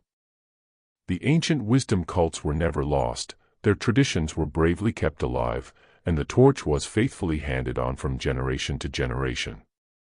It is exciting and absorbing to trace the light as it filters down through history, to recognize it through the use of various symbols, signs, and ceremonies, through astrological, alchemical, mystical, and occult phrases which persistently occur, devoid of special meaning to all but the initiated.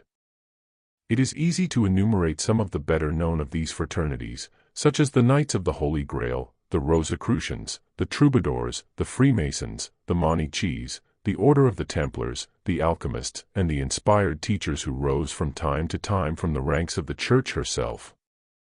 How shall we begin to touch upon the rich and noble ranks of those initiates, both greater and lesser, who followed fast upon each other, or congregated like brilliant constellations together, and whose consecrated work was the fostering and guiding of these secret groups who guarded the light of knowledge, and the giving out of inspiration and wisdom to the impotent and struggling human spirit?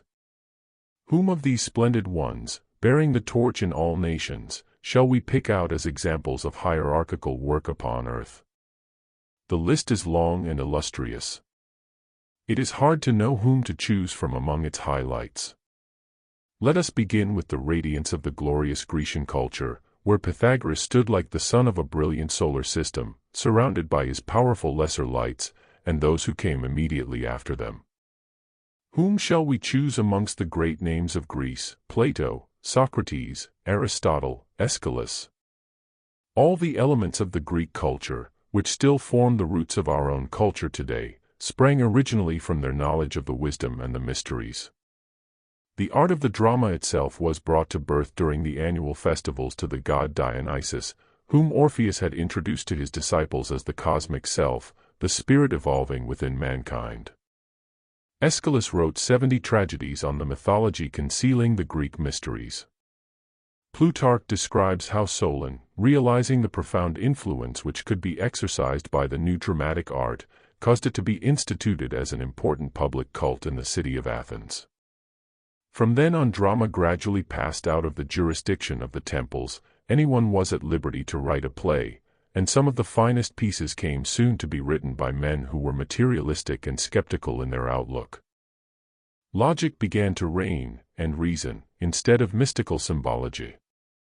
While Aeschylus was revealing so much of the secrets of the mysteries in his plays that he brought his life into danger, and Sophocles was bringing into his dramas the story of initiation, another school of thought was rapidly building up in Greece. This was headed by Socrates. It is said that in spite of his qualifications, this genius refused initiation.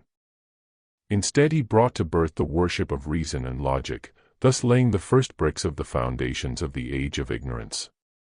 One of his foremost followers was Euripides, in whose admirable plays the characters have become purely human, the earlier manner of stressing the mysteries of divinity beneath outward form having entirely disappeared. Aristotle completed this work by inaugurating the method of scientific investigation of natural phenomena. In this way, the light of Greek wisdom wavered and sank before the oncoming wave of materialism. From the pioneer city of Athens, the call now went out for reason and for logic. Observation, analysis, and reason were set up instead of contemplation, intuition, and vision. The evolutionary wave began to pass westwards. It lingered long in Italy before it diffused over the whole of Europe. Among the wealth of interesting personalities and inspired teachers who kept the lamp of wisdom fed during the succeeding centuries, one feels impelled to single out Leonardo da Vinci, the Italian painter, because his life is rather typical of an initiate. He studied alchemy, magic, the engineering of the future, and he flowered forth in his art the subtle signs of esoteric inspiration. His all-round and inclusive approach to life betrayed him as an advanced soul. The 14th century saw the work of Mani established. He was the pupil of a Persian magi, and he founded the order of the Manichaeans. By so doing, he made himself a dangerous rival to the Church, because he reintroduced the teachings of reincarnation and initiation into the Christian faith, after they had been banished therefrom by the Church of Rome. Mani thus succeeded in solidifying Christian esotericism, and anticipating the future binding together of religion, occultism, and science. His great work was carried into Hungary, France, all over Europe, and even into the East. Finally, the Pope and the King of France together attacked this new cult, by ordering the destruction of its chief supporters, the Order of the Templars. All of them who were known of were exterminated and their writings destroyed. The next initiate to come forward to the help of Western esotericism was the famous Christian Rosencreutz. It was he who founded the Rosicrucian order. This embodied the ancient teachings, and strove still further to amalgamate them with the new department of science. This work was also done in the 14th century. It was carried forward in the 16th century by many other brilliant men, during which time it is said that Rosencreutz again appeared as the famous Comte de Saint-Germain. We must mention also Paracelsus, who was an alchemist, and put forward many of the budding ideas of science, Shakespeare and Bacon, the resemblance between whose astrological and symbolical references have aroused the famous controversy, Jacob Boehme, who showed how wisdom could still be obtained even by an illiterate cobbler, Thomas Aquinas, who tried to form a union between esoteric thought, scientific thought, and the Church, Goethe, who seemed acquainted with every esoteric idea, Wagner, whose marvelous cosmic conceptions aroused the germ of greatness in every human listening soul, Swedenborg, who blazed out a torch of wisdom from the long-sleeping North, many of the poets, besides Byron, Shelley, and Tennyson, and Hans Christian Andersen, whose descriptions of fairies and gnomes tally so exactly with the descriptions given by clairvoyant people all over the earth. My readers can add to the list unendingly, and forgive me for omitting so many shining names. Finally, we come into the 19th century, during which the Black Age is drawing to a close, and the coming New Age is being anticipated. We must always bear in mind that periods, planes, rays, good and evil, and other stages in evolution overlap, so that there is never any definite dividing line, and interaction and interblending can take place. We can now see the bringing to fruition of the results of man's deep dip into the matter and materialism. The development of his scientific mind and the completion of his egocentric individuality are in full swing. The beginnings of the shift of consciousness from the astral body to the lower mental body is very apparent during the latter half of last century. The mechanical age has set in. Gradually science began to penetrate into the field of religion. It was obliged to do this outside of the churches, who were afraid to raise their eyes from their dogmas and rituals. So we see semi-religious, semi-scientific cults springing up everywhere. Everything had to be proven scientifically, even those spiritual doctrines which had been taken on faith through many centuries. Let us remark here that the very word faith had gained its importance only after the Black Age had come upon us. Before that epoch the knowledge, however imperfect, that God was there, that the spirits of nature worked among men, and that a physical life was but a moment in a man's existence, was as inherent and natural in human beings as the act of breathing. But as men became further divorced from spirit and plunged in matter, the expressions simple faith and blind faith were held up to the mass of the people, while lengthy and abstruse metaphysical arguments leading nowhere in particular were the contribution of many of the trained mentalities of the day. The Kali Yuga proper, the Black Age, lasted, of course, for a much longer period than the Dark Ages of our history books. In fact, although the light is fast breaking through, we are still living in the tail end of the Kali Yuga, as it overlaps the first beginnings of the Golden Age. The winter period of which I spoke, and which was covered by the Piscean Age, is now giving place to the new spring period, covered by the Aquarian Age, which will lead us right into the summer of the coming Golden Age. We will now close our survey of the Age of Ignorance by touching upon the life of the great torchbearer who helped to pass the torch along, as it were, from the Dark Age to the Age of Science. He stands as a link between the two. In his life he showed how a man may attain to spirituality by starting out as a practical scientist. I refer to Emanuel Swedenborg, the great Swedish scientist and mystic. He lived from 1688 to 1772.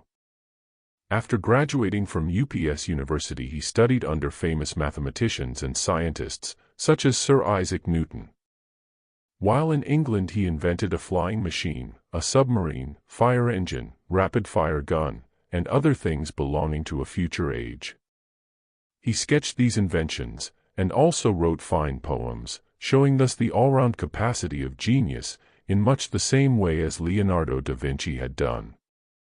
Later he became a great authority on mines and metallurgy, writing extensively and scientifically upon these and similar subjects. His eager mind turned to explore every side of nature, and finally determined to uncover the secret of the human soul.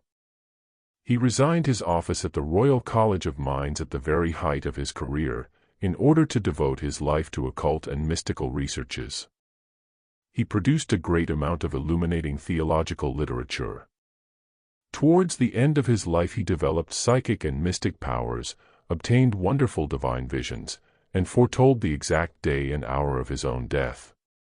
His life and works continue to be an inspiration to the Swedenborg Society on both sides of the Atlantic.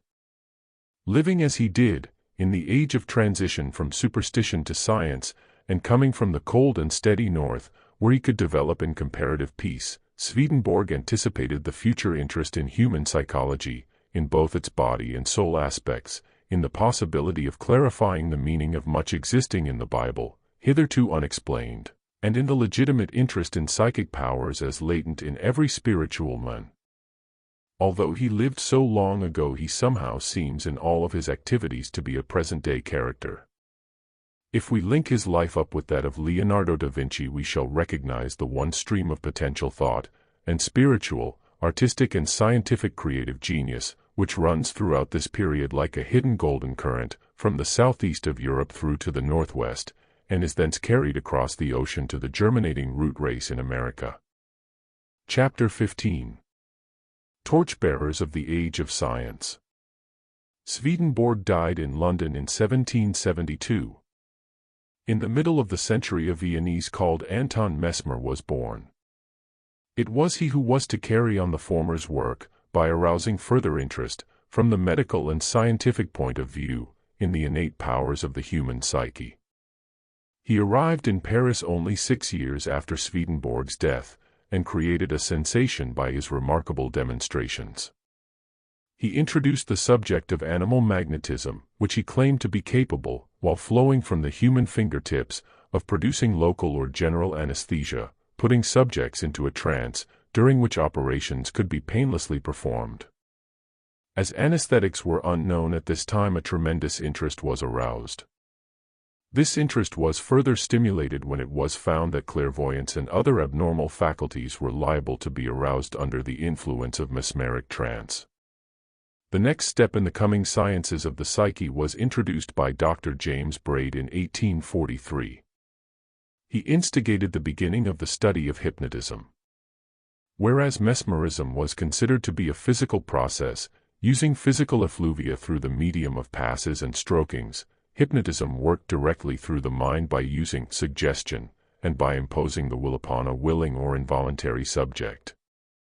It was soon discovered that, while in hypnotic trance, the subject could be made to project his or her mind almost instantaneously through either space or time, and report accurately upon all that was heard or observed. The subject was also able to perform feats quite impossible to him in waking life. From this time onwards, ceaseless experiments, voluminous writings, and endless controversies have been carried on. These sciences have been patiently developed, and many eminent brains have given them their interest and support. In about 1748, the modern spiritualist movement had its inception in New York. By about 1852, the first American mediums arrived in England. The study was soon taken up in France. In 1882, the British Society for Psychical Research was established. From that time onwards, the spiritualist movement has increased to very large proportions. Throughout its many branches and its numerous circles, it has catered to every grade of mentality, from the most primitive personal methods of attempting to prove individual survival to the really scientific high-grade occult instructions which are given out by the more advanced type of guide. Spiritualism is thus doing its big share of the work of bringing science, religion, and occultism together. We may expect much of interest from that direction in the future. While spiritualism was looking after the development of an intelligent interest in the various strata of the astral plane, another great movement was instilling into humanity a realization of the powers of the higher mind and the will. This was Christian Science, founded by Mrs. Eddy. Her ideas, when put into practice, soon reoriented the lives of her followers, who were learning the instantaneous power that mind can exert over matter when it is propelled by the will energized by faith in the power of divine spirit. While the spiritualists were studying the results obtained through human negativity, mediumship, the Christian scientists demonstrated the results to be attained by human positivity, faith and will. Neither of them was able, of course, to collaborate with or appreciate the other's work, but the nearer each group approaches to the truth, the nearer will they inevitably approach to each other until the time when they can quite naturally link up. During this period, the Theosophical Society was founded by Madame Helena P. Blavatsky. She drew together the nucleus of all those people who were ready to take up the study of the occult sciences in earnest once again. She gave them plenty of material to work with. She wrote several astonishing books, full of a wealth of information about the ancient wisdom, much of which was said to be communicated to her through two of the masters themselves. Her books, especially The Secret Doctrine, became the Bible of the modern esoteric movements, and the source for many further additions to their literature. Her work was carried forward by Annie Besant and others of her disciples. Like many of the initiates throughout history, Madame Blavatsky had a complex personality, calculated to turn away from her movement many who could not judge her work upon its own merits, irrespective of any personal associations. She has been called a charlatan because she sometimes gave way to an impish sense of humor, but her work remains, and speaks adequately for itself and for her. The name Theosophist does not solely belong, however, to the followers of Madame Blavatsky and her society, although some people make the mistake of so considering it. The dictionary tells us that theosophy can mean any of various ancient and modern philosophies professing to attain to a knowledge of God by spiritual ecstasy, direct intuition, or special individual relations. This, we can see, covers a wide range, and might be applied to many of the enormous number of cults, sects, fraternities, groups, and societies which have sprung up everywhere during this present century. Their number is now legion, and it would take a regiment of secretaries to compile anything like a complete record of them. They are to be found in every land, but it is not surprising to discover that the greatest colony of them exists in America, and is centered at Los Angeles. This is still less astonishing when we remember that that particular district is said to be marked out as one of the high-powered centers in the body of the planet, whose full development is yet to come. One of the most famous of theosophists was Dr. Rudolf Steiner.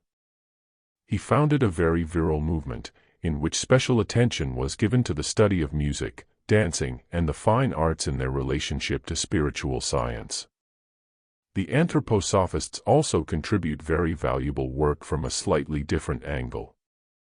They make a deep occultly scientific study of nature and the universe, seeking through practical experiments and tests to prove the unity and interplay of the one life throughout all.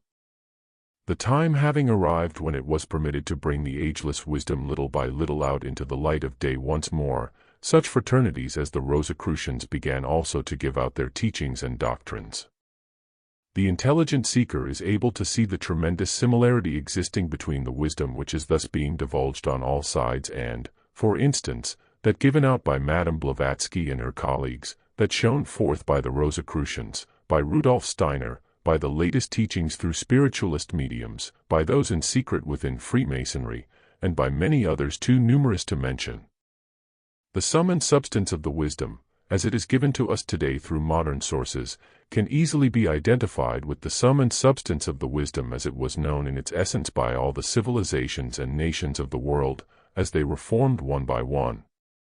This is understandable when we realize that it is and has always been one and the same wisdom, given out to suit the needs of each race, stage, and period, by the long continuous chain of disciples working under the head of the second ray of love wisdom, the Christ. While humanity was still youthful and adolescent, the teaching was given direct by the highest initiates manifesting upon earth. Now that humanity is fast becoming adult and independent, and many of the initiates have reached masterhood and adeptship, the latter work more from the background, inspiring and teaching all leaders and groups. These include not only those of the type we have been discussing, but also many whom, because of their first-rate destructive quality, we in our ignorance consider evil. Old forms must be broken up continually to make way for the new. Humanity must be urged on by suffering and striving. There must be pioneers who are responsible for seeing that this important side of development is assured. Such a person as a dictator, whether he knows it or not, is working directly in accordance with his rays, and fulfilling, either adequately or not, the desire and plan of those who use him as their instrument. If it needs perpetual threats of war, war itself, strain, anxiety and crisis to give humanity the final push over the brink of materialism into the waters of the new age of Aquarius, then those who have vision will welcome the intense battering to which humanity is subjecting itself at present, seeing it for what it is, the very dark before the immediate dawn. In our brief study of the pioneers of the present age, we cannot omit to pay a tribute of gratitude and reverence to the Church herself. Throughout the long ages of conflict, of ignorance, of confusion, of lassitude, of scientific atheism, the Church has stood firm. In whatever she may have failed, she has remained steadfastly in existence, rooted deeply in the fabric of human life, continuing ever faithful, throughout all her phases of luxury, of persecution, of blindness, of bigotry, and even of ignorance of her own guarded truths. We must never forget that the Church is made up, and has always been made up, of human beings, and that these human beings have been subjected to all those stages of development through which humanity has passed as a whole. The Church is under spiritual laws as well as everything else. The Church can only give out to humanity in accordance with what humanity gives to the Church. I am not talking here of money or possessions, but of spiritual striving, of intelligence, mental activity and devotion. It is true that the Church has lagged behind in certain ways. She has, unfortunately, because of her temporary divorce from the ageless wisdom, been unaware of the changes through which humanity was bound to pass during this inception of the Aquarian Age. She was unaware that the normal development of humanity would be from the astrally focused devotional mystic attitude to the mentally focused studious occult attitude, which latter will lead human beings intelligently to apply spiritual scientific facts and laws to everything in their everyday lives. This will lead to a perfect synthesis between man and his religion.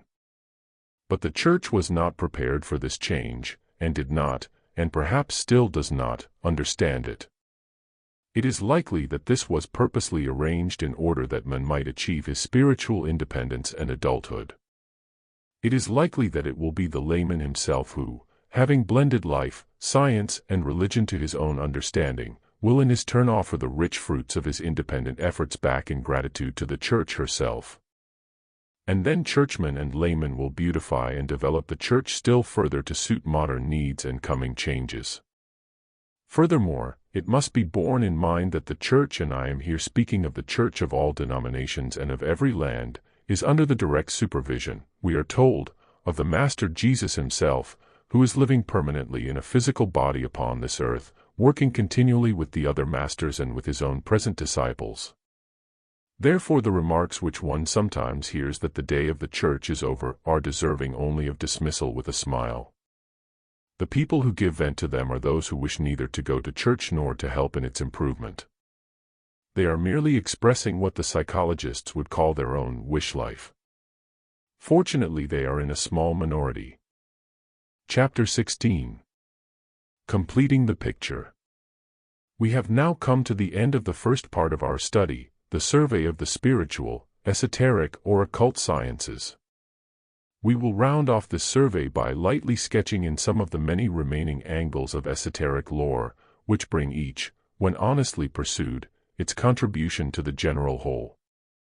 I have already introduced the subjects of astrology, symbols and colors, the science of numbers and the practices of yoga and meditation to my readers. Having shown how life continually repeats and reflects its pattern and its message everywhere, we cannot afford to dismiss such a science as palmistry without consideration. The hand is the most sensitive and highly developed link with the brain. It is the recipient of perpetual streams of messages arriving as impulses, electrical in character, from the brain. Everything that a man has finds expression in some way in his hands. Both the hands are also under different influences, being respectively on the positive and negative sides of the body. A short study of the rules of palmistry will soon convince the reader that here is a consideration of the universe and its forces in miniature reflection, the microcosm of man being still further reduced to the microcosm of his hand. The fact that in blind people the gray matter of the brain is sometimes found in the tips of their fingers shows how nearly allied to the brain a hand can be.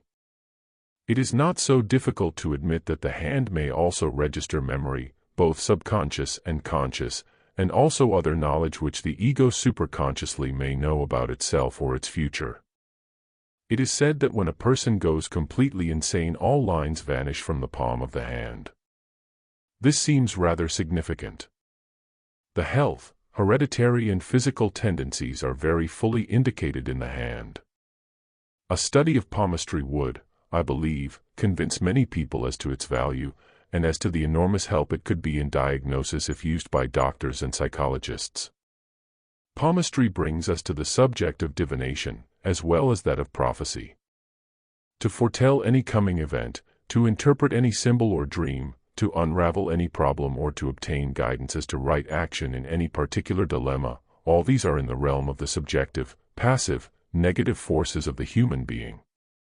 By means of these gifts he, or she, can shift the focus of his conscious attention from the physical plane into the ether, or astral planes, reading there the reflections cast from the mental world, either clairvoyantly or clairaudiently.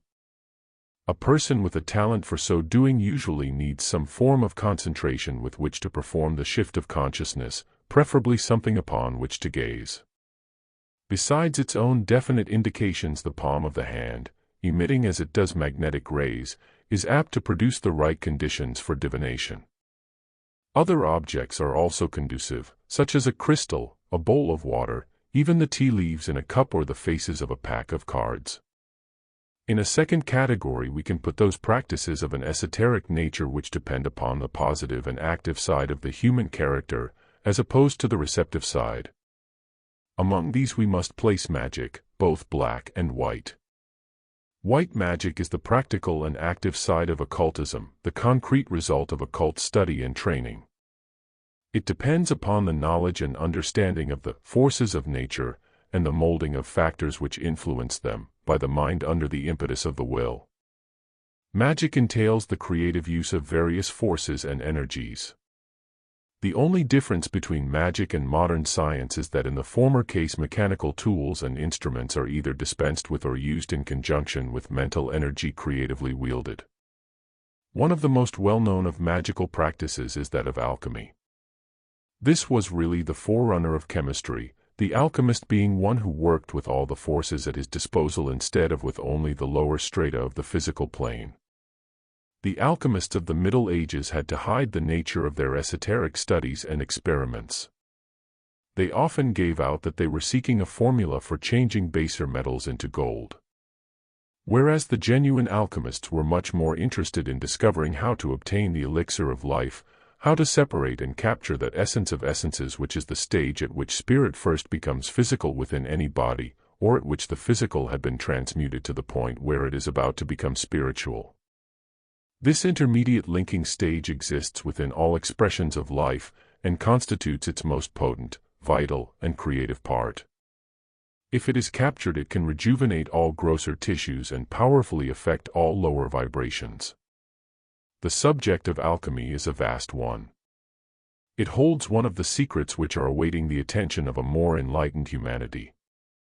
Day by day modern chemistry approaches nearer to the realm of alchemy, with its triturations, high potencies, transmutations, distillations, and the use of electrical energies, instead of the more controlled energy of the mind.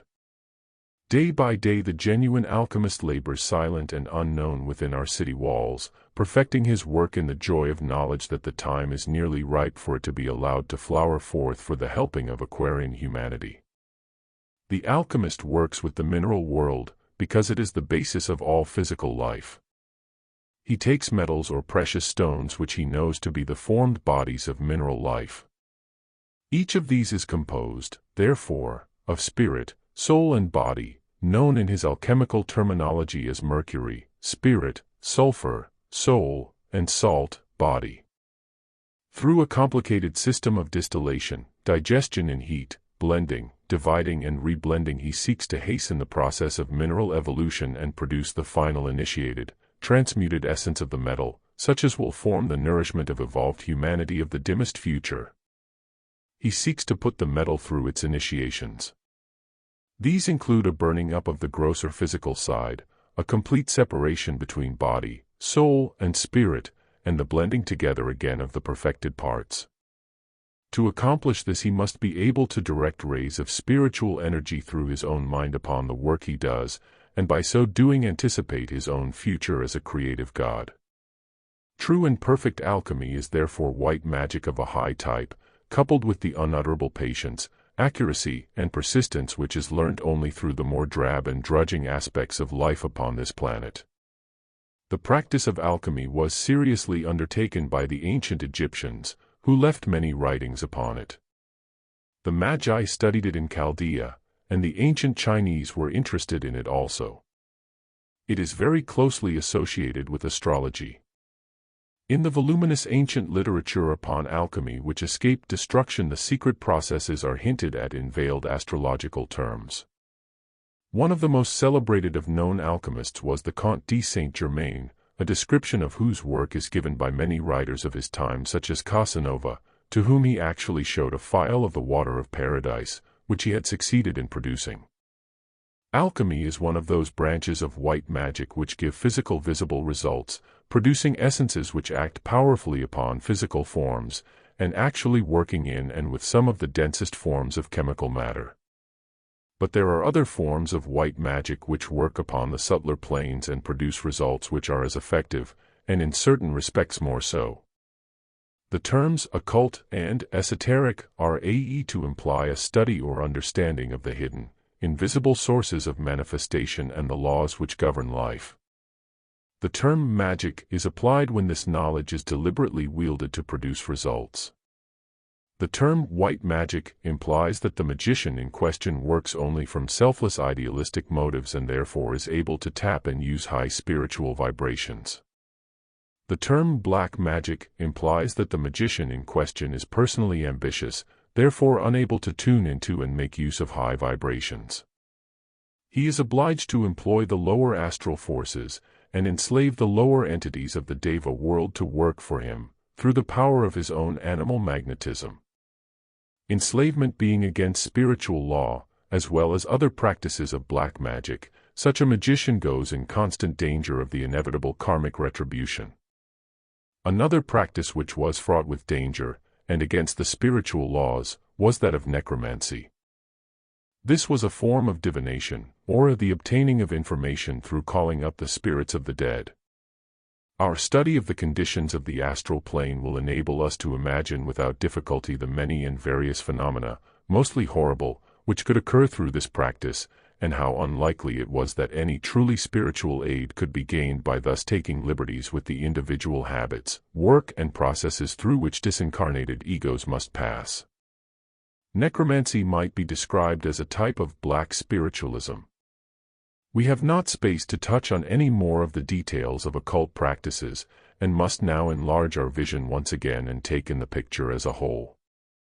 We have seen that the invisible structure which underlies, initiates and supports the whole visible fabric of life is formed by the 7 rays.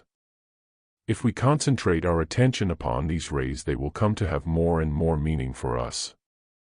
We will be able to use them as a sure clue to the interpreting and determining upon any fact in manifestation. We must remember that the rays are cyclic. They are not all in power at once. Each one has its great periods of manifesting power, its giant wave, upon which it rises to its peak, and then gradually sinks again, remaining as a vital undercurrent until the time arrives for it to manifest its work again. These great ray periods may cover thousands or tens of thousands of years. All the varied complications of life are provided for by the particular combination of rays which are in power at any given time. When there is great activity in the realms of war and of art, we know that the 4th ray of harmony and conflict is in power. When humanity is swept by a wave of religious fanaticism and devotion, we see the influence of the 6th ray. When humanity destroys the old forms and cries out for new, we know that the 1st ray is there. Every kingdom in nature is the work of one ray in particular, combining with other rays in less degree. Every continent, every race and each nation has its primary and secondary ray influences. Egoic ray of a nation, when known, proclaims the ultimate spiritual achievement of that nation. The personality ray governing that nation proclaims the attitude in the physical world by means of which it will attain to its final achievement. The modern study of the rays is only in its infancy. It requires patience and practice at the beginning, but enough information has already been given out to enable it to be applied very usefully in individual and national psychology and psychoanalysis. The first law for the spiritual student is, know thyself, which includes a knowledge of the whole universe. The second law for the spiritual student, which inevitably takes effect as his vision is enlarged, and is the outcome of achieving initiation, is, forget thyself. The goal of man is from separatism to unity. The first great phase achieved, that of complete integration of the personality, produces the separatist and egotist par excellence. The second great stage, that of integration with the soul, kills separatism and produces the sense of duality, the deity and the soul, soul and spirit, men as a unit within a great brotherhood. The third stage, that of integration with spirit, kills duality, producing unity and fusion with the all-consciousness. Man is no longer worshipping God, asking things of God, trying to become like God. He knows that he is God, and thinks no more of anything or any creature as being separate from himself. When he touches the fringe of this realization, he can no longer hate or criticize or doubt or despair. Words fail us at this point, but it must ever be remembered that understanding and unity and cooperation with all of life is the final aim of the spiritual aspirant. So long as there is any barrier between himself and any other expression of life, so long as his own life and progress or that of anyone he knows has for him the slightest fraction more importance than any other phase of evolving life, just so long will he remain outside the great revelation and the great fusion. Part 2. Review of Material Science. Chapter 17. The Mineral Kingdom.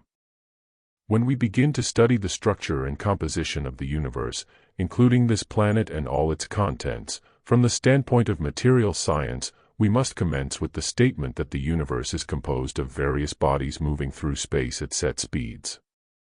These bodies each rotate round their own core, and are electrically polarized.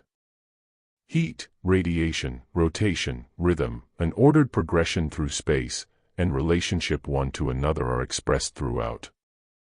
Differing degrees of heat, of pressure, and of cold, produce varying states which we call solid, liquid, and gaseous. As to the actual matter from which all living form is built up, it is basically that which we call mineral, either radiating in highly potentized form or at lower vibration in liquid or solid form. All of this solar system is composed of the same variety of mineral atoms which are present in greater or lesser degree in the various planets. Science shows, through spectral analysis, that the universe is a unity, containing the same substances, subject to the same reactions, which are those of vibration, gravity, heat, movement, light and power. It shows also that these reactions are interchangeable one with another, and transmutable one into another. Confining our attention for the present to this planet, we learn that the fact of there being a variety of chemical atoms is due to differences in their internal arrangement and vibrationary rate. An atom is found to be composed in the last analysis of energy, this energy being electrical in character. A positive nucleus or proton holds negative electrons within its sphere of influence. This sphere rotates and vibrates at a rate governed by its particular arrangement and its number of electrons. The atom as a whole is either positive or negative, male or female. Positive and negative atoms rotate in opposite directions. The valency of an atom means the number of hands by which it can hold onto other atoms, and so form molecules. A hand is an unpaired electron which can be shared with another atom, thus linking the two. Atoms of nonvalence are unstable and turn easily to the gaseous state. Atoms with a large number of hands, a large range of valency, can combine to form a variety of organic molecules. There are 92 different kinds of atoms. These give us the 92 elementary substances, or the elements from which everything in the world is composed. These are arranged by the scientists in a long scale, according to weight, the weight depending upon the number of positive electrons at the core of an atom. This scale ranges from the lightest, the hydrogen atom, which contains one positive electron as its nucleus, to uranium, the heaviest atom, which contains 92 positive electrons at its core. The 92 elements resemble very much the musical scale in their arrangement. They fall into 13 octaves of 7 notes each. An element of a certain note has a definite affinity with the same note in the other octaves of the scale. The beginnings of sex morality are first seen in the atom. An atom seeks marriage with another atom of opposite polarity. If this is correctly achieved, atoms unite to form valuable compounds. Atoms group together and dance round one another to form molecules. According to their valency, so can they hold on to one another in various ways, clinging together in square, round, triangular, octagonal and other formations. Here we see the beginnings of form, for it is the formation of a molecule which determines the structure, density, and characteristics of the element or compound formed. Mineral atoms with a large range of valency unite with atoms of acid, and become colloidal, non-crystalline, of gelatinous consistency. Thus is the first step in transmutation begun, because now the colloidal mineral molecule is able to form colloidal substance. From this substance metaplasm is built, and from metaplasm protoplasm is built, from which man's body is formed. Man's body is built up from combinations of most of the existing elements, some in large quantities and some in infinitesimally small quantities. The mineral in its raw state cannot be absorbed and used by the human being. It would be a poison to him. It has first to be split up and built into subtler compounds by the action upon it of the vegetable kingdom when using it for food. The vegetable kingdom draws the mineral up out of the soil. It draws many elements from out of the air, uses the sun's rays, the moon's rays and other radiations, and by means of this subtle heating and electrifying process performs its alchemy upon the minerals, shedding their coarser lower sheaths, dividing the atoms more finely and building amazing compounds with them, from which cells and tissues can be formed. When man eats the vegetable kingdom, he continues this transmuting process. He forms compounds and substances of an infinitely more subtle and complex nature, until the traces of the original elements are almost lost altogether.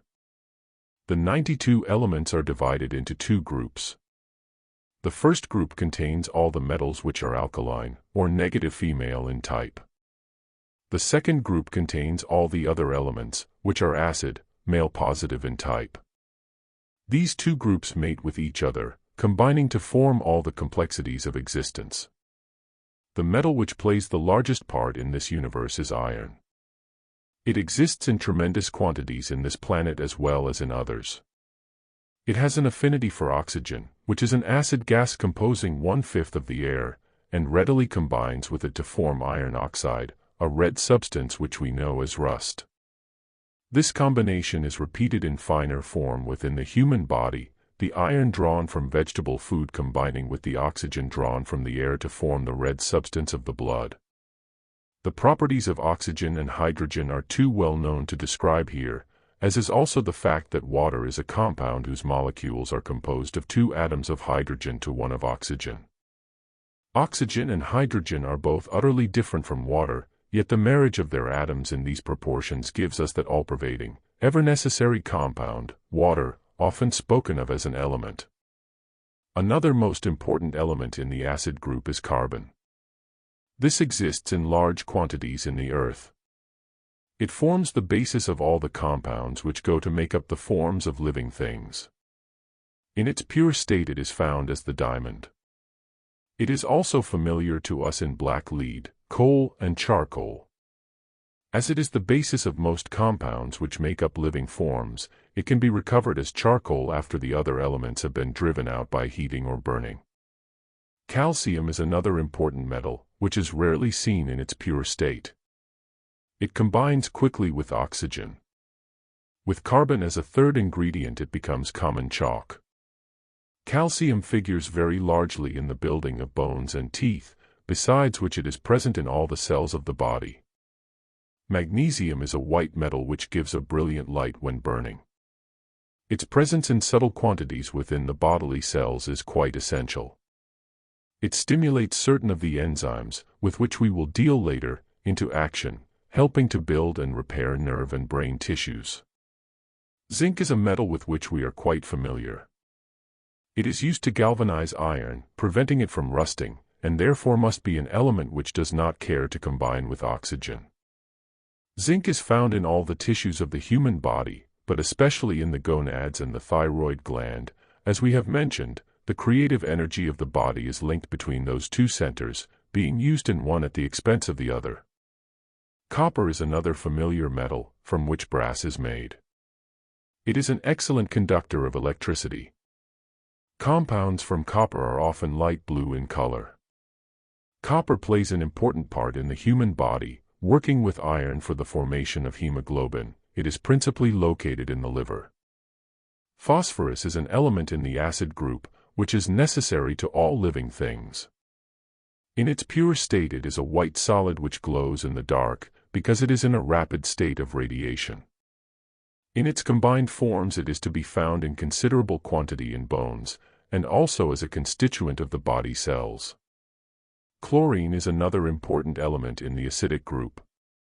In its pure state it is a pungent yellow gas, used for bleaching and disinfectant action, and also to make poison gas. But it combines readily to form salts. One of its commonest combinations is with sodium to form sodium chloride, which we know as common salt, and which plays a big part in the metabolism of the body. Sulfur is another acidic element, yellow in color, from which sulfuric acid is obtained. It combines with sodium to form the salt sodium sulfate, which plays an important part in the body. Iodine is one of the most important of the acidic elements, existing in a pure state as a black crystal, and in a combined state in the sea in many kinds of seaweed. In the human body it is vitally necessary, being an essential constituent of the active principle of the thyroid gland. Silicon is a very hard transparent element which exists abundantly in the Earth's crust. Sand is formed of grains of silicon, which also plays a large part in rock formation.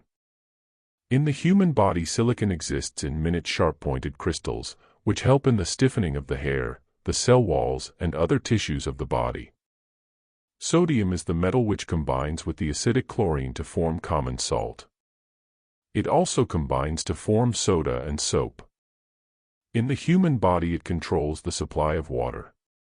Potassium is an extremely important metal which combines readily with oxygen in the open air. Its compounds abound in rich soil and are taken up by the plants. It plays a vital part in the human body. Hydrogen, the lightest of the elements, belongs to the acidic group and is necessary to all living things. It also, as stated above, forms the compound water in conjunction with oxygen. That miracle of complexity which differs so much from anything else on Earth, the human body, is actually made up from the 92 elements, from compounds formed by the marriages between their two groups, the metal alkali, feminine, group and the non-metal acid, masculine, group. These elements combine to form compounds of ever-increasing complexity and ever-heightening vibration, until at last a rhythm is reached which admits of the entry of a certain life element, and the individualized cell appears.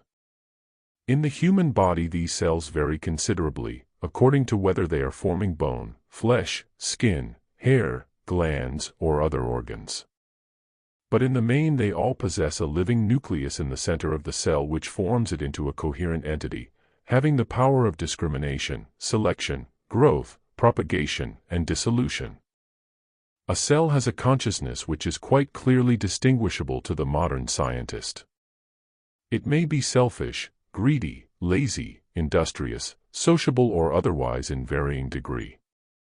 The cells group themselves together to compose the organs and tissues of the body, forming thus federations or nations of cells.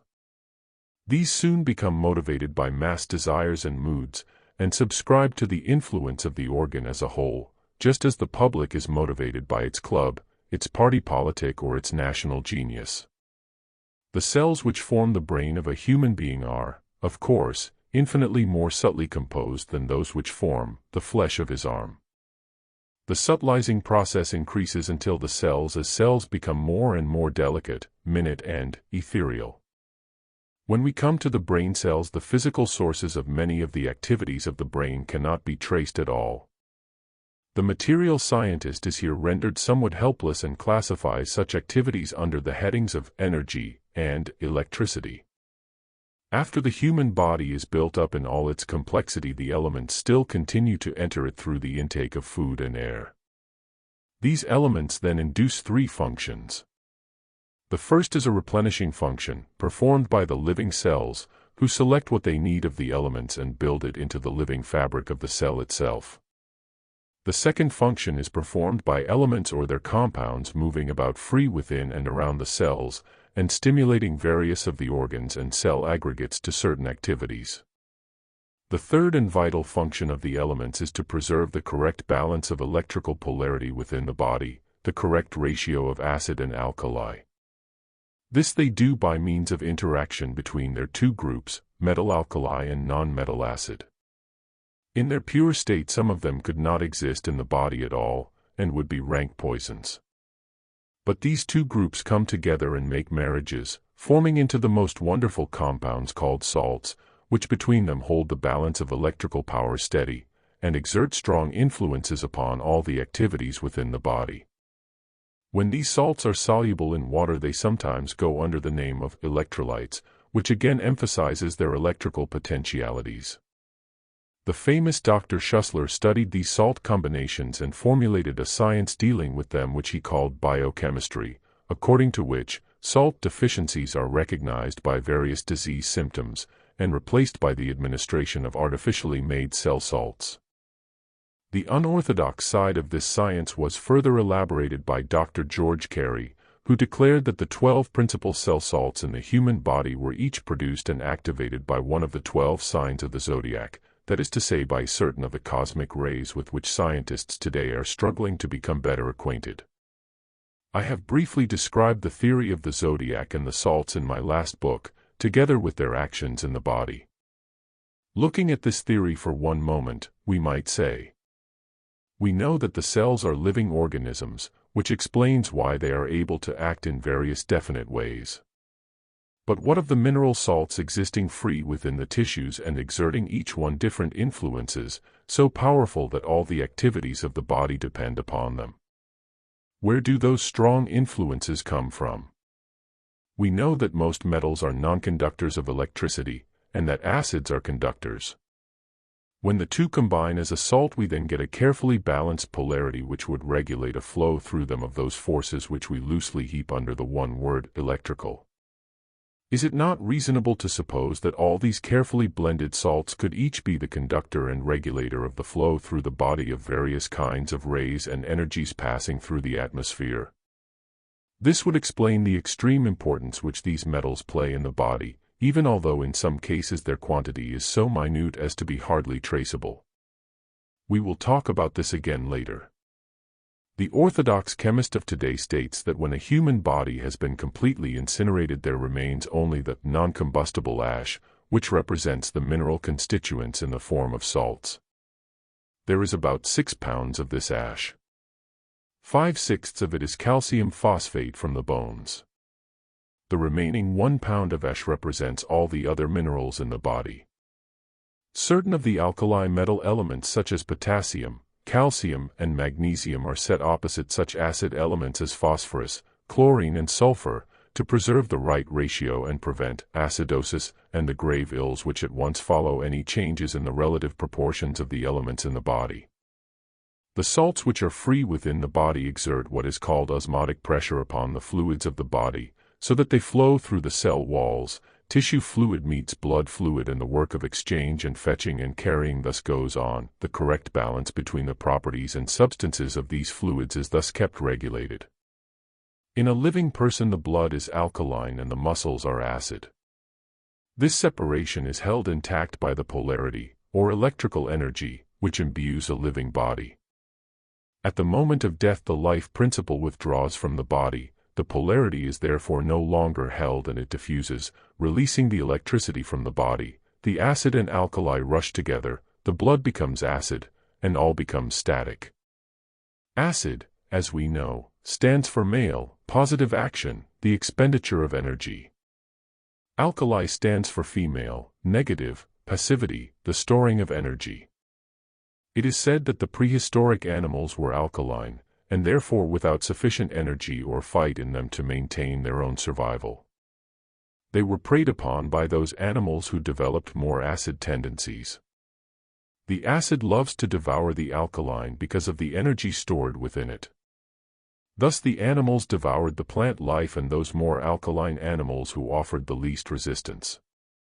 An energetic person, therefore, whether of mind or of body, is an acid person, one in whom the acid is inclined to overbalance the alkali proportion. It is the urge within which attracts this superabundance of acid, this acid-forming propensity, and therefore we can rightly say that the state of mind governs metabolism and conditions the body in this important degree at any rate. For if you can get a person suffering from acidosis completely to relax both mentally and physically, you will cure him much more quickly than by any other means. A person suffering from autointoxication or self-poisoning is one who has generated an excess of acids in his system through emotion, fatigue, or wrong feeding. Such poisoning may show as a common cold or influenza if the acids have accumulated in the alimentary or bronchial tracts, as rheumatism or arthritis if the poisons have settled in muscles and bones, or as neuritis if the poisons are located in the nerves. Poison is merely matter in the wrong place or in the wrong proportion.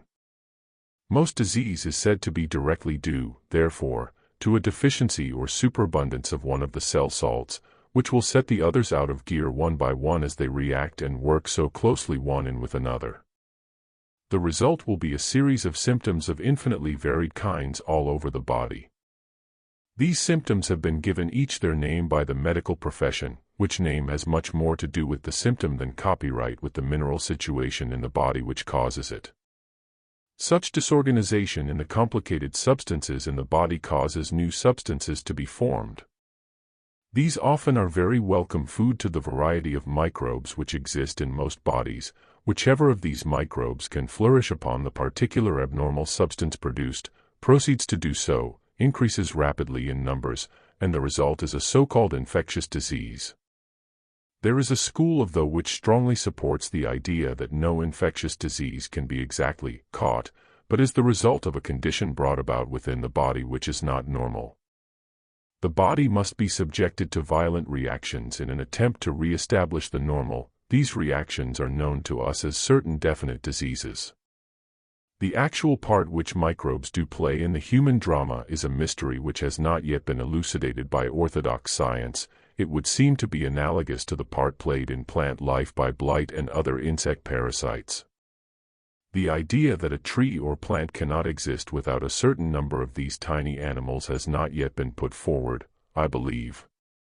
There are, of course, many arguments against the theory that infectious diseases must have their complement within the body before they can be caught.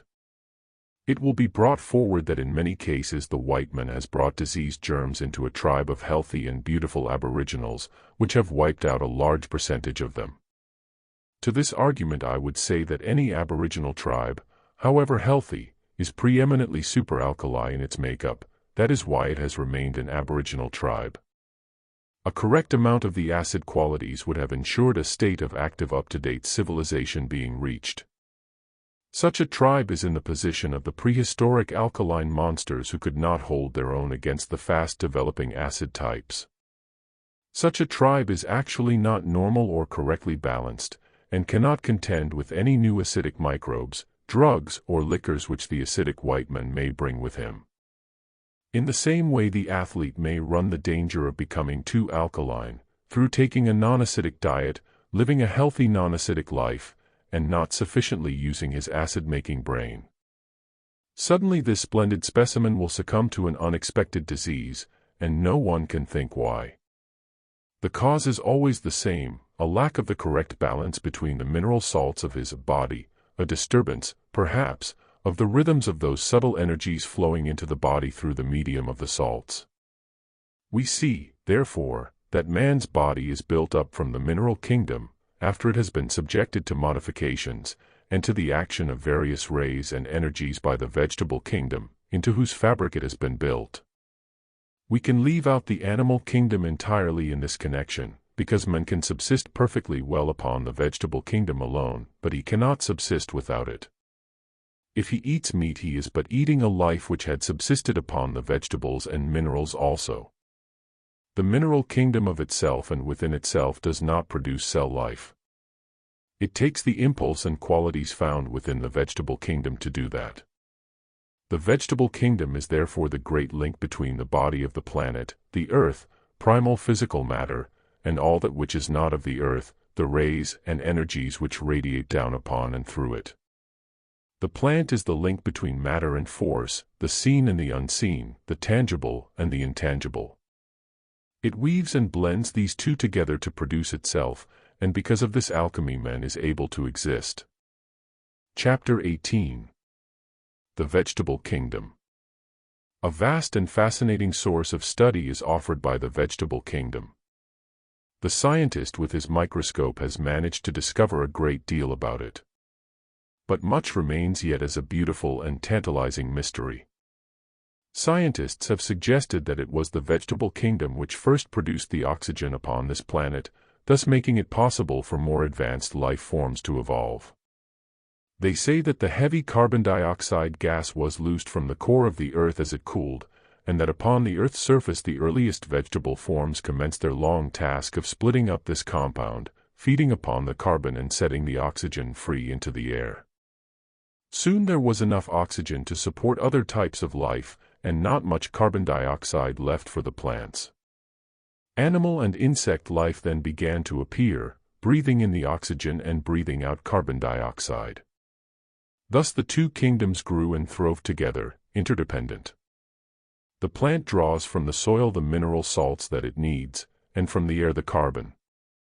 It exposes and blends these ingredients to the action of the sun's rays, the moon's rays, and all the other subtle forces in the air. The sun's vibration stimulates the vibrations of the unearthed minerals and the freed carbonic acid gas. Once more we see the meeting of the male acid and the female alkali. Their atoms rush together, their vibrations are raised by the sun's influence, and new and subtler compounds come into existence. The organic cell is formed, the green chlorophyll comes into being, and the infinite beauties and forms of plant life begin to unfold. Plant life exists upon and because of certain great currents which intersect one another upon the earth. This planet is negative to the sun, which exerts the law of gravitation upon it. The rays of the sun stream down upon the earth and exert a pulling and drawing influence, drawing up the water from the earth in the form of vapor, drawing up the growing forms upon the earth so that they stand upright and grow towards the sky, drawing upwards the sap within the stem of the plant, the blood within animal and man. The law of gravitation is also the law of polarity, of the two-way current within a form or between two forms. The sap rises up and flows down along these electric currents, which correspond to the Ida and Pingala currents within the human spine. Scientists have tried so hard to explain by materialistic science what that force is which draws up the sap in a plant. I do not think that they have stated that it is due to the polarity between the sun and the earth. A second current which is necessary to plant life is that which flows from the moon. The moon is often considered as only a reflector of the sun, but it is more than that. It exerts an influence quite its own. Whereas the sun's currents flow in a direction perpendicular to the earth, the moon's currents flow horizontally. This can be recognized when studying their influence upon the ocean tides. The sun's rays give life to the plant, the moon's rays give growth and fructification. A plant exposed to the sun and not to the moon will not produce fruit and seed. A plant exposed excessively to moonlight will grow much larger and faster. Seeds planted just before the moon is at the full will produce by far the best results. Plants grown to climb on insulated copper wire will do better still, as an extra supply of the electrical forces in the air are thus fed to them. Many other interesting facts such as these could be cited in order to show that the vegetable kingdom, as well as all the other kingdoms in nature, is performing a most complicated alchemy, not only with a few of the chemicals of the earth, but in conjunction with all the forces which play through our solar system, and radiate down from outside our solar system. It has always been the task of genuine scientific astrologers to designate, classify, and tabulate these forces and their rhythms and periods, due to interrelative chaos in the position of stellar bodies. Organic life appears when the current of life, the sun's, meets the current of growth, the moon's, and they impinge together upon the matter of the earth. This crossing of the currents has been symbolized for us always in the cross, which represents matter, the four quarters of the earth, the imprisonment of life within form and the suffering relative to this state. The vegetable life builds cellulose, starch, and sugar from the ingredients at its disposal. Wood is 50% cellulose. Cellulose is convertible into starch, and starch into sugar. The finest of these substances, the sugar, is mostly found in the leaves and flowers of the plant. An unripe banana is mostly starch, whereas an overripe banana is mostly sugar. If you pour sulfuric acid over sugar, the result is a black mass of charcoal, carbon. Cellulose is the general name given to vegetable fiber or tissue. It consists largely of carbon, hydrogen, and oxygen. The modern chemist can imitate nature so well now that he can do almost anything with cellulose. He can convert it into sugar, and then into alcohol. He can produce almost any kind of artificial silk tissue with it, by treating it with heat, with pressure, with acids or alkalis. In this way he is actually imitating those processes which take place in living organisms. The liver, for instance, converts vegetable tissues into sugars, which it stores for use as fuel. When needed, this is burnt during bodily activities, being thus alcoholized. Beginning then with a few simple mineral elements which are easily blended one with another, the vegetable kingdom gradually built up an ever-expanding series of more and more subtilized and complicated forms, until it had achieved the strength of the long-lived tree, the fragrance of the rose, the wonder of the orchid, the delicious fruits, the nourishing cereals. It gave to humanity coal, wood, peat, even sometimes oil, clothing, and food. It is full of surprises and full of mystery. Plant forms produce the most brilliant and exquisite colors and vibrant living perfumes out of the simple ingredients at their disposal. They die, sink into the earth, as lose those qualities which they gained from sun, light, and life, and, retaining the dark, earthy carbon side of their composition, revert back into manure, peat, and, finally, coal. Eons after, this hard black substance is brought up out of the bowels of the earth, and man in his cleverness brings forth out of it not only all those beautiful brilliant colors again in the form of dyes, but the perfumes too, synthetic, it is true, and somewhat harsh, but recognizable all the same. The vegetable kingdom suffers the same struggle for existence as do the other kingdoms in nature. An interchange of service goes on always between the different species, and they prey upon one another as well. In this way their numbers are kept in the right ratio. Were it not so, some species of plant would overrun the earth and choke the life out of everything else. Most trees and plants have their especial parasites, which perform certain valuable functions for those plants. The numbers of these parasites are kept at the right ratio by their being used as food by the birds or by their being preyed upon by larger insects. If anything goes wrong with this arrangement, terrible epidemics of these blight occur, and the plant life suffers great depletion. On the other hand, the plants depend entirely upon certain insects such as bees and moths for pollination and fertilization. In return they provide honey for the bees and leaf food for the caterpillars of the moths. The fruit and nut trees depend also upon the larger animals carrying away and eating their harvest, and so scattering the seeds far and wide, and ensuring widespread growth. This latter is one of the natural services which mankind is meant to perform for vegetable life. Furthermore, all those living creatures who feed upon the vegetable kingdom set free again some of the minerals in process of digestion, and excrete them once more into the earth, thus replacing those necessities for the future use of the plants. Man, unfortunately, has forgotten the importance of this fact, and has for a long time been sending his sewage into the sea. He has thus gradually impoverished the soil until much of the food he now grows suffers seriously from mineral starvation, and so, as a result, does he.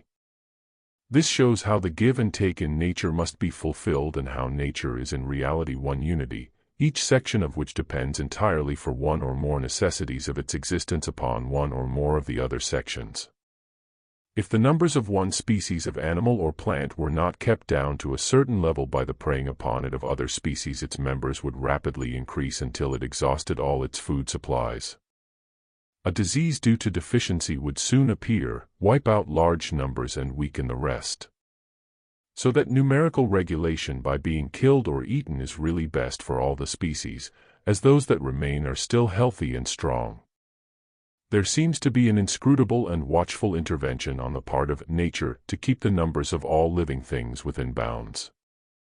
Floods, droughts, earthquakes, plagues and epidemics seem all to be most cleverly used to reduce living creatures to just a certain number without ever seriously endangering their existence as a species. I do not refer now to certain tribes and species of animals which are dying out due to their persistent alkaline quality. Man himself helps nature as much as he can to keep his own number within bounds. As fast as he triumphs over this or that disease, he brings new factors into his life which cause new diseases, short of which he goes to war, or slaughters himself with motor cars and other gadgets. Unless man and nature worked very hard at his extinction, he would soon cover the earth as thickly as grains of sand. The answer to this problem would seem to lie within the realm of eugenics and birth control, and to be within the keeping of a future more controlled and intelligent race. And who knows what the discipline of men in these ways might bring to the other kingdoms? Who can say how much the thoughts and moods of mankind affect and influence the other kingdoms in nature? We are only just on the verge of suspecting that there could reasonably be an answer to this question. Scientists are only beginning to experiment with the effects that the rays of the mind have upon its surroundings, and with the reactions that such stimuli may bring about from metal, from plant, and from animal. A few years hence it may not sound so far-fetched to suggest that less greed, less self-indulgence, and less cruelty on the part of men will set the pace for a like modification in the habits of all creatures with a less powerful vibration than his own. Returning to the vegetable kingdom, we see it as a marvelous phenomena whose beauty is only equaled by its necessity. Without it the earth would be a sand-swept desert, in which crude minerals would forever languish, denied the chance of development, change, and radiation. The atoms of earth and of air would mate, but there would be no offspring. Cell life would never appear. The great panorama of eternal sacrifice, of give and take between all things, the appearance of the symbolic cross upon earth is brought about by the appearance of the vegetable kingdom on the earth, is inaugurated when the plant begins its creative work upon the elements of mineral life, and the energies and fires of nature. From where did the first cells of the first plants come? This is a question that material scientists cannot answer. Yet there must be an answer. If material science has no answer, and esoteric science has an answer very thoroughly worked out, surely a suggestive answer is better than none at all. Chapter 19. The Insect World. The kingdoms in nature are not well defined. They overlap very subtly, so that there are many types which are halfway between one kingdom, or one species, and another. From the first expression of organic life, a creature composed of one living organic cell, the long chain of evolution is unbroken, until the stage is reached where man appears. Bacteria really belong in the vegetable kingdom. They range from one-celled creatures to quite complicated little beings. Microbes, viruses, and germs all play their amazing parts in the scheme of things. Each present a lifetime's study in itself. Viruses, which are so small that they can hardly be seen under the microscope, are held responsible for such diseases as measles and smallpox. They are suspected also in influenza and the common cold. Bacteria are larger than viruses, although they are not even as big as a red blood corpuscle. The results of some of their activities are known to us as tuberculosis and pneumonia. Larger still and more complicated than the bacteria are the protozoa, although they are creatures of only one cell. They cause symptoms which are known as diseases, such as dysentery and malaria. But the activities of bacteria are not only of an unwelcome nature. They can also be used as a source of very nourishing food. This, I believe, is being already done in Japan. Such forms of bacteria as yeast are well known, as is also the part which they play in cheese, and in alcohol and other fermentations. Bacteria can be nourished on very simple things. Their powers of growth and of multiplying are incredible. Scientists say that if one bacteria were allowed to multiply to its full capacity, it would produce a ton of bacteria in a day, and more than the weight of this planet in bacteria in 2.5 days. It is possible that much will be done in the future in the way of breeding bacteria food, which might prove to be more productive, possibly, than breeding cattle. The step between the bacteria world and the insect world is a very subtle one, yet with the insects we step into the animal kingdom. The insects belong in a class called the jointed animals, which includes such creatures as crabs and lobsters. So that if an insect is not an animal, then a lobster is an insect. The number of insects on the earth is stupendous. It is estimated that they form half of the animal matter on land. Whereas there are roughly 3,000 species of mammals, 8,000 species of fishes and 10,000 species of birds, there are far more than 250,000 species of insects. This beats even the vegetable kingdom, of which there are 200,000 species known. Next to the plant kingdom, it is probably the insects who play the greatest part in the production of food. It is they who give the greatest aid to the plants, not only by fertilizing them and carrying various bacteria, but by other and subtler chemical actions as well. We hear a lot of complaints about insect pests on crops on a large scale. This has mostly come about through the importation of foreign plants plus their particular parasites, but minus yet other small creatures which keep these within bounds. Left to itself, it is pretty certain that nature would be capable of regulating all these matters without difficulty. Speaking, as I am, in the language of the orthodox scientist or student, I have to talk vaguely of nature in this way, and allow nature to remain a mysterious, unexplained and unexplainable something, into the subject of which one goes no further. Such is the way of orthodoxy.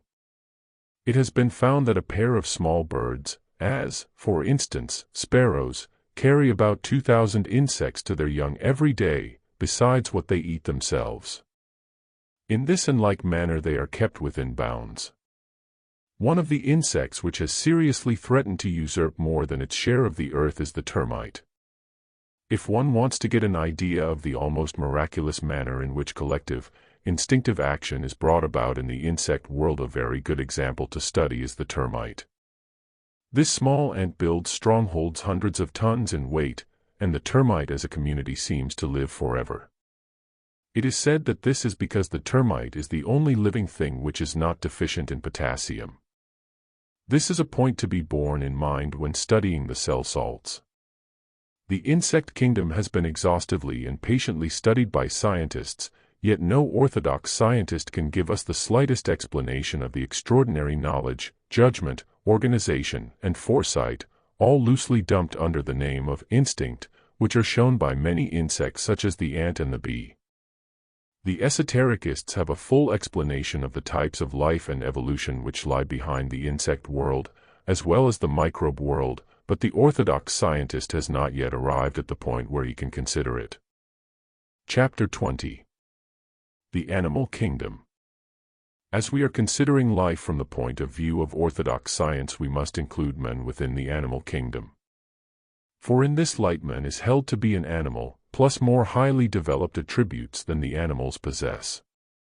Darwin's theory that man is descended directly from the apes has still some adherents, although there is a growing school of thought which holds that the monkeys are an offshoot of the original human ancestors. This latter view is held by some of the esotericists, who add that certain tribes of the earliest mankind mated with beasts, and the anthropoids were the result. In this chapter we will consider man as an animal inasmuch as he resembles or is identified with them, and later we will study both resemblances and differences. The animal kingdom is identified with the plant kingdom in several ways. They both breathe, take in nourishment, grow, propagate, become old and die. But whereas the plant can nourish itself on inorganic matter, minerals which have not been built into cells and become organized into a form, the animal, including man, cannot do this, but relies for food upon organic matter already organized for him by the plant. Of course there are one or two exceptions on the borderline of these classifications, but they do not really count. Another fundamental difference is that animals are able to move independently about, whereas plants are rooted in their soil, or at any rate not capable of self-initiated movement from one place to another. A plant has the power of discrimination, choice, self-modification under external influences, and is sensitive to the radiations caused by all the activities around it, to the point of showing both pleasure and pain. An animal possesses all these characteristics, much further developed, plus the power to feel intense emotion, such as fear, rage, devotion, and joy. The animals seem to be guided by a certain remarkable mentality, which instructs them unerringly in such matters as migrating in the direction of food and warmth, mating and bringing up their young, and resorting to ingenious subterfuges to protect their species. This mentality guides the animals in much the same way as a sleepwalker is guided, without the factor of self-consciousness, and apparently all the more surely for that reason. This mentality is loosely grouped by orthodox science under the heading of instinct, although the scientist cannot say what it is, where it dwells, or why it is in some ways superior and in some ways inferior to the intelligence of well-developed man. In the higher types of animals it is possible to develop a rudimentary reasoning power and a keen memory. An intimate association with mankind appears to awaken in many of them the germs of self-consciousness and individual creative or inventive power. This brings us to the actual difference existing between man and animal, creative power and a consciousness of the separate self. Man possesses all that the animal possesses, including that sleepwalking mentality called instinct, which can, if allowed free play, protect and guide him in all the activities of his physical life. But he also possesses another kind of mind as well, which is individual, that is to say different in each man, and which is capable of unlimited unfoldment and outward expression. We do not know of how much the animals are aware. For all we can tell, they may be in communion with life forces or intelligences of which we know nothing. But we do know that they cannot express whatever knowledge they may have creatively in arts and sciences. How did this vital difference which exists between man and ape begin? From where did it come? If it grew gradually in prehistoric man, why did it not grow in the ape as well, and in other animals? Orthodox science has no answer to this question, and is not yet prepared to consider the full explanations given by esoteric science. Animal life began, according to the biologists, with single-celled animals living in water. The single-cell creature is called the protozoon. Then came the metazoa, or organisms of multiple cells. These were later organized into the morula or mulberry forms. Finally, the cells were able to organize into a hollow spherical form called the blastula. A further development produced a hollow indented ball, formed of an inner, middle, and outer layer. This latter is called the gastrula. We can see an example of it in the egg of a fish. At this stage, evolution had produced a complicated cell from which could be produced a complicated form built up of many ingredients. The outer layer of the gastrula, the ectoderm, was able to develop hair, skin, spinal cord, nerves, and brain. The inner layer, the endoderm, can develop the digestive organs, the liver, and the lungs. The middle layer, the mesoblast, can develop bones, muscles, ligaments, and blood vessels. The gradual stages through which, during millions of years, the evolving life has built forms ranging from protozoa to men can be readily traced to this day. The most complex form of life still begins with one cell. The historical stages of development are recapitulated in each separate growing embryo, the most perfect recapitulation of all being within the human embryo. A favorite example of recapitulation of the stages of animal evolution is found in the frog. The embryonic frog starts as a protozoon, then builds up into metazoa, then morula, then blastula, and finally gastrula, the completed egg. The egg is hatched out into the tadpole. This is actually a fish, having gills and no lungs. It has the vertebrae and the heart of a fish, and has neither teeth nor tongue. The tadpole, however, does not remain a fish, but recapitulates the further historical animal development. It develops limbs, lungs, and a tongue, and can now breathe both air and water. At this stage it is called a siren. The siren continues to develop, producing a vascular system and blood, and a three-chambered heart, and so becoming an amphibian, or an animal who lives partly on land and partly in water. At this stage the siren has changed into the triton. The triton continues further to develop his lungs for air, grows teeth, and finally becomes an insectivorous land animal, the frog. During this remarkable development, this unique animal has recapitulated within a few days more than 45 million years of history. In the human embryo the same process is gone through, beginning with the protozoa, and carrying on from the frog stage through further animal development until the ape stage is reached. At that point it is said to be impossible to tell the difference between the embryo of a human being or that of an ape or even of a deer. If a great shock through fright or accident is applied to the human embryo while it is at any of these stages, sufficient to cause arrested development, a creature is brought to birth corresponding to the interrupted stage. Besides physical characteristics, the physiological characteristics pertaining particularly to these different animal forms are also involved. Character has been slowly built up through the addition, in animal evolution, of one attribute and form shape after another, each giving further capacity for feeling and reacting.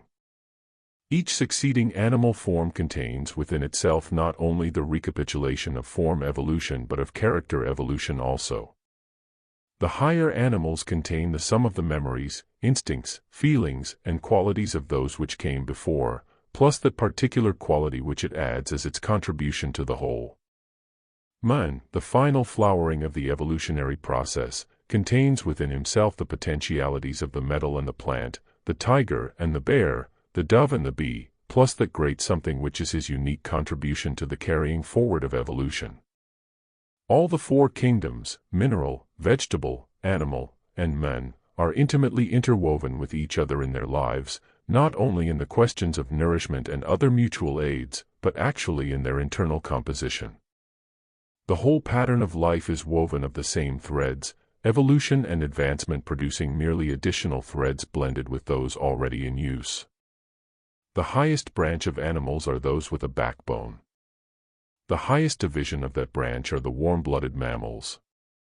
The long ladder of animal evolution begins with animals which are one-celled when adult, and continues through various classes such as the earthworms, sponges, sea anemones, oysters, snails and insects, until the stage is reached where a backbone is built.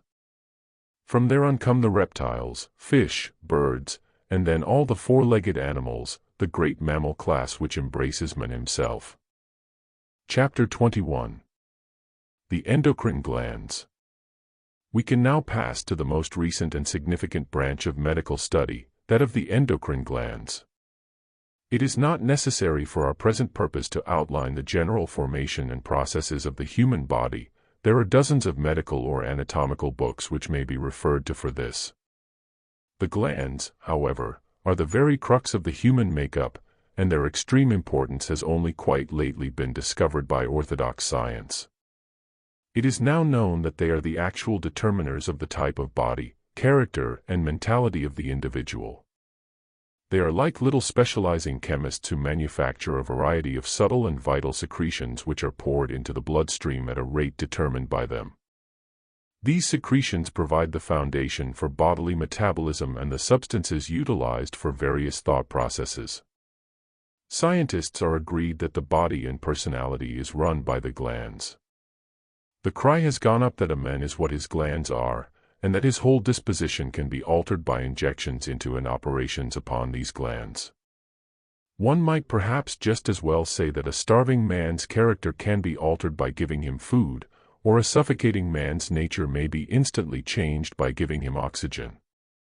For glandular disturbance is usually due to deficiency, or starvation on the part of some gland, and even in the case of overactivity of a gland, this is due to starvation of another gland which should be acting as a check upon it. There can be severe glandular deficiency even when the intake of food and air is quite adequate. If you ask orthodox science what is the causative force behind the glands run the body, but who or what runs them? The reply is likely to be nebulous. It is known that the glands do affect the mental processes, so it cannot be said that the mind or brain actually controls them. Orthodox science has not yet brought itself seriously to bring forward the soul or ego as a factor in medical science, although tentative suggestions in this direction can already be traced here and there. That the mind processes are controlled by the ego, or that spark of life which coheres the whole individual, is granted by certain of the psychologists, but that the ego should also be in control of the glandular system and influence it through the mind is something which medical scientists do not as yet care seriously to bring forward. It would set their ship of knowledge loose upon uncharted oceans, and there would be immediate danger of getting lost. If you ask them from where the glands obtain the forces and ingredients and capacities with which to perform their most subtle alchemies, they cannot say. If you point out that the plant performs like marvels through using sunlight, moonlight, and other rays, which pass through upon the ethers, many of them cannot as yet see the analogy. When they are ready to accept the ego or soul, and then perforce consult the soul sciences, or the ageless wisdom, they will find a full exposition given, of how the etheric body contains these vortices or centers, which specifically collect each their particular electrical, or solar, force, ray or energy, to pass it directly into the gland which it feeds, and of how these centers have their duplicates in the emotional and mental bodies or sheaths, then the reactions and interdependence of these factors will be understood in their right sequence. How is it that, in apparently identical conditions, in one case a glandular operation will be a success and in another not at all? In an animal, where the individual or egoic factor does not enter into any considerable extent, the results of glandular experiments are mostly invariable and automatic. But in the human being, the element of extreme uncertainty always enters in. This would suggest the necessity for further analysis of some factor in the human which differs from the animal, the soul or ego. The principal endocrine glands are the pineal, pituitary, thyroid, thymus, pancreas, adrenals and gonads.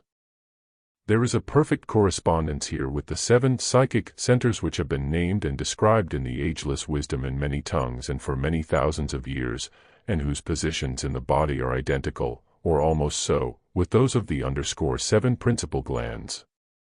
The pineal gland is situated in the middle of the head. Its function is to inaugurate the work of the other glands, and to regulate the action of light upon the body. It has been ascertained scientifically that it was once a third eye. It acts as a check upon the adrenals, so that, if it is deficient, precocious development in the child ensues. Esoterically, it is said to be fed by the center, which is the channel for spiritual or egoic force. Although it is recessional or inactive after adolescence, the stimulation of the highest processes of thinking will bring it into activity again in later life. The pituitary body is situated in the head in front of the pineal, behind the root of the nose. It is a double gland. The physiological function of its frontal lobe is to pour tethalin into the blood for the stimulation of bone and muscle growth. The posterior lobe pours pituitrin into the spinal fluid for the toning up of the tissues and the lower organs. Overaction of the pituitary gives elongation of the bones and giantism.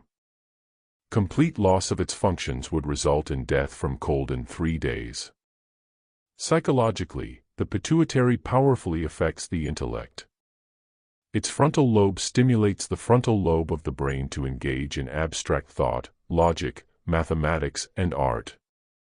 Its posterior lobe acts upon the base of the brain, the seat of emotional control and coordination. It stimulates sympathy, sociability, poetry, and idealism. A large pituitary gives high blood pressure, great mental and sex activity, and initiative. A deficient pituitary results in lethargy and lack of control. Esoterically, the pituitary body is the seat of the ajna center. This is the channel through which the collected impressions from the astral, etheric and lower mental planes are brought into position for their illumination by the spirit, and their direction by the ego, through the channel of the pineal center and the uppermost head center. These collected impressions are drawn up from the lower centers of the body by the magnetism of its highest rates of vibration, which are centered in the head. The centers fuse in interchangeable sets of threes, called triangles. They produce a triangle first in the centers which are channels for the physical forces, secondly in the centers which are channels for the astral forces, and thirdly in the centers which are channels for the mental forces. The forces playing through the lower triangles are stepped up in set stages into the higher triangles, and so brought in time in a concerted form up to the control of the egoic center in the head. The interaction of the centers is analogous to the interaction observable by physicians in their corresponding endocrine glands. The thyroid gland is located in the throat. It produces thyroxine. This secretion is a lubricator of the nerves and muscles, increasing their conductivity and responsiveness, accelerating metabolism, and thus increasing the speed of living. Through its action, great assistance is given to the transforming of chemical materials into energy, feeling, action, and thought. It makes possible quick thought associations and active memory, thus giving the individual power for complex thought, habit formation, and interaction between all the nerves and the brain.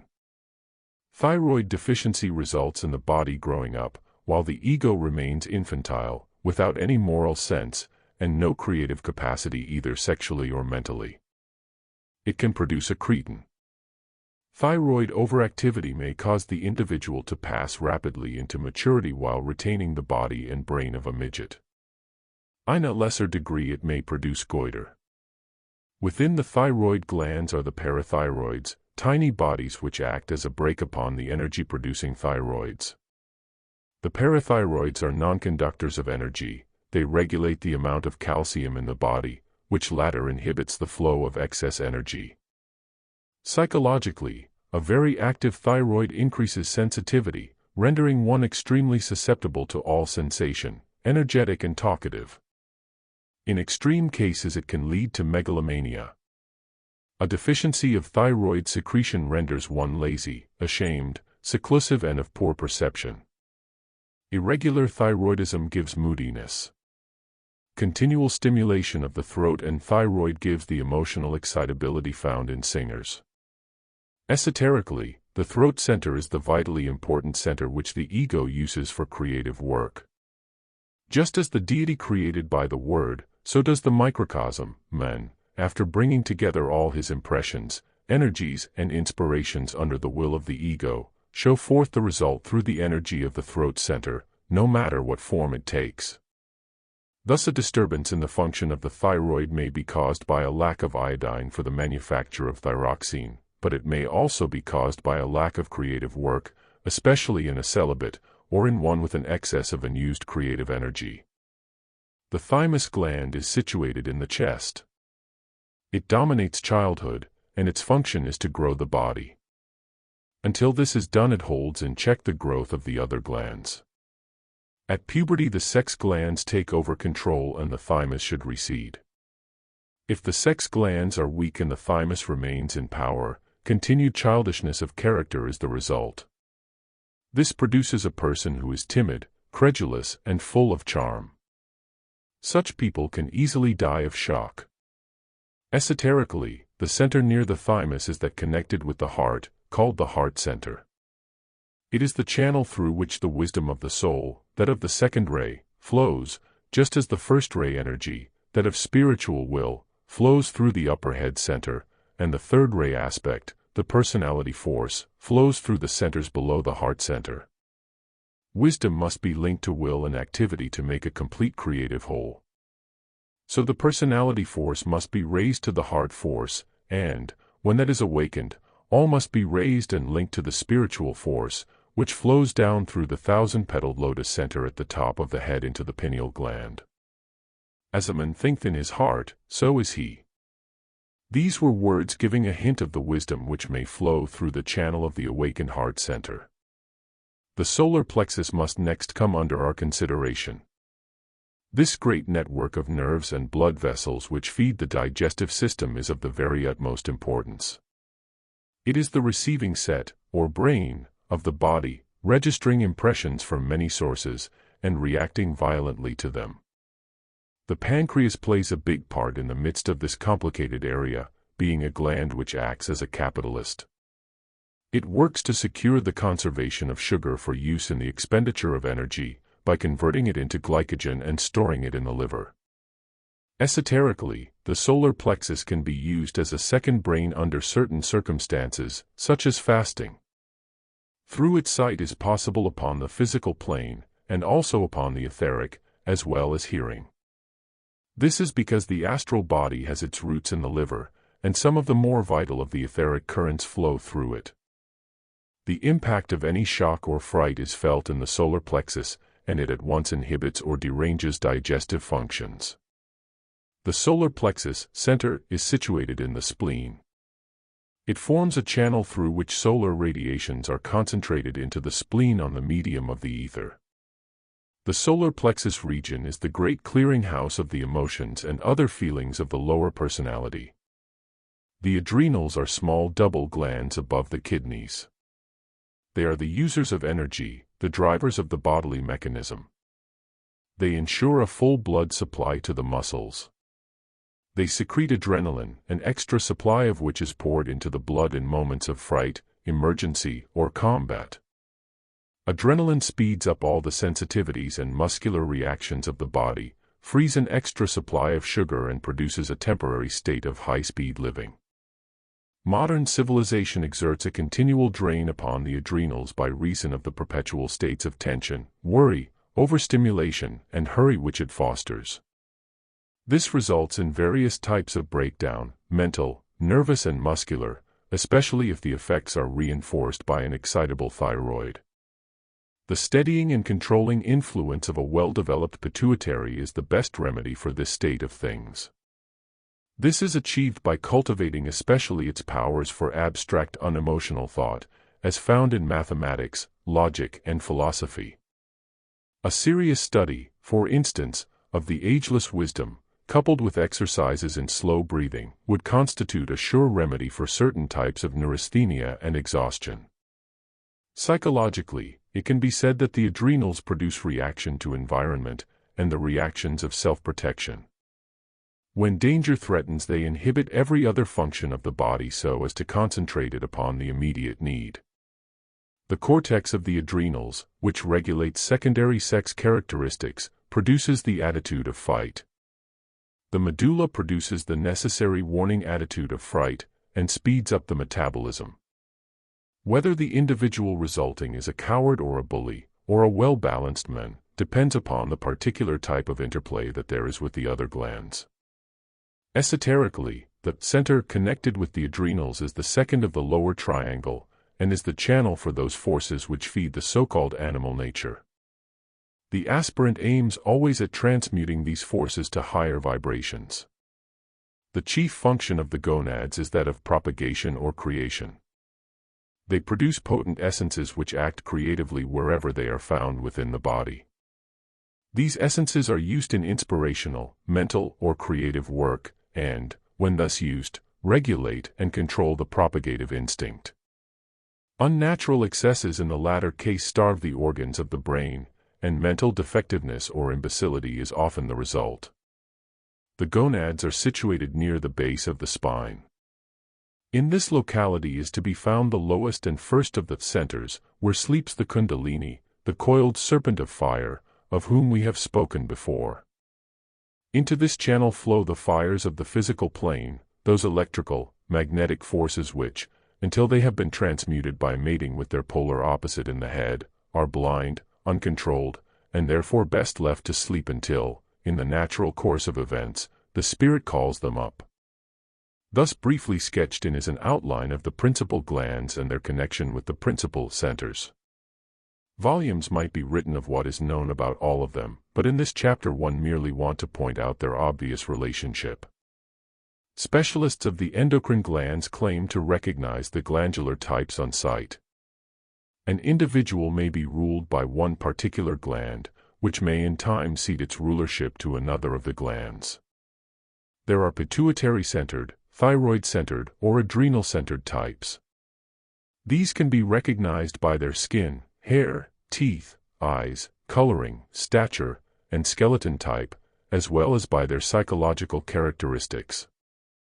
If there are deficiencies or abnormalities in the glandular workings, they can often successfully be remedied by means of injections, electrical stimulation, or operations. By this means it has been possible to transform an imbecile or dwarf into a normal being. But once the glands are functioning normally, it is more difficult to say what it actually is which causes each gland to function in a different way, and to have the power to manufacture a most subtle and complex secretion peculiar to itself, and to regulate to a correct degree the discharge of that secretion into the bloodstream. Esotericists explain it in this way.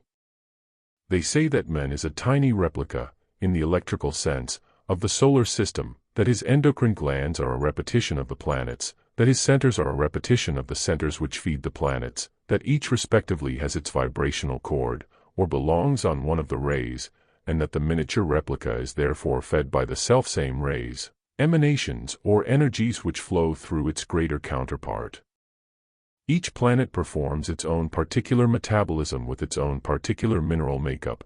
This is subtly repeated in the respective gland in man, which works in conjunction with one or more of the cell salts. The cell salts have formed compounds, such as calcium phosphate, which, it is said, are brought together through the interplay of a certain zodiacal sign radiation with a certain planetary radiation. Much has been written about this difficult science, still in its infancy, and statistics and proofs are in process of being collected. It is probable that a knowledge of a man's rays, and an understanding of the effect which that particular assortment was having upon their respective glands, would explain much of the hidden workings of his body, and give the clue to psychological and other gland treatments, which would obviate guesswork.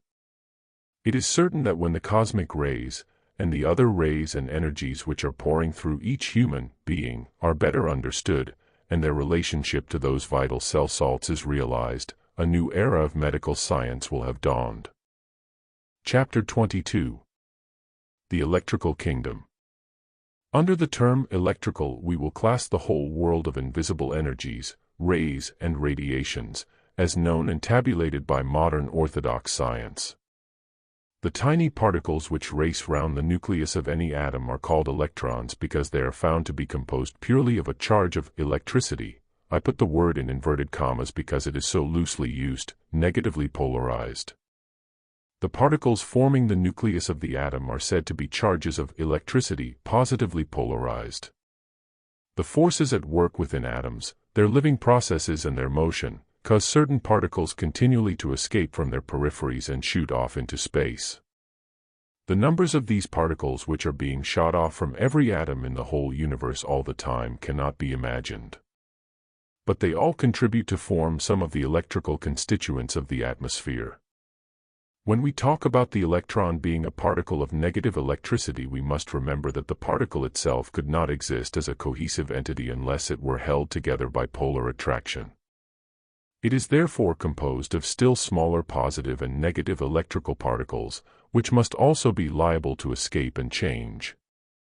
The scientist has to stop his discoveries when his calculations, his instruments, and his microscopes can no longer deal with the infinite littleness. But nature does not need to stop at this point. We have no reason to state that the particles composing a particle within an atom are by any means the smallest particles in existence. Nor have we any right to state that an electron is purely a particle of electricity. In view of the fact that every cohesive body larger than an electron is composite in character, we must assume that the electron is composite also. We must even assume that the particles which compose the electron, or the proton, must each be composite too. Now a thing which is composite is compounded of various ingredients. It is therefore not enough to say that the electrons, in an atom are each simple identical charges of electricity. It is more reasonable to infer that they have each a different function and place within the atom, and are composed of a differing material or of a differing compound of ingredients one to the other. The planets which swing round the sun vary entirely in their composition, speed, temperature, and principal ingredients, this difference being largely determined by their distance from the sun. The electrons, which we are told swing each in its own orbit around the sun or nucleus of the atom, must therefore be each equally different one from the other. The planets themselves are very composite, formed of a variety of ingredients. We have no right to suppose that each tiny electron is any less composite, or contains any fewer ingredients. What can possibly be the nature of ingredients so minute as to make up the body of a particle within the body of an electron? They must, of course, all come under our very elastic heading of electrical, but they must all be, nevertheless, essentially different in their character. When we have mind the secret of what these minute ingredients really are, we are getting far nearer to determining the basic factors which are molding all forms of life. Out of the ingenuity of his own mind, man found how to harness and control electricity, how to capture it, condense it, store it, and discharge it again for specific purposes. When he produced his insulators, his coils and his oscillating circuits, he was entirely unaware that he was making a replica of an instrument to be was already at work within every tiny cell in his body. If results of the latest researches into the life and energy of the cell are as follows.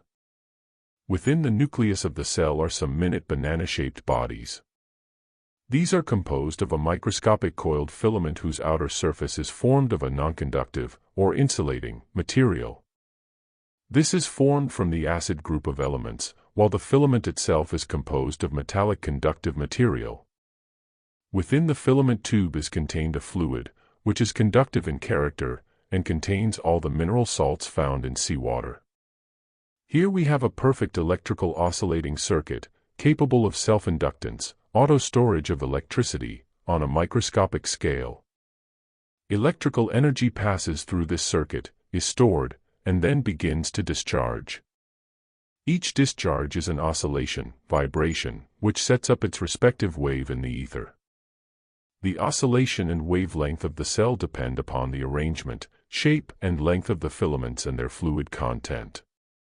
These must differ in every cell, because every cell in a human body, for instance, has a different wavelength, or rate of vibration.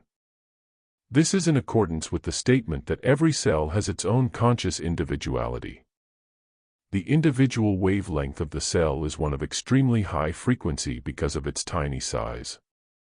We must now ask whether there are in existence any known rays of energies which could feed so minute an accumulator as that within the cell. This brings us to the question of the cosmic rays, which have been the subject of widespread investigation in recent years. The cosmic rays are radiations which are emanated from far distant sources in the universe. They strike this planet from all directions, penetrating the surface to various degrees, according to their frequencies. The wavelength and frequency of oscillation of X-rays is inconceivably shorter and quicker than those of wireless waves. The wavelength and frequency of most cosmic waves is inconceivably shorter and quicker than those of the X-ray. Cosmic waves have a higher frequency and a shorter wavelength than any other radiations known to us. Therefore, they can penetrate deeper into water or solid matter than any other rays. They can also affect the tiniest atoms within the cells more definitely than any grosser radiations could, being able to split them up or transmute them. There are a tremendous number of cosmic rays. According to Georges Lakhovsky, it has been ascertained that their wavelengths correspond to the wavelengths of the living cell, not only by reason of their extreme shortness and their relative frequency, but also because there would appear to be a corresponding cosmic wavelength to each single different cell wavelength of the uncounted millions in existence.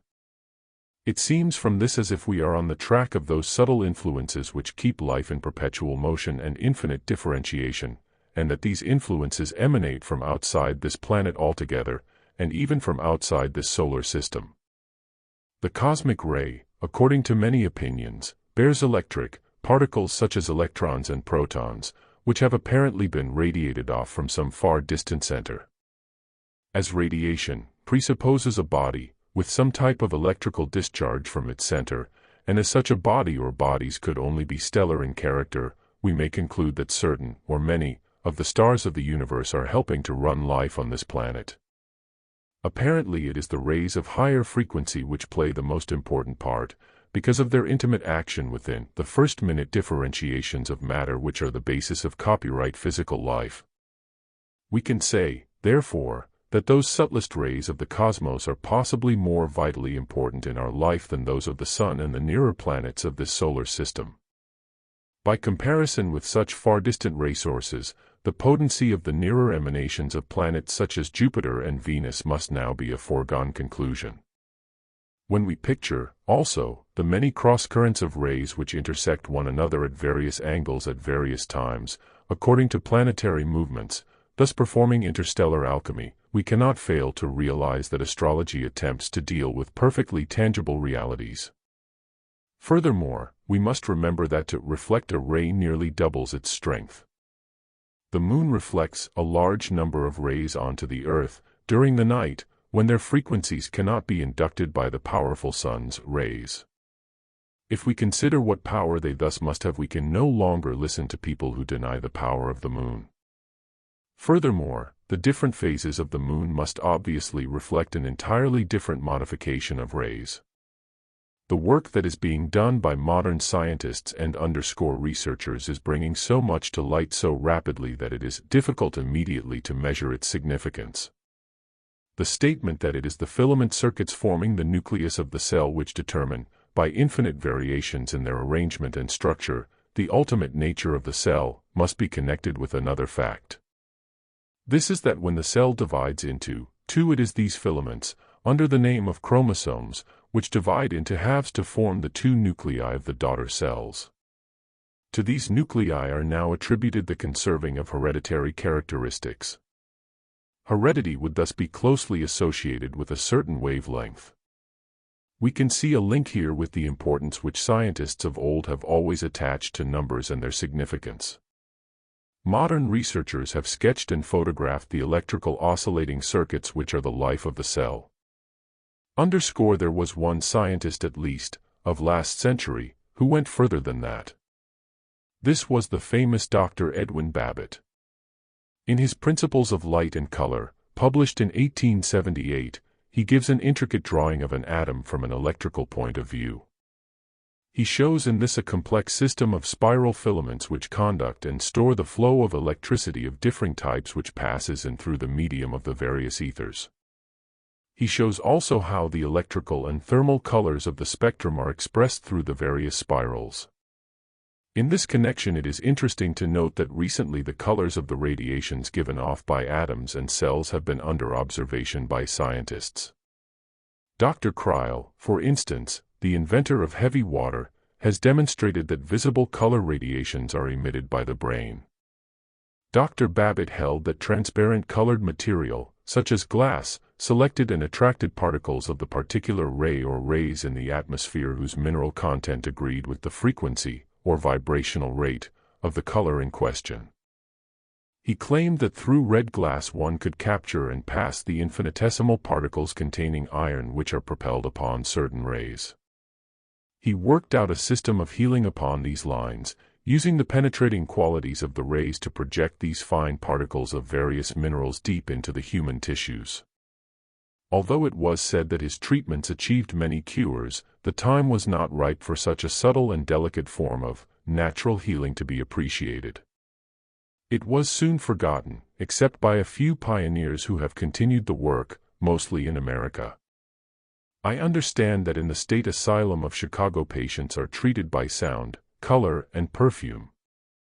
In Kansas there is Dr. Kohler, who uses color to induce hypnosis or anesthesia of a certain kind, during which he can perform delicate operations upon his patients while they remain fully conscious.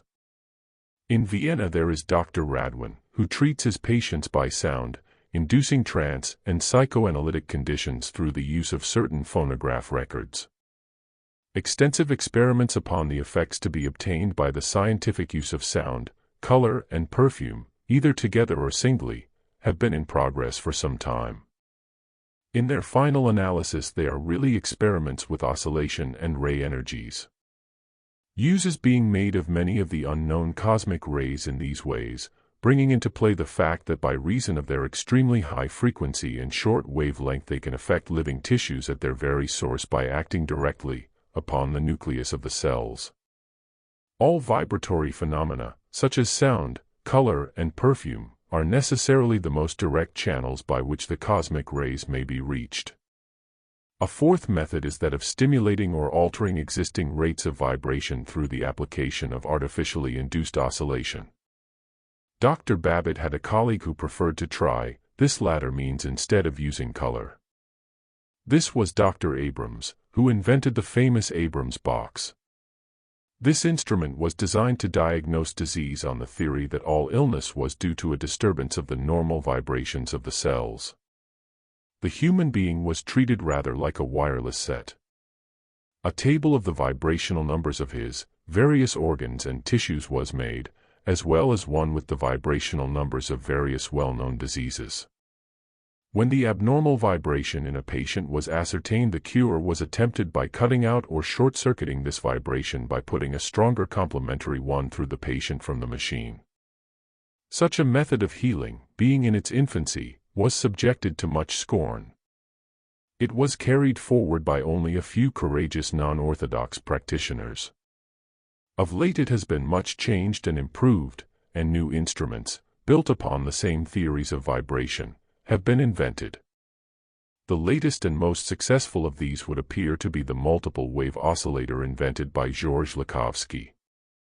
This consists of a whole series of circuits slung together and so graded that every single wavelength in the whole gamut of rays, down to the shortest of the cosmic wavelengths, can be absorbed and transmitted. When a living human organism is near to this multiple oscillator, the cells do their own healing by absorbing whichever stimulating vibrations they need. A general recovery in health is said to be the first effect, followed by the return to normal of any particular disease symptoms. In this instance, no foreign matter or foreign vibrations are forcibly injected into the human tissue, as in the case of X-ray and radium treatment. Therefore, one may expect that this instrument will turn out to be an improvement upon all other methods of healing.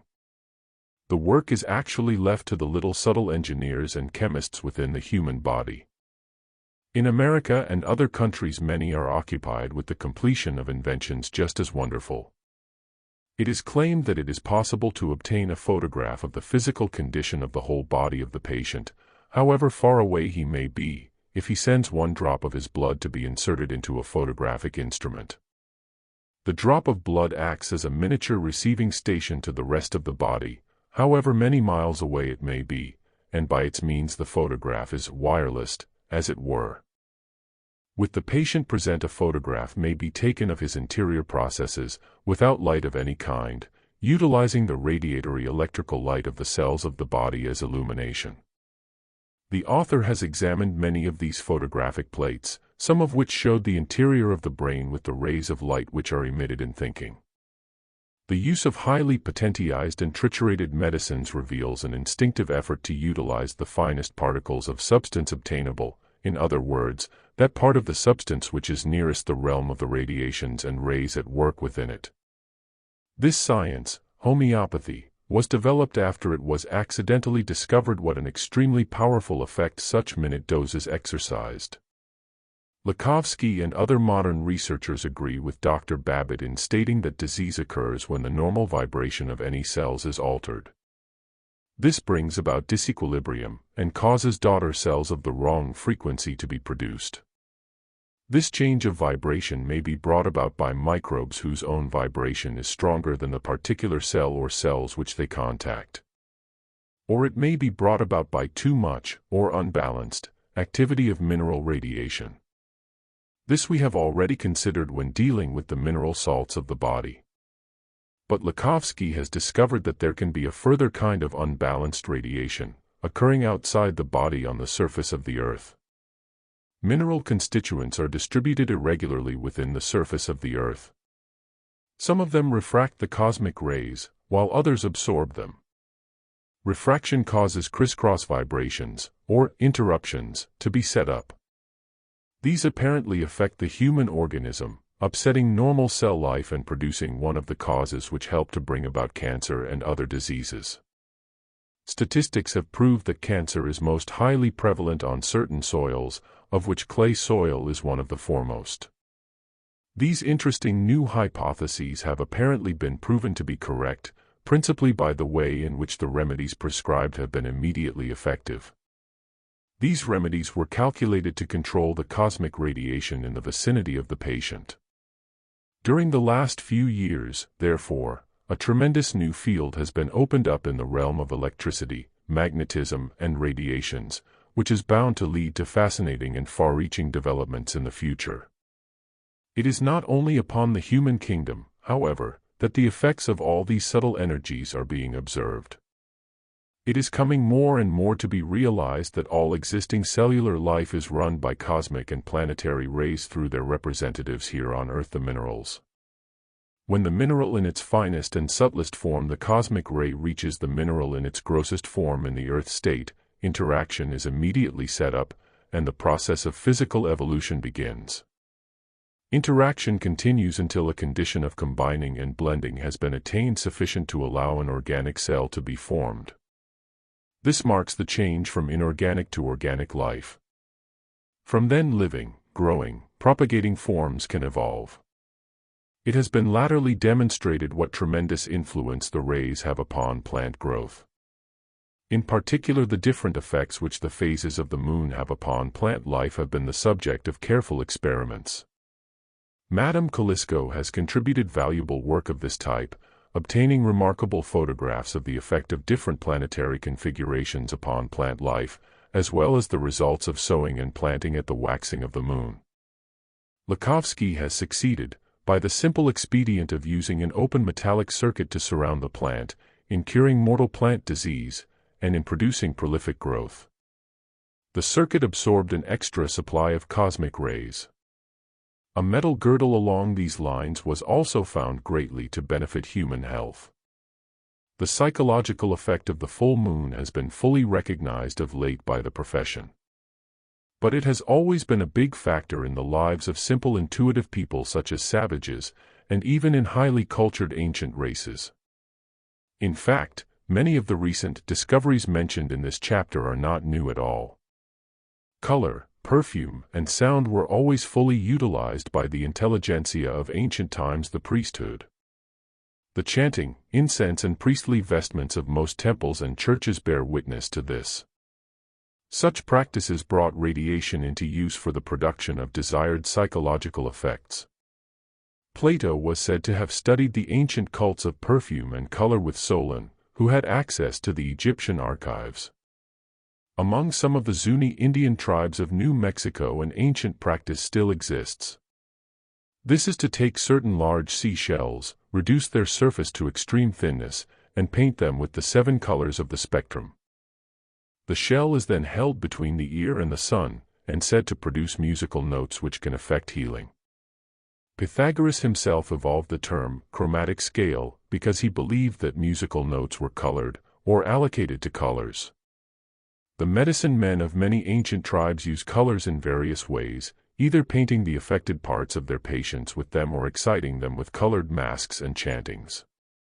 Certain of the old races were said to regulate conception by the phases of the moon.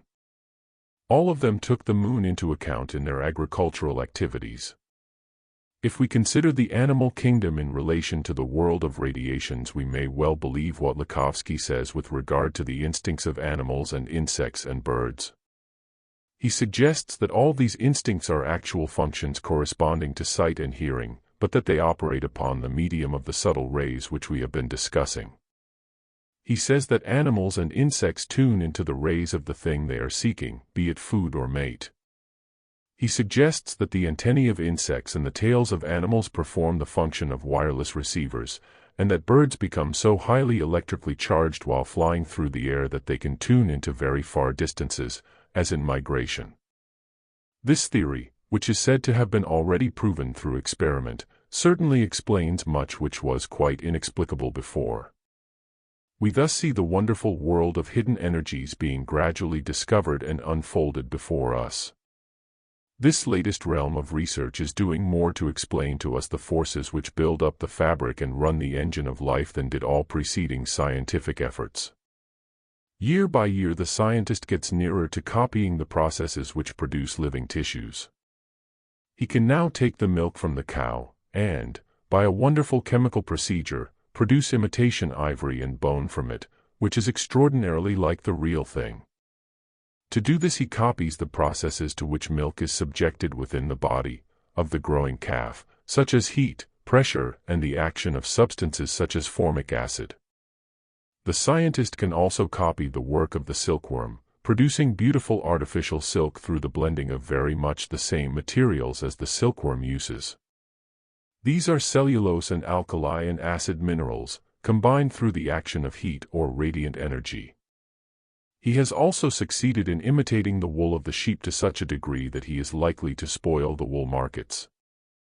In his laboratories he has been able to persuade living tissue to continue growing away from its parent body. His very latest achievement is to produce baby rabbits from a virgin mother without, apparently, using a male rabbit in any way. There seems to be no end to what the modern scientist can do. The complete conquest of matter which he is so quickly achieving should make us pause to wonder what the next cycles of human endeavor can possibly have in store for us. All the latest inventions have been in the realm of the invisible, bringing into subjection and use rays and energies of ever-diminishing wavelength and subtler potency. The electrical kingdom, of which we have been speaking in this chapter, covers a very wide area indeed. Electricity, heat, light, magnetism, force and radiation are very closely bound together. When we remember that the particles of an atom of the heaviest, most solid substance are composed of electric charges, it becomes clear that it is impossible to draw the line between electricity, or force, and matter. The point that appears to be forgotten is that when a mineral particle is discharged into the air from its parent atom, and is then spoken of as a particle of electricity, it does not necessarily lose its mineral character. The electrons in an atom of iron, for instance, would seem, as we before concluded, to be each of a different mineral character, in keeping with the larger atom, the solar system. Why should they lose their individual character upon escaping from the atom, even although their electrical nature becomes thus more evident? Minerals and metals have a solid state and also a liquid state.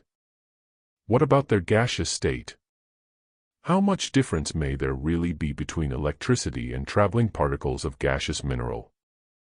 The spectroscope reveals that chemicals and metals are found in the sun's composition and rays. Experiments carried out in the stratosphere have shown that the sun's rays penetrate to the earth without appreciable loss of their constituents. These constituents include metals and chemicals in gaseous form, a tremendous range of rays, including infrared and ultraviolet, besides ions and electrons, and many less definable energies. When these rays are reflected by the moon onto the earth, they are modified by the moon's particular mineral content, the sum of which would make up the moon's frequency and wavelength. But after modification they are reflected, nevertheless, being extremely powerful although wielding a different influence from when they left the sun. In the same way the sun's rays are reflected outward again by each of the planets. Every one of these, being different in the sum of their mineral makeup, wavelength, and frequency, reflect back a different modification of the sun's rays.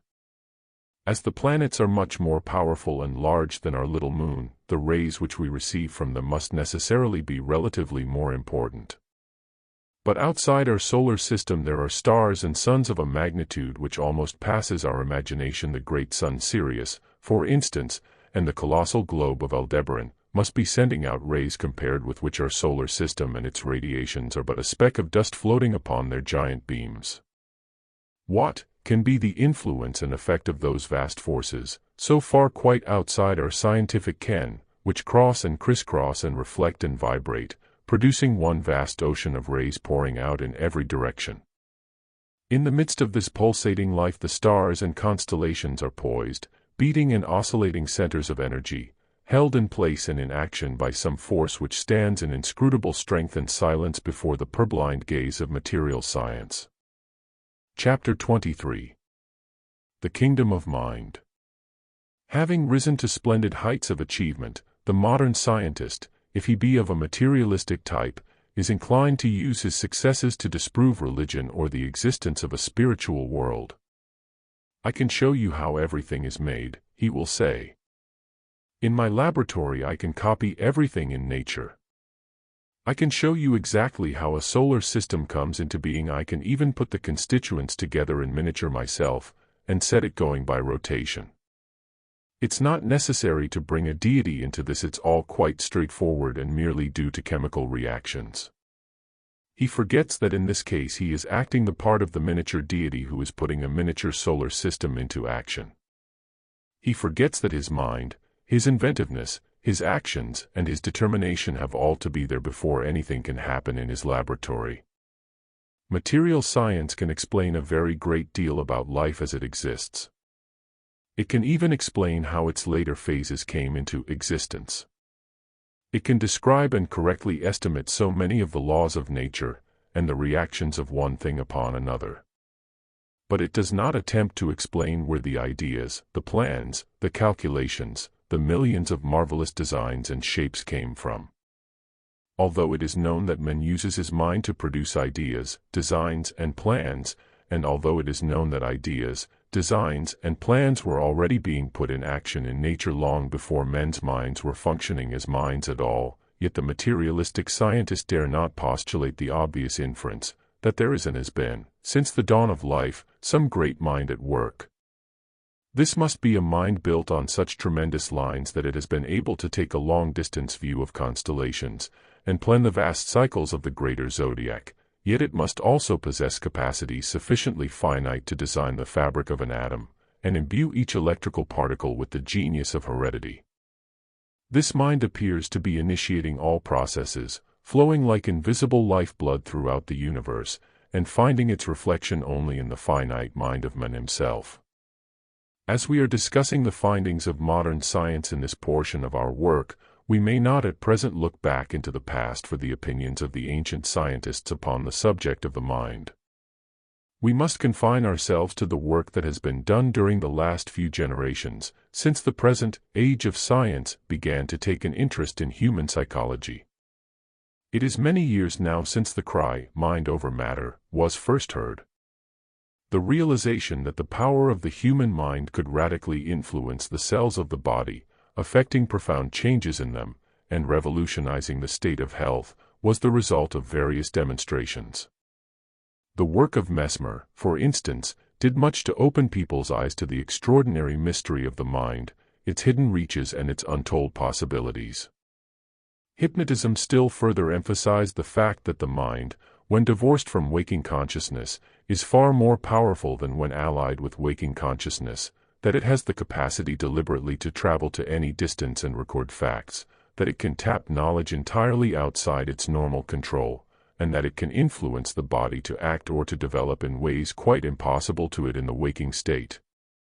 The demonstrations of Christian scientists and the work of Dr. K brought these discoveries to a further stage, by showing that it was possible for the mind to produce radical effects upon human conditions while in the waking conscious state.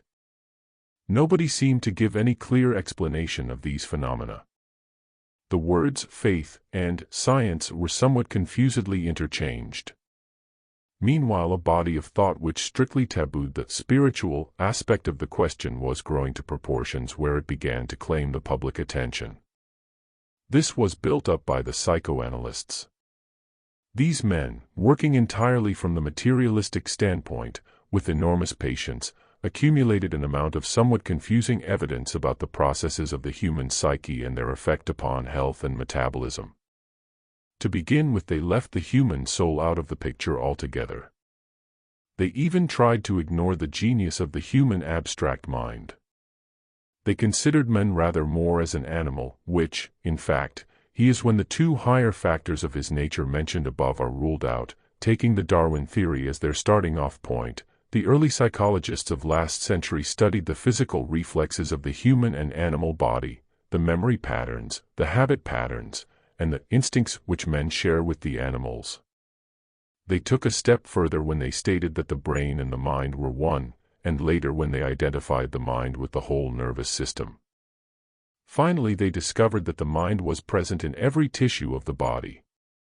One of the most important centers of this early work was the School of Nancy, which after lengthy experiments declared that the body was controlled by the mind could be controlled by suggestion, and that suggestion was made effectual by hypnotism. Suggestion later gave place in favor of autosuggestion. By this method the patient, instead of mechanically obeying the expressed will of the hypnotizer, was induced to impress certain wishes and commands upon his own consciousness by his own superconscious mind. It was found that important results could be achieved if this work were carried out when the patient was in a passive state, preferably just before falling asleep. Through hypnotism and suggestion it was gradually discovered that a tremendous storage of memories and impressions lies beneath the threshold of waking consciousness. This enormous complex content was named either the psyche or the subconscious. The method of analyzing its contents came to be known as psychoanalysis. This analyzing process was carried out by searchingly and persistently questioning the patient, rooting out his most private memories and feelings, and forcing his mind back over many practically forgotten incidents of his earliest years. The method was at first somewhat brutal and extremely painful to the susceptibilities of highly strung patients. But soon the most distressing conditions had been cured by these means, and although the practitioners made mistakes, and were confused by the wealth of puzzling material which they rapidly collected, it was evident that psychoanalysis had come to stay. This science suffered, of course, in its infancy, not only from inexperience but from the overworking of certain of its aspects by people inclined to have one-track minds. In other words, it suffered from the prevailing sin of separatism. For instance, Professor Sigmund Freud, who established a school in Vienna, discovered the variety of psychological and pathological effects which sexual repressions may produce. This theme was run to death, almost every aspect of human life being put under the heading of sex of a rather animal type. In this way the public was caused to conceive a disgust for the new science of psychoanalysis. If only it could have been recognized that the physical sex instinct is a facet of the spiritual creative instinct, and some enlightenment upon the subject could have been obtained from the ageless wisdom, time would have been saved. Some useful work was done by such men as Pfister, who evolved the theory that the impressions of early childhood controlled all later developments. From there began the study of the effect of childhood impressions upon the glands. The profoundly detrimental action upon metabolism of repressions, inhibitions, uncongenial associations, jealousy, and lack of creative work was gradually brought to light. It was found that dyspepsia was often due to worry, appendicitis could be brought on by a long quarrel, perversion by unsatisfactory parental relationships, hysteria and paralysis through repression of a fright or shock in childhood, sexuality by lack of suitable creative employment, and various peculiar habits or traits by shyness, inhibitions, and misunderstanding during adolescence. By exposing these hidden psychological knots to the light of day and the scrutiny of common sense, a cure was often effected. Any abnormal psychological condition such as those cited above, as well as tendencies to lie, steal, deceive, or even various types of insanity, were all found in the last analysis to be intimately connected with irregularities, deficiencies, or abnormalities of the endocrine glands. It could therefore be stated that the mind dwelt almost as intimately within these glands as it did within the brain. But the psychoanalysts were inclined to put everything down to repressions. The glandular experts concentrate entirely upon the glands. The biochemists can think of nothing but cell salts.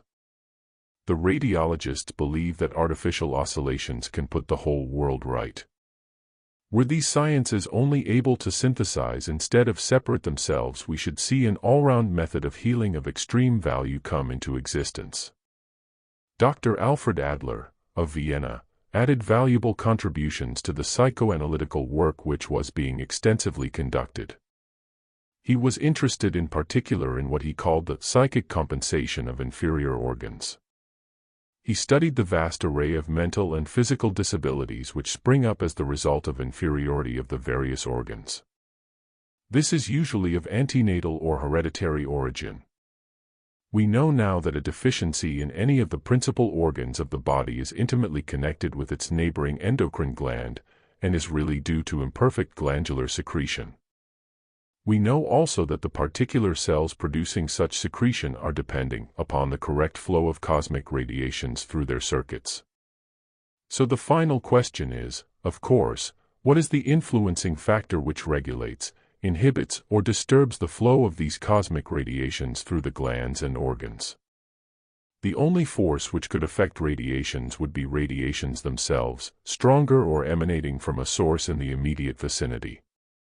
This source of radiations in immediate proximity to the glands in question is the mind. To return to Dr. Adler, he declared that any organ which was inferior in development received the particular attention of the psyche. This means that a person who had a stutter, for instance, would be inclined to build up his whole character around his defective organ, always having his attention subconsciously fixed upon his throat and speech. In a person of weak character, this would result in accentuated shyness and incoherency. But in an intellectual and vital person, the result would be that his higher faculties would be drawn into expression through the medium of the deficiency. In a subconscious effort at compensation, he would then develop into a successful orator, actor, or singer. His defect would serve only as added piquant attraction to his personality. This is what Adler calls compensation for organ inferiority. He cites cases such as the defective ears of Mozart, the otosclerosis of Beethoven, and the oral hallucinations of Schumann in support of his theory. Many other examples will come to mind. The author has known both artists and surgeons who enjoyed the use of only one eye, and several other cases where disability has apparently proved to be a great incentive. History contains many illustrations of this, in the difficult physical liabilities endured by certain famous men. In these cases it is apparent that the discomfort of the affliction in question rouses the mind to exert its power and produce such compensation as it can. This is usually translated into activity in its own realm, that of thought. In this connection it is interesting to note that inferiority, in the sex organs leads, in many cases, first of all to the attention being directed thereto, resulting in sex excesses or perversions or other abnormalities. Secondly, in a vital person, the upper creative instincts and the upper glands strive to compensate, producing remarkable achievement. We therefore may have the spectacle, so strange and yet so usual, of a person of gifts or of genius producing creative work of lofty and spiritual inspiration, while in his personal life he persistently commits excesses in direct contradiction to his own expressed ideals. If we refer back to the chapters on initiation and the rays, we shall be able to identify such cases quite easily. Here we actually see the battle going on between the soul and the personality, the higher and the lower bodies, associated with the fourth ray of harmony through conflict. The practice of psychoanalysis soon became more and more involved. The practitioners, as they became expert, found themselves rooting out all kinds of unknown symbols and designs from the subconscious strata of their patients' minds, which seemed to have profound psychological effects upon them. Many of these symbols had been unknown to the patients in their ordinary lives. After much inquiry, it was discovered that some of them were ancient, long-forgotten religious or tribal symbols, dated many thousands of years ago. Some of the patients, while under suggestion, drew and colored original and sometimes complicated geometrical designs, which seemed to give them great relief from their neurosis or inhibition. Such designs are called mandalas, and their production is an ancient practice. The psychoanalysts and psychologists were now faced with facts before which they could no longer treat the human being as an animal with extra brain powers. They were finally obliged to search about for more subtle explanations of the phenomena they were unearthing. One of their most enterprising members, Dr. C.G. Jung, finally turned to the East for an explanation of some of the atavistic mystical concepts which came to light from the subconscious of most unexpected and prosaic people. It was realized little by little that the response of the patient to these various symbols, which were definitely mystical or metaphysical in origin, and which were buried in the furthest depths of the subconscious, was sometimes more profound than was his response to the incidents and situations which had conditioned his outer life. It was gradually brought to light that prenatal inheritance did not account for much that lies buried in the human mind. Nor did the theories of the early psychologists with regard to automatic reflexes and memory habits account for the many strange phenomena which were demonstrated by such people as the spiritualists and the hypnotists. Hypnotic trance and mediumistic trance produced at times the most unaccountable results.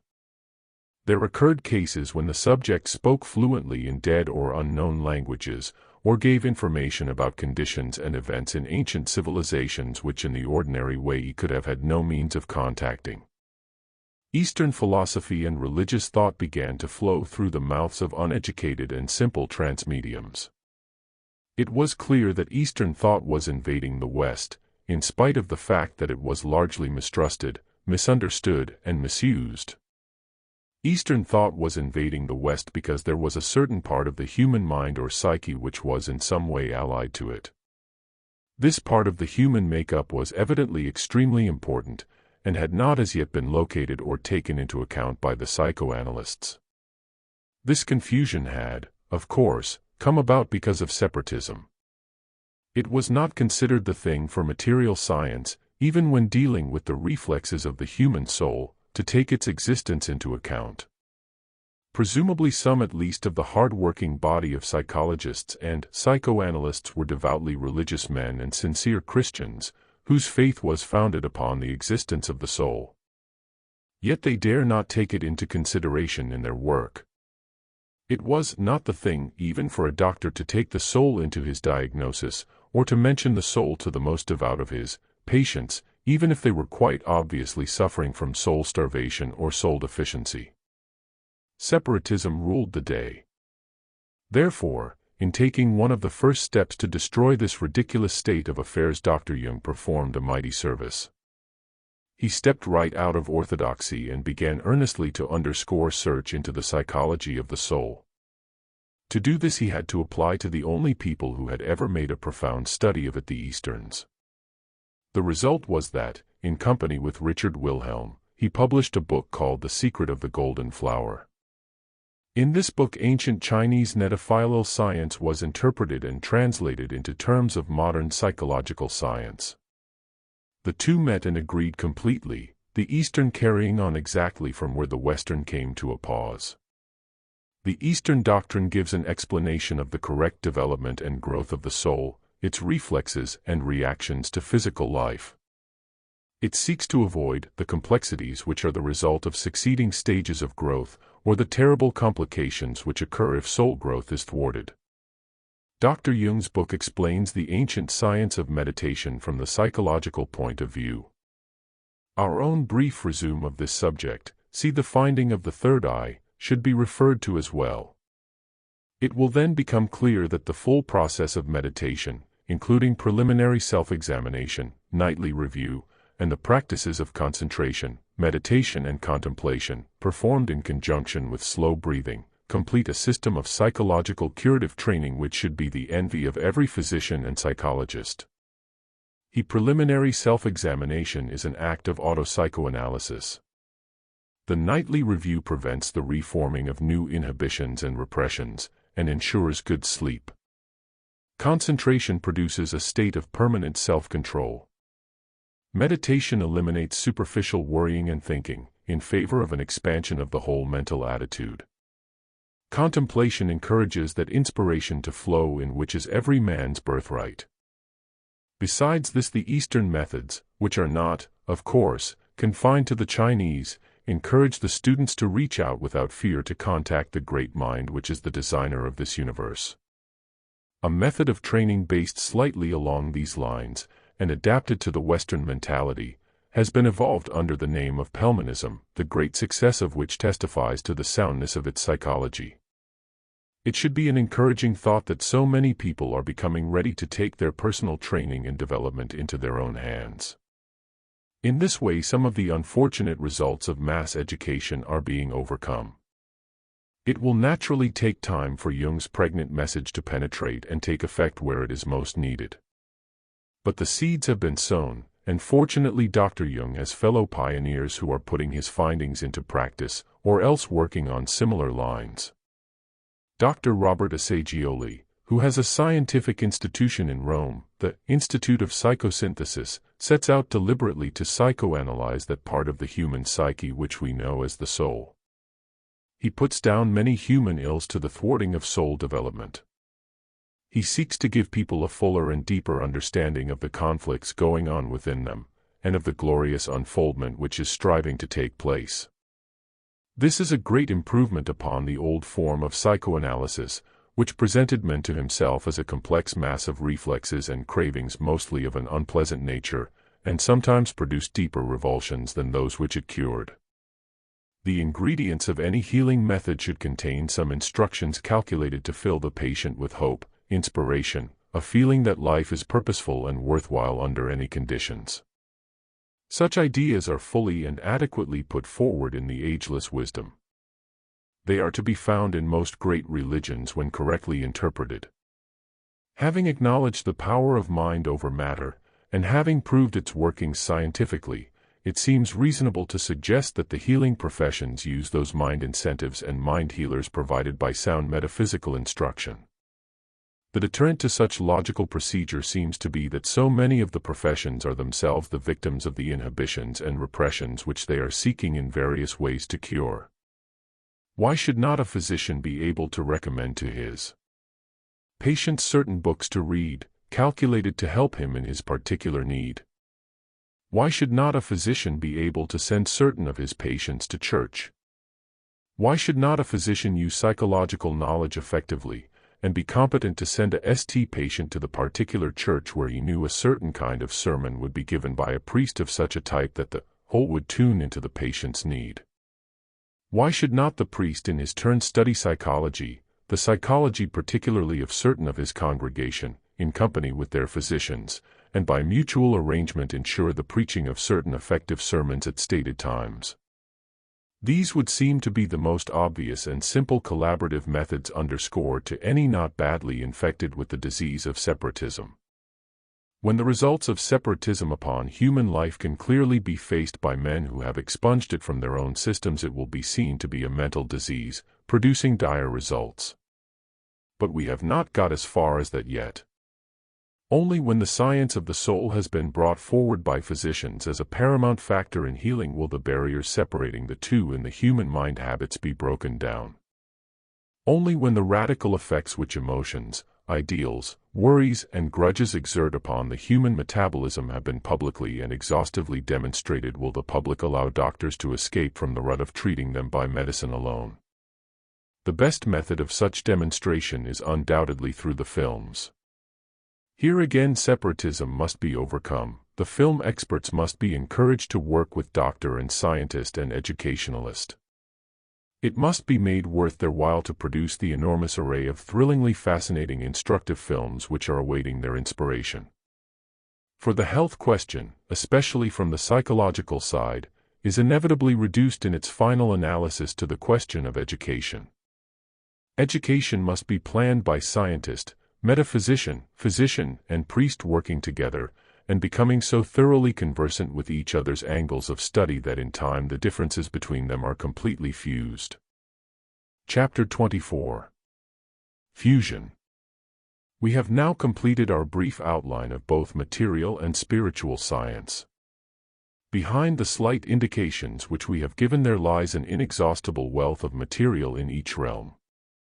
In these chapters, however, a specific attempt has been made to pick out certain highlights illustrating the point of our argument. This argument declares that there is a fundamental synthesis and unity of all aspects of life. It stresses the existence of a vital, spiritual world, and the importance of the material scientist's physical world, declaring both to be integrated facets of one whole. Those readers who are interested in this issue will have been able to pick out various striking examples of this integration as we went along. It now remains for us to press the point home by summing up a few of the clearest examples. Before one can prove that a theory is true, there has to exist the theory to be proved. The theory in this case is stated by the ageless wisdom, and is the postulate of world initiation. This has been worked out and compiled so very much more fully than I have been able to indicate in these few pages. A theory can be proven through individual personal experience, which in the case of the wisdom has been attested to by many hundreds of redoubtable and important figures in history. Or it can be proven to suit the public en masse, and to satisfy other types of minds, by concrete, orthodox science. This latter proof is being brought forward in increasing measure today. The practical, materially minded scientist of the present time is doing a greater service to spiritual thought than perhaps any other section of thinkers. He is responding to the need of the awakening attention of humanity upon the mental plane. The wisdom is coming into the light of day once more. The church stands firm and steady. But neither is complete without a proper fusion with the practical everyday working world. This fusion and interpretation is being brought about by the scientist. Step by step he is proving and working out and making public every statement of importance contained in the ancient wisdom. When a sufficient number of these statements have been shown to be scientifically correct, it will begin to be possible to conceive that the rest of the wisdom is also true. When considered squarely in this light, it will be found that the wisdom provides the forgotten answers to many of the puzzling veiled phrases in the Old and New Testaments, and supplies new beauty, strength, and certainty to the Christian faith. It will be found also that it provides unending leaders and pointers to the scientist, indicating to him what lies ahead in the realm of discoveries, and where and how to look for it. The scientists are doing such intensive, rapid, and amazing work nowadays that they are speeding up spiritual progress in a way which becomes thrilling to the intuitive observer. For at this present stage, which we dealt with in the chapter on initiation, spiritual progress depends upon the development of concentration in, and a shift of focus into, the mental plane, first the plane of concrete mind, and then the plane of higher dynamic thought. It has to be learnt that physical, chemical, scientific, practical and spiritual activities and aspects of life are all one and identical with the divine. Man, through his own mental activity, is to learn to know his God, so that he no longer needs to believe in him. Thus will knowledge and increasing creative powers draw him ever nearer to the final mystery, complete identification with and as God himself. This statement, which men are so rapidly demonstrating, is one of the prominent pronouncements in the wisdom itself. A further statement is that matter and spirit are one. Scientists state that matter in its last analysis is energy. The ultimate atom is composed of energy in varying rates of oscillation. The wisdom declares that all life is formed on a system of delicately graded states of matter, of finer and finer atoms. Science is proving that the finest particles of physical matter have already led us through into the electrical kingdom, and that still finer divisions in the electrical kingdom produce the wavelengths of thought, leading us through into the realm of mind. It has proved that these thought radiations show actual spectral colors, and have sufficient physical potency to move metal instruments. It has proved that a lump of sugar can be rapidly transmuted in the human system into a thought of love or hate, and that the only physical change has been in rate of vibration. Scientists are gradually ascending the long ladder of vibrations, conquering and discovering ever finer, subtler, shorter wavelengths. This long ladder is nothing less than the famous Jacob's ladder, leading from earth to heaven. The wisdom declares this present phase of physical life to be planned upon the number 7. Science agrees that the spectrum of colors, the Avail scale, the atomic weights and corresponding character of atoms, the periods in lunar influence, affecting agriculture, health and disease in animal, insect and germ, and various other phenomena, are largely based upon the octave of 7. The wisdom declares man to be a copy in miniature of greater existences in the universe, and built upon a system of 7 major centers, or vortices through which the essences of life are fed to him. These vortices have, since earliest Egyptian times, been allocated to the positions held by the 7 major endocrine glands. Scientists are deeply engaged with the study of the importance of the glands, and the fact that they are being fed by the cosmic rays, which contain subtle metallic and mineral particles.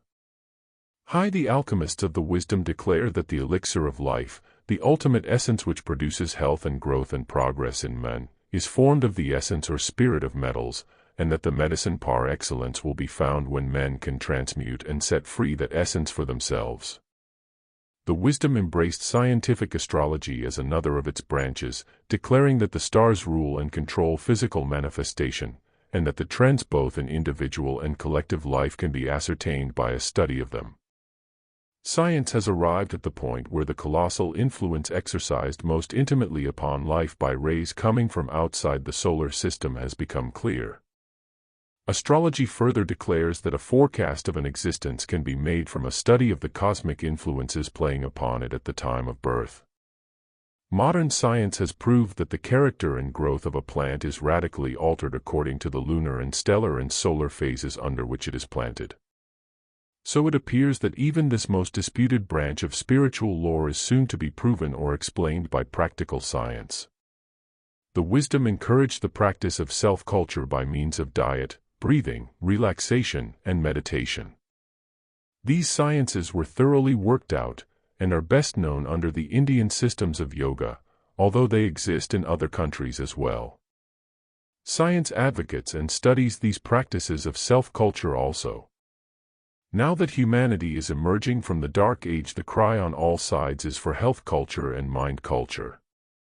The interest in health, sport, diet, such things as pelmanism and finally the occult sciences, all testify to the rebirth of yoga under a modern guise. The wisdom states that the later development of man will be from selfish self-consciousness to cooperative group consciousness, and from nationalism to internationalism. On all sides we see the violent signs of struggle going on as these newer qualities are being brought to birth, in the teeth of tremendous opposition from the older forces. These interesting factors, so plainly at work in the world, need not here be enlarged upon. They only need looking for to be seen. The wisdom postulates the spiral cyclic development of life, and the evolution of the various kingdoms throughout definite periods of time, each of a stipulated character and influence. Modern history and archaeology are rapidly enlarging their scope of vision to the point where these great periods begin to be dimly visible and recognizable. There are those already who are endeavoring to work out these periods for humanity, showing how they have manifested in history. The wisdom declares that the sun is literally the heart of the solar system, which latter is one great entity. Its lifeblood, which is not so chemically solid as ours, although containing the same ingredients, circulates throughout all its organs, the planets, nourishing the entire organism. The entity breathes as we do, the great breaths passing through the heart, sun, the full expiration taking place every 11 years. Science has now discovered that the atmosphere is packed with different subtle ingredients, including, in a fine form, all the elements which make up the earth. It states also that the sun has periodical phases distinguished by the appearance and activity of sunspots, which reach their maximum in numbers and in outpouring every 11 years. These sunspots are described as vast craters from which an extra flow of gases and energies rushes forth. It has been shown that the periods of minimum or maximum sunspots have a potent effect upon weather and climatic conditions, upon the growth and flavor of the plant world, upon the nervous and emotional condition of men and animals, and upon all work which is being done with electromagnetic waves. Sir William Herschel has decided that a scarcity of vegetation occurs whenever the sun appears to be free from spots. Moreaux observed that the yield of wheat throughout the world followed these variations of solar activity. He also deduced from psychological observations that solar activity powerfully affected human nervous excitability, and said that a relation could conceivably exist between wars and the sun. Experiments have shown that the best vintage years correspond exactly with a maximum of activity in sunspots. Dr. Four and Dr. Sardou have observed that the number of cases of sudden death corresponds closely with the height of solar energy. Sir James Jeans has remarked that a study of the cross-sections of trees shows that the thickest rings were formed every 11 years at the time of maximum sunspots. Dr. Conyers Morel and other doctors have observed that waves of epidemic disease correspond closely with the times of minimum sunspot activity. A large number of other phenomena and conditions are being associated with the phases of the sun's activity. This year itself, 1939, marks one of the 11-year peaks of sunspot activity. We shall be able to watch its influence in the heightened human tension everywhere, in corresponding storms and electrical disturbances and a generous yield of the fruits of the earth. It would be possible to continue indefinitely these analogies between ancient wisdom and modern science. If any further interesting examples occur to my readers, I should be glad to hear from them. Enough has already been said, however, to prove that the original exponents of the ageless wisdom had access to real knowledge, and a largeness of vision which applied that knowledge to bigger issues than our modern scientists yet do. The ageless wisdom set before us the whole panorama of evolving life, presenting it from the fundamental aspects of cause and purpose. The cause was deity, and the purpose was a fresh impulse of growth in the creative aspect of deity.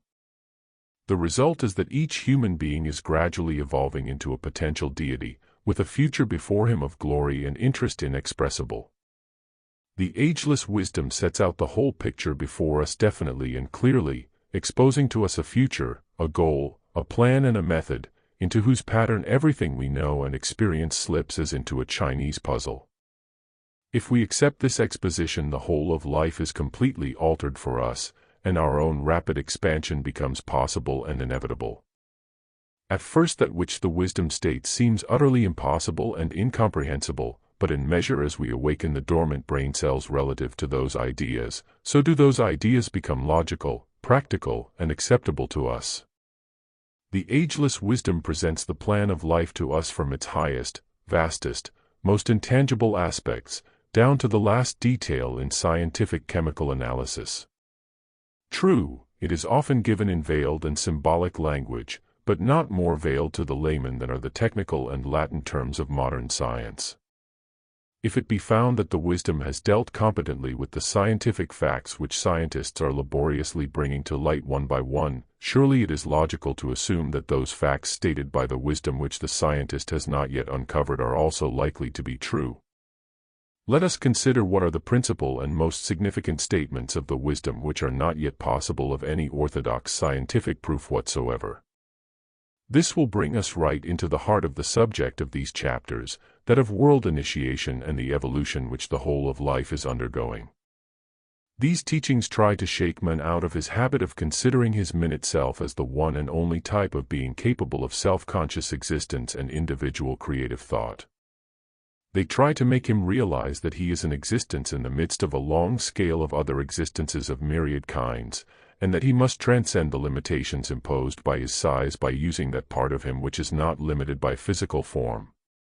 He is asked to visualize the path of initiation, which marks for all life the stages of evolution. He is required to understand the entifying of every aspect of life by entities who are part of one great consciousness. He is asked to learn to grasp how the many can exist as the one without loss of identity. He is instructed to believe in a glorious consummation which awaits all life traveling along the path of initiation. Let us consider how near orthodox science has come to an elucidation of any of these concepts. It has discovered, as we have seen, that the entire universe is one in its radiatory and mineral interactions, that it is a great organism in which no divisions can be made. The processes of reflection and radiation are repeated and re-repeated unendingly between and through sun, moon, and planets until it is impossible to allocate any one ray entirely to any one source or sources. Furthermore, we have learnt that we are fundamentally affected and influenced at the very cores of ourselves by the life of other planets. We know that the other planets contain many of the same ingredients as our own, and that those which they do not contain are radiated to them one from another. The difference in planets is due to temperature and rate of vibration.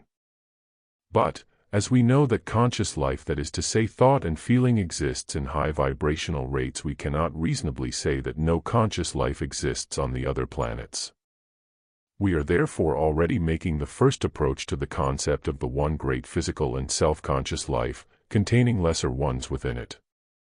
If we can get used to the idea of considering our own planet as a living being, the sum of our consciousness, we will gradually be able to think of any star as a being, a person, and of the firmament as a crowd of people, the sum of whose consciousness is the mind of a greater entity. That these people are vast deities compared with ourselves is an overwhelming truth, which is only offset by the fact that we are capable of conceiving of them and thinking about them. Let us see how near science is coming to the subject of initiation and transmutation. It has already discovered that the Earth and the solar system as a whole is steadily becoming lighter in weight, and more ethereal in physical character, by reason of the continuous splitting up of the grosser atoms and the radiation of their particles. This process, of course, includes every living thing upon the earth. Science is giving up the idea of considering volcanoes, storms, winds and other intense expressions of the elements as due to chance and involuntary and accidental sequences of effects. It is now busy looking for astrological explanations of these phenomena. Science has placed its hands upon the heartbeat of the sun and its fingers upon the pulse of the lifeblood of the solar system. It is psychoanalyzing the solar mind in every effort it makes to understand the workings of nature. It is approaching thrillingly near to a blinding realization of the great entity himself. When this happens and nothing can stop it, man's little mind will have tuned finally, by his own efforts, up to the tempo of the greater mind. Like a tiny bubble of quicksilver, his understanding will rush to join the greater understanding, and the ultimate fusion will have taken place. Chapter 25. How to cooperate. To the reader who has found himself stimulated by the ideas brought forward in this book, there will doubtless occur two questions. He will first be inclined to ask what the result would be in human affairs of a general acceptance of the ageless wisdom. Being, as most intelligent people really are, practically minded, he will want to know in what way its doctrines, especially the one of world initiation as emphasized in these pages, could be of definite usefulness to people at this time. If he is convinced that the ageless wisdom can supply the explanations and inspirations needed for the betterment of world affairs as a whole, his next question will be, how best can a person who accepts these doctrines, and wishes to march with the vanguard of humanity, cooperate, in his life and habits, with the ideals set forth? What are the principal ways in which he might be of service, of his work or position in life? In these closing pages we will endeavor to answer as well as we may these two questions. I believe that this is the first time the subject of world initiation has been so directly put forward before the general reader. Doubtless it will outrage certain susceptibilities. Those susceptibilities will have been nourished on inhibitions which may have been proper and right a few generations ago, but which will soon have to give way to the changing times. Doubtless also these doctrines will strike a deep chord in many inquiring minds, and awaken the response of instinctive recognition. But were these ideas and ideals to be taken up as a new general standard of thought by a responsible section of the public, the results would certainly be, if people were to accept the fact of individual continual progress throughout many lives, for every living creature, if they were to realize that worldwide integrated brotherhood was a scientific fact, and begin to consider themselves always in relation to the planetary being. If they could understand that they can no more evade the path of initiation and their ultimate birthright of perfection than they can evade death, if they could be made to glimpse a vision of the joy, the power, the knowledge, and the experience that will be theirs when they learn to forsake their present prisons of ignorant, blind self-indulgence, and apply themselves to the pursuit of truth, if only and of all this could be absorbed by them as truth and not as theory, so that they began to fight their way out of the fogs and mists of stale and static thought forms and to look at life with less biased eyes, then indeed the burdens of both weary humanity and the hierarchy would be lightened, and patience and effort would be welcomed as the passports to new realms of glorious fruition. International politics and economics, education, and health would be revolutionized and planned from entirely new standpoints. Both nationally and individually, the principal aims would be to avoid further karma, to plan for the path of initiation, and to learn to understand those factors in life which are fundamental.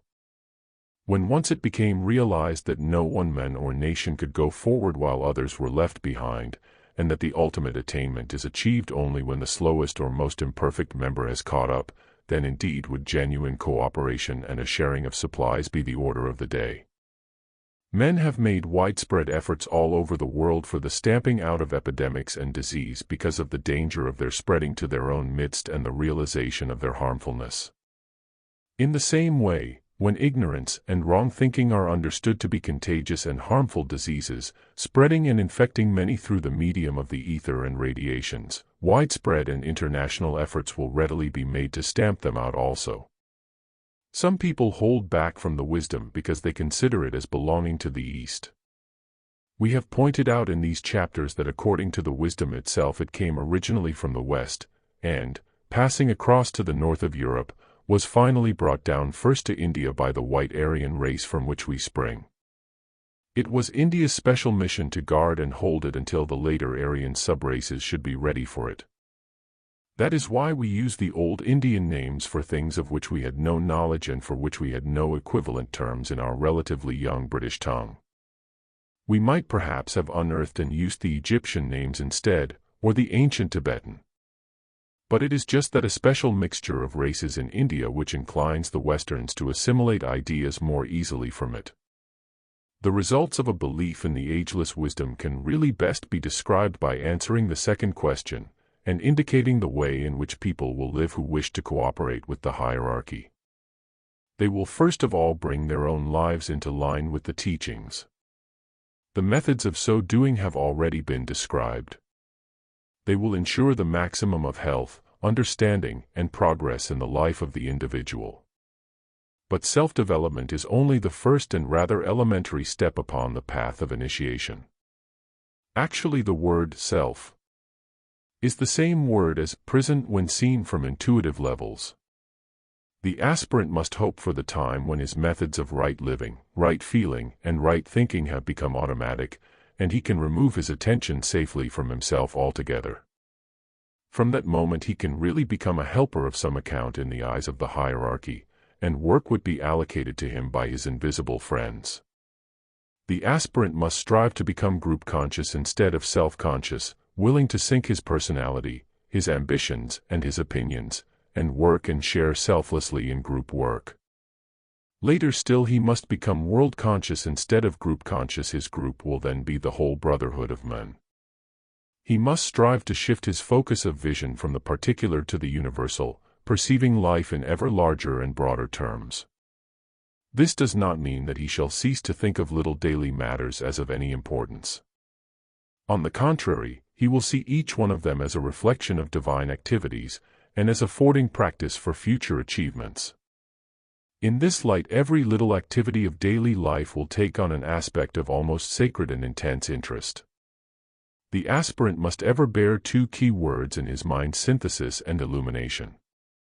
He must realize that progress comes through the breaking down of barriers and the abolishing of labels.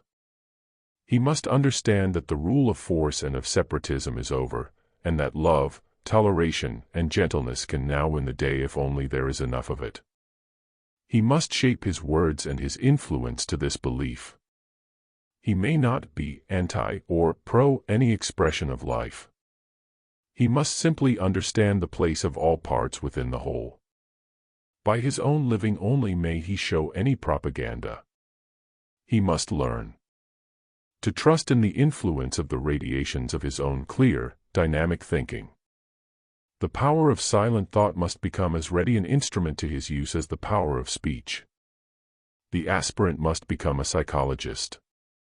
He must study his fellow men, clearly but uncritically, accepting them lovingly at their particular stage of unfoldment, but seeking to understand that stage so well that he is ready with the right word and the right thought when and if it is required of him.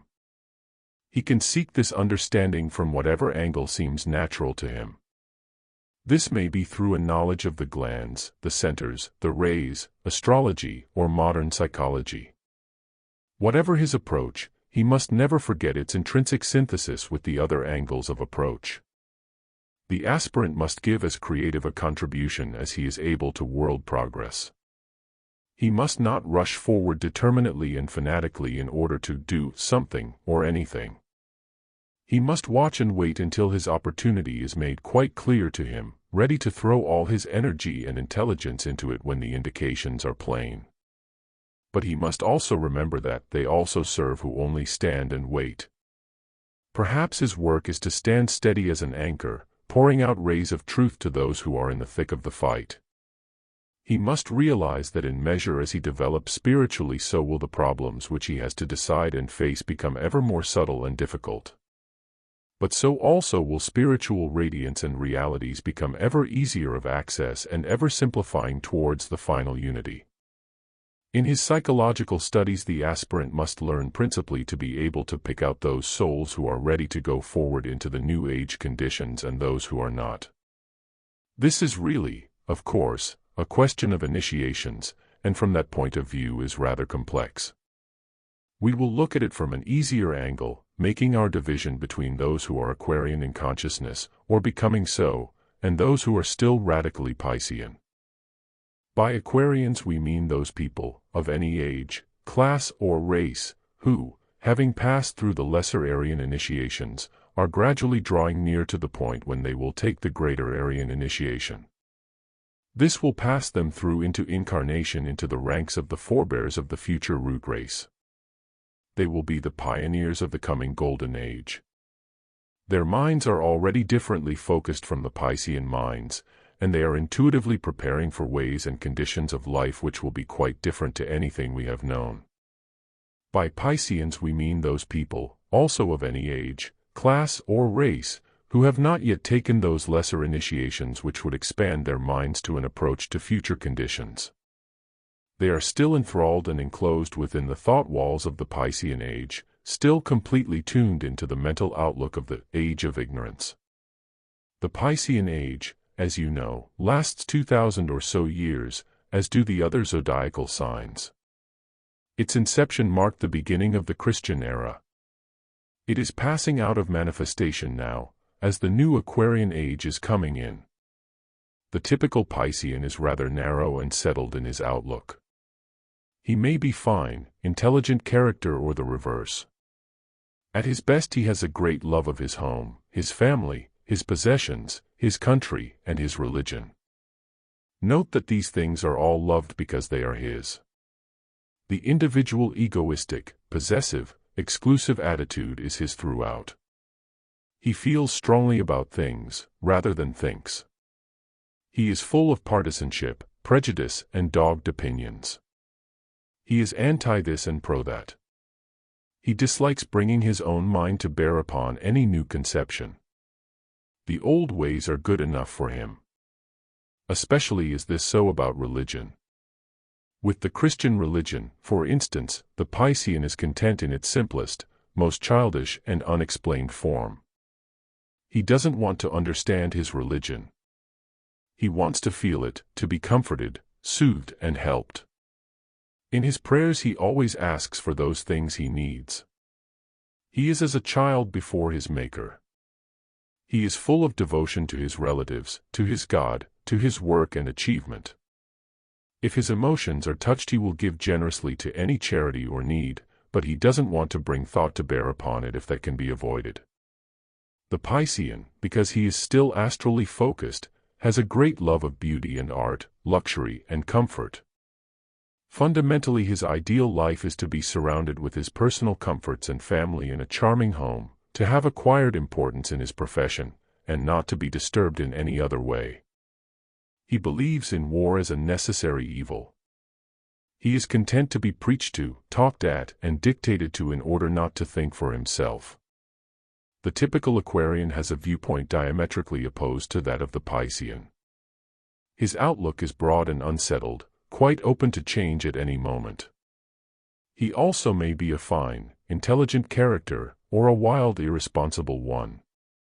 At his best he has a love of humanity without distinctions. He has a love of beauty, and of all the good qualities to be found everywhere in home life, in patriotism, in internationalism, and in all religions. He is not possessive. All children seem to him to be his children, all parents his own. He cannot limit his love, his interest, his partisanship, his work, to any small personal circle. His answer to all ruts of thought, traditions, habits, and fetishes is, why? The Aquarian loves not with his emotions, but with his mind, that aspect of the mind which dwells in his heart. As a man thinketh in his heart, so is he. His love comes through understanding, not feeling. He is therefore not swayed by emotion, and may be considered cold by the astrally poised. The true Aquarian shares. He shares his loves, his ideas, his work and his reward impersonally with others. He is group-centered instead of self-centered. He is inclusive instead of exclusive. He is unprejudiced and unopinionated, and anti and pro are not in his vocabulary. The Aquarian likes to use his mind. He wants to know, through his own thinking, not somebody else's. He looks always to the future. He is very often a rebel, a spendthrift, or a rolling stone. But he is ready to work for the new ideas and to be drawn by the vibrations of the new age when he contacts them. He does not believe in war, he disapproves of force. He is not a slave to his comforts, his possessions, or public opinion. His great ideal is to serve, but to serve all men rather than one or two. In dealing with people, the aspirant cannot treat Aquarians and Pisceans alike. Unless he wishes to waste time, he need not present new age ideas of life to the Piscean. The best he can do with the typical Piscean is to influence him to become a high-grade and good Piscean, and leave it at that. He can point out to him his need, if he is a Christian, to live up to a few of its fundamental principles. Love thy neighbor as thyself is as good as any other. Let this include all nations, and let the Piscean begin quite simply to obey Christ's commands. He need do no more. It would be enough to change the world. In dealing with the Aquarian, however, the approach must be quite different. For he has left spiritual childhood, and is becoming adult. He no longer asks for things in his prayers. He wants instead to give. He wants to help his Creator, to collaborate and cooperate with his plans, to show him some return for the riches of his gifts. He is ashamed of the emotional mess human beings have made of their lives.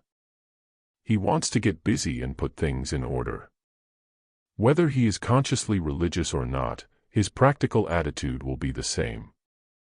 He is ready to sink his individuality in the interests of the whole. He is forgetting himself.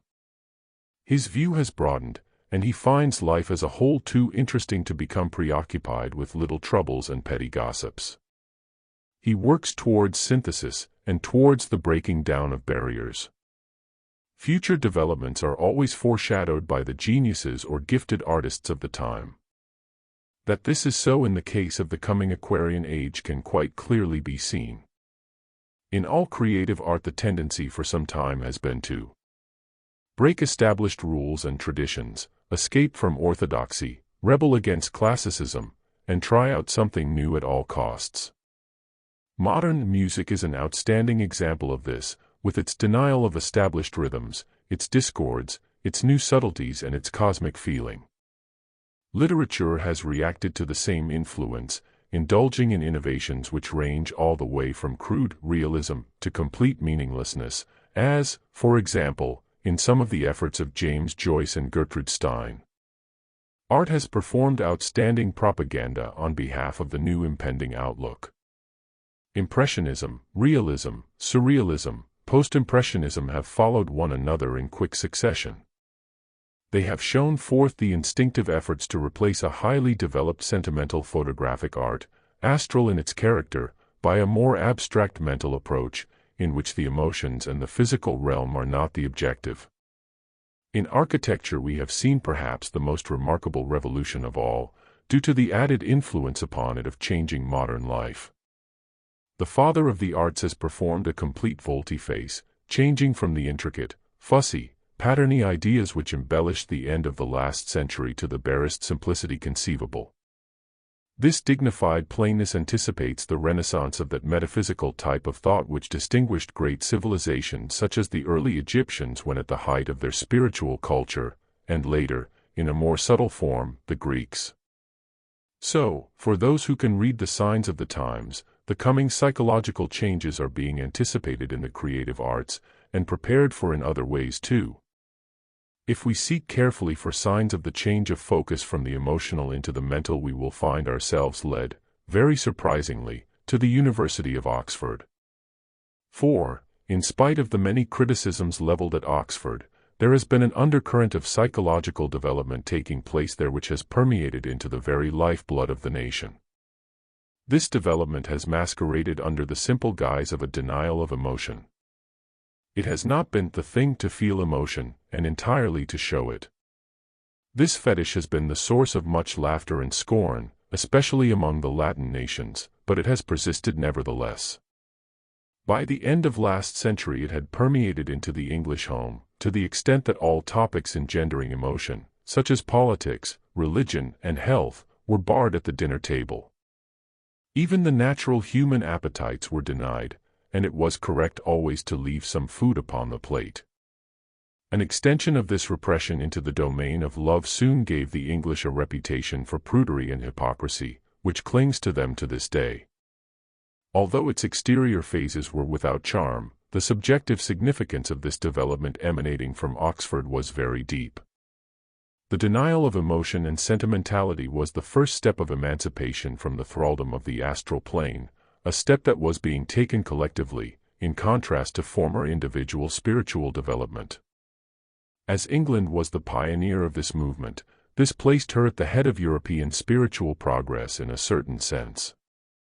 The esotericists have forecast an important future for England in spiritual work. This means that the country in some way will lead other European nations along the initiatory path. There are two signs that this may be actually the case. When an individual aspirant first shifts his consciousness from the astral to the mental plane, there ensues a phase of disconnection in everyday life while adjustment to the new rhythm is being acquired. This phase results in vagueness, lethargy, and incompetence in outer living, which lasts while the new inner links are being fused. England as a whole is going through this phase at present. At the same time, the newer vision is filtering outwards. England has latterly led the nations of Europe in standing for the newer Christianity, and in attempting, however falteringly, to be as wise as the serpent and as harmless as the dove. And, naturally, in even stronger measure, does America, home of the future race, subscribe to these ideals. As the aspirant learns little by little to distinguish for himself these signs of the coming world initiation, he will be able to throw the weight of his approval, his thought, his encouragement, and his cooperation behind all activities which he observes to be along progressive lines. All his words, actions, and thoughts will tune into the wavelengths of progress, which he will recognize on all sides. He will encourage everyone towards synthesis, group work, and unity. He will foster always the larger outlook, the shifting of thoughts from the particular to the universal, the overcoming of personal emotionalism and touchiness and self-interest. He will work for the development of epigenesis, individual creative thinking. He will endeavor to arouse people's minds to a realization of the heavy smothering fogs of stale thought, habits, and preconceptions which are blinding them to the light of truth. He will not act in a destructive or critical manner towards undesirable conditions, but will simply try to superimpose better ideas upon the old ones until they achieve a shifting of the attention from the old to the new. He will make efforts to link up all those people one with another who are ready to fall in with the newer ideas and rhythms, and work for progress. He will make them known to one another, and strive for cooperation between their leaders. In all these efforts, which anyone can make from the center of his own life and work, lies constructive help towards the consummation of the coming world initiation, help towards humanity individually, and its Lord, the planetary being himself whom men have called upon by the name of Adonai. Finally, what shall the aspirant do for himself in order further to perfect himself as an instrument of service? He must remember the purpose of all the information and ideas which are summarized in this book from the wealth of material available. That purpose is mind expansion, the vivifying of hitherto unused brain cells and mind cells. Knowledge in itself is only a key with which the door to life and truth is unlocked. Do not hug and prize the key and forget the door. The knowledge and study of the wisdom are as the five-finger exercises of the musician, nothing more. The aspirant must remember always that truth is living, changing, palpitating, and cannot be imprisoned in words by attempting to state any aspect of truth. He is at once caught in a lie. He must therefore seek that realm of thought where no words are, but where truth and power live, and from there he can radiate his influence outwards to touch the tendrils of his fellow men, which are reaching ever subconsciously to the highest and the best. The aspirant must remember that if he can learn to realize and to use his power and influence from the subtler planes, the world is his. Nothing can withstand such influence, and he can begin in silence to conquer, to create, and to work in company with Christ and his hierarchy here on earth.